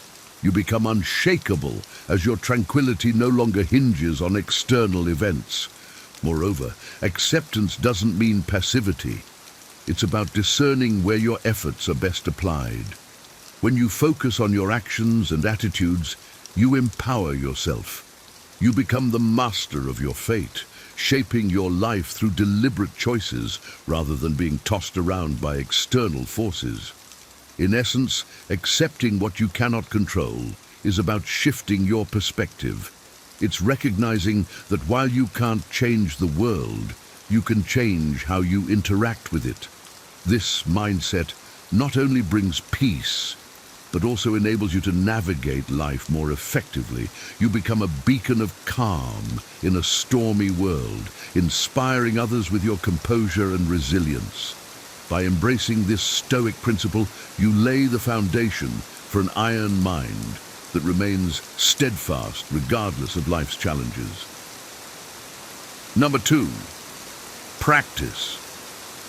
The essence of Stoicism is not merely in understanding its principles, but in practicing them daily. No video or book can replace the value of consistent application. The journey to becoming Stoic with an iron mind requires regular, intentional practice. It's about integrating Stoic wisdom into every facet of your life, making it a part of your daily routine.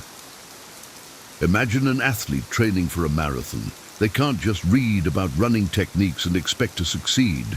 They need to run every day, building their endurance, strength, and mental toughness. Similarly, Stoicism is a discipline that demands continuous effort. Each day presents opportunities to practice Stoic principles, from small annoyances to significant challenges.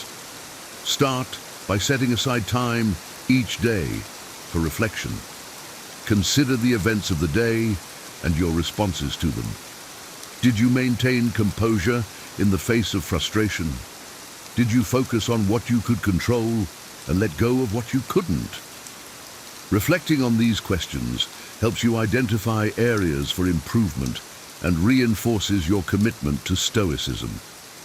Additionally, incorporate Stoic exercises into your routine. Practice gratitude by acknowledging the good in your life. Engage in negative visualization to prepare yourself for potential difficulties. Meditate to cultivate mindfulness and presence. These practices build your Stoic muscle, making it easier to remain calm and rational during life's storms. Remember, transformation doesn't happen overnight. It's the result of countless small efforts, repeated day in and day out. By committing to practice, you gradually reshape your mindset and behavior. You become more resilient, more composed, and more in control of your actions. Practice is the bridge between knowledge and mastery, and it's through this consistent effort that you develop the iron mind of a true Stoic. Number 3, build resilience. Resilience is the hallmark of a Stoic mind. It's the ability to bounce back from setbacks, to stand firm in the face of adversity. Building resilience is crucial for developing an iron mind, enabling you to navigate life's challenges with strength and grace. Resilience starts with a mindset shift. Understand that setbacks are a natural part of life, not a reflection of your worth or abilities. Embrace challenges as opportunities for growth rather than obstacles. Each difficulty you encounter is a chance to strengthen your resilience and refine your character. One way to build resilience is to face your fears. Avoiding challenges may provide temporary comfort, but it undermines your long-term growth. Confronting fears head-on, however daunting, fortifies your mental and emotional muscles. Over time, you become less intimidated by difficulties, viewing them as manageable and conquerable. Another key to resilience is maintaining perspective. In moments of crisis, it's easy to feel overwhelmed. But remember, most problems are temporary. By keeping the bigger picture in mind, you can maintain your composure and navigate through tough times. Reflect on past challenges you've overcome and remind yourself of your capacity to endure and triumph. Self-care also plays a vital role in building resilience. Ensure you're taking care of your physical, emotional, and mental well-being. Exercise regularly, eat healthily, get adequate sleep, and seek support when needed. A strong, healthy body and mind are better equipped to handle stress and recover from setbacks. Ultimately, resilience is about persistence. It's about getting up each time you fall, learning from your experiences, and continuing to move forward. By building resilience, you become like an oak tree in a storm, bending but never breaking. This steadfastness is a core element of the Stoic iron mind, enabling you to face life's inevitable challenges with unwavering strength and determination. Number 4, seek wisdom. Wisdom is the cornerstone of Stoic philosophy. It's the guiding light that informs your decisions and actions, helping you navigate life with clarity and purpose. To develop an iron mind, you must continually seek wisdom, cultivating a deep understanding of yourself and the world around you. Wisdom begins with self-awareness. Reflect on your thoughts, emotions, and behaviors. Understand your strengths and weaknesses, your values and goals. Self-awareness allows you to act with intention and integrity, aligning your actions with your true self. Reading and learning are essential components of seeking wisdom. Delve into the works of ancient and modern philosophers, thinkers, and leaders. Study their insights and apply their lessons to your life. The writings of Marcus Aurelius, Epictetus, and Seneca offer timeless wisdom on living a virtuous and fulfilling life. By engaging with these texts, you expand your perspective and deepen your understanding of Stoic principles. Cultivate curiosity and remain open to new ideas and experiences. Wisdom is not static.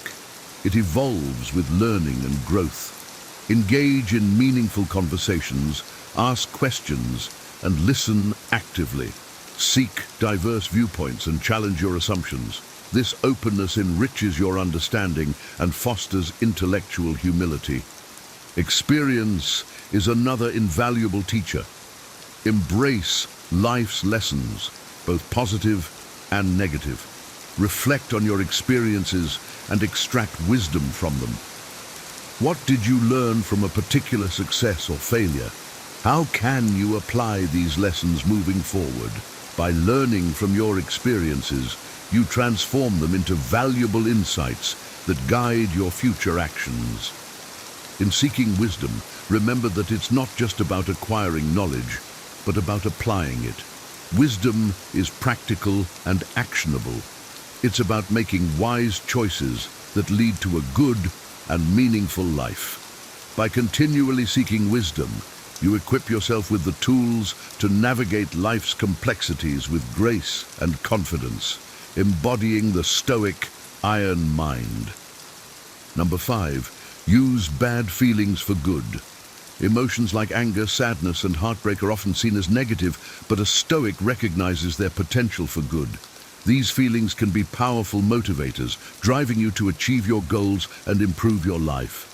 By harnessing these emotions constructively, you transform them from obstacles into allies. Consider anger, for example. While uncontrolled anger can lead to destructive behavior, channeled anger can fuel determination and resilience. When you face injustice or frustration, let that anger propel you into action. Use it to push yourself harder in your endeavors, to advocate for change, and to stand up for yourself and others. Sadness, too, has its place. It can deepen your empathy and understanding of the human condition. When you experience loss or disappointment, allow yourself to feel the sadness, but also use it as a reminder of what truly matters to you. This reflection can lead to greater appreciation for the good in your life and motivate you to pursue meaningful goals. Heartbreak, perhaps the most challenging of emotions, can also be transformative. It teaches you about vulnerability, love, and the impermanence of life. Use heartbreak as a catalyst for personal growth. Let it inspire you to strengthen your relationships, pursue your passions, and live more fully. The key is to control your emotions rather than being controlled by them. This requires discipline and self-awareness. When you feel a strong emotion, pause and reflect. Ask yourself how you can use this feeling to your advantage. Redirect your emotional energy towards positive actions and goals. By using bad feelings for good, you not only manage your emotions, but also leverage them to enhance your life. This approach is a testament to the Stoic principle of transforming challenges into opportunities. It enables you to maintain your composure and purpose even in the face of adversity, embodying the strength and resilience of an iron mind. Number 6, take responsibility. A fundamental tenet of Stoicism is taking responsibility for your life and actions. While you may not be responsible for everything that happens to you, you are responsible for how you respond and for finding solutions. This mindset empowers you to take control of your destiny, transforming obstacles into opportunities for growth. Taking responsibility means owning your actions and their consequences. It requires honesty and self-reflection. When faced with a problem, avoid the temptation to blame others or external circumstances. Instead, ask yourself what you can do to address the situation. This proactive approach fosters resilience and self-efficacy. Consider the example of a car breaking down on the highway. If you stand there waving for help, you might wait a long time. But if you start pushing your car, others are more likely to stop and assist you. By taking the first step to help yourself, you inspire others to support you. This principle applies to all areas of life. When you take responsibility, you attract opportunities and assistance. Responsibility also involves making informed and ethical decisions. It means considering the impact of your actions on yourself and others. Strive to act with integrity even when it's challenging. This builds trust and respect, both crucial for personal and professional relationships. Moreover, taking responsibility enhances your personal growth. It forces you to confront your weaknesses and areas for improvement. By acknowledging and addressing these, you become a stronger and more capable individual. Responsibility is not about perfection, but about continuous improvement and learning from your experiences. In essence, taking responsibility is about embracing your role as the author of your life. It's about recognizing your power to shape your reality through your actions and choices.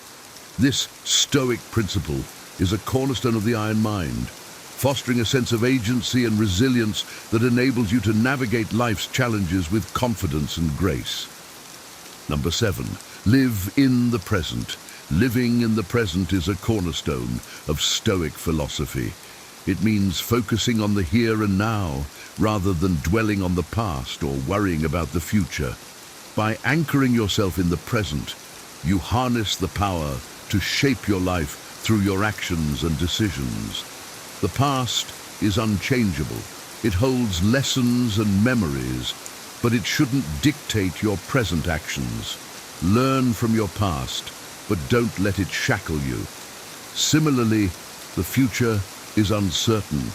While planning is important, excessive worry about what might happen only saps your energy and distracts you from what you can do now. Living in the present means being fully engaged in each moment. It's about mindfulness and presence. When you're present, you respond more effectively to life's challenges. You can appreciate the beauty of each moment, find joy in small pleasures, and act with intention and clarity. Consider your daily habits. Your present actions shape your future. If you want to be fit and healthy, your efforts must start now. Exercise regularly, eat well, and take care of your body. These daily practices build the foundation for a healthy future. Your habits, cultivated in the present, define who you become. Mindfulness practices such as meditation can help you stay anchored in the present. Spend a few minutes each day in quiet reflection, focusing on your breath and the sensations in your body. This simple exercise calms your mind and brings you back to the now. It enhances your ability to respond rather than react, fostering a sense of inner peace and control. Living in the present also involves letting go of regrets and anxieties. Accept that the past is gone and the future is yet to come. Your power lies in the present moment. By embracing this Stoic principle, you cultivate a sense of tranquility and purpose, enabling you to navigate life with the strength and clarity of an iron mind. Number 8, embrace discomfort. Growth and comfort rarely coexist. Embracing discomfort is essential for developing resilience and an iron mind. It involves stepping out of your comfort zone, facing challenges head-on, and using adversity as a tool for personal development. Discomfort is often seen as something to avoid, but for a Stoic, it's an opportunity for growth. Whether it's physical, emotional, or mental discomfort, confronting it builds strength and character. When you willingly face difficult situations, you expand your capabilities and increase your tolerance for future challenges. Consider physical discomfort, such as exercise. Pushing your body through challenging workouts strengthens your muscles and endurance. Similarly, mental discomfort, like tackling a complex problem, enhances your cognitive abilities. Emotional discomfort, such as dealing with rejection or failure, teaches resilience and emotional regulation. Embracing discomfort also means accepting that failure is a part of the journey. Every setback is a learning experience. When you fail, reflect on what went wrong and how you can improve. This mindset shift transforms failure from a source of shame into a stepping stone for success. By viewing discomfort and failure as opportunities, you develop a growth mindset, essential for a Stoic iron mind. Moreover, seek out challenges that push your limits.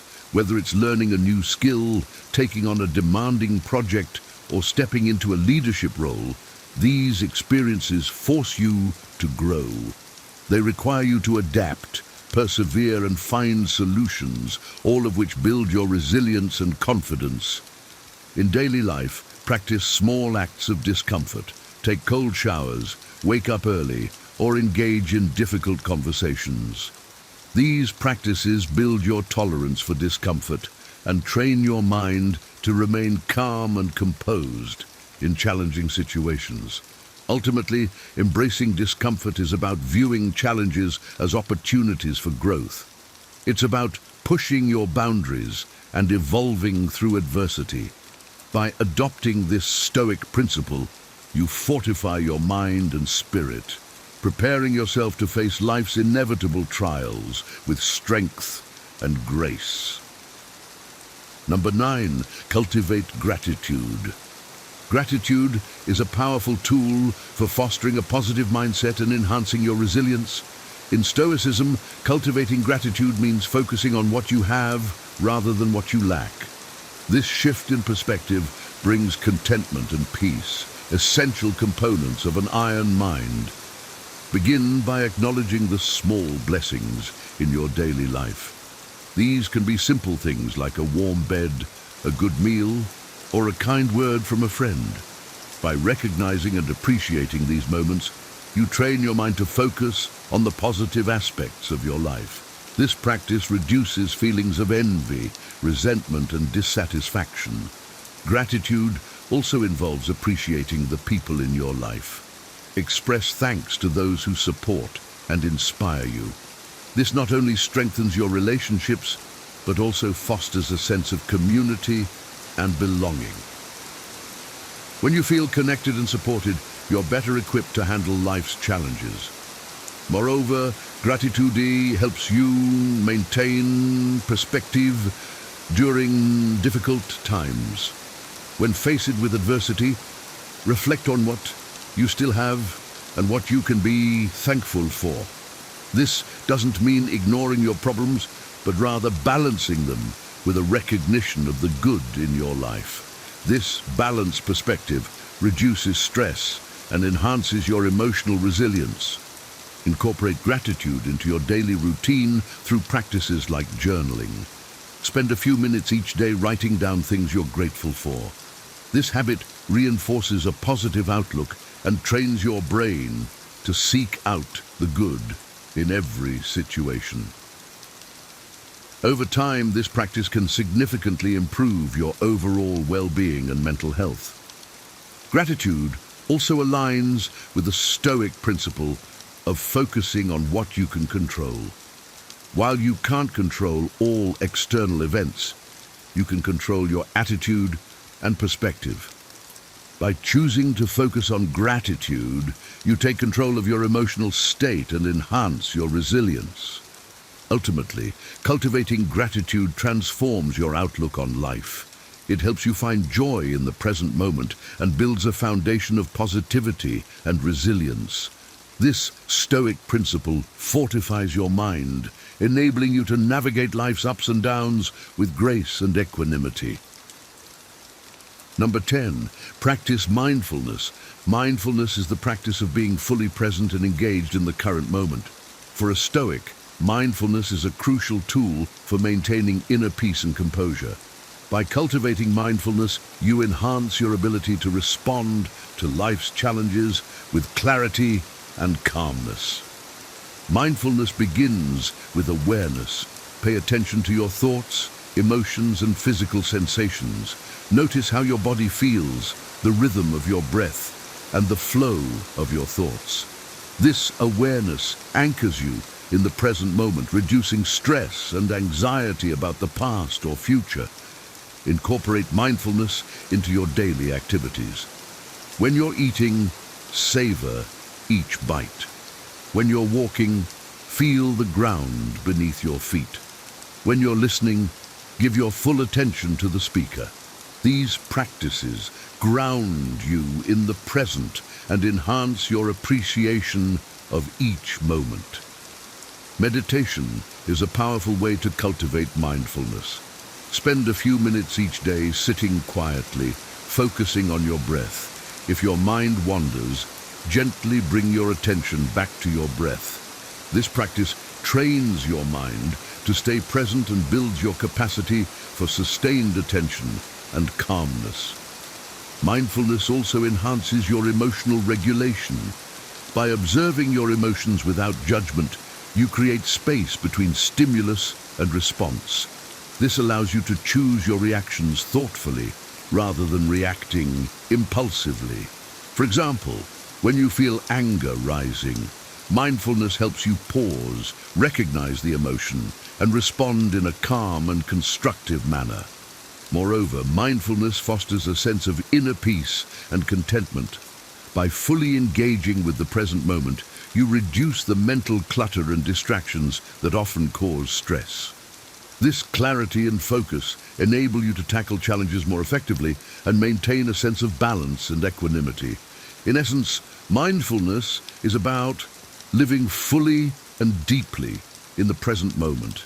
It's a practice that enhances your awareness, emotional regulation, and overall well-being. By cultivating mindfulness, you embody the Stoic iron mind, navigating life's complexities with grace and wisdom. You've now been equipped with the timeless wisdom and practical steps to cultivate an iron mind, just like the Stoics of old. Imagine facing life's storms with unshakable calm, turning challenges into opportunities, and navigating the world with a deep sense of inner peace and resilience.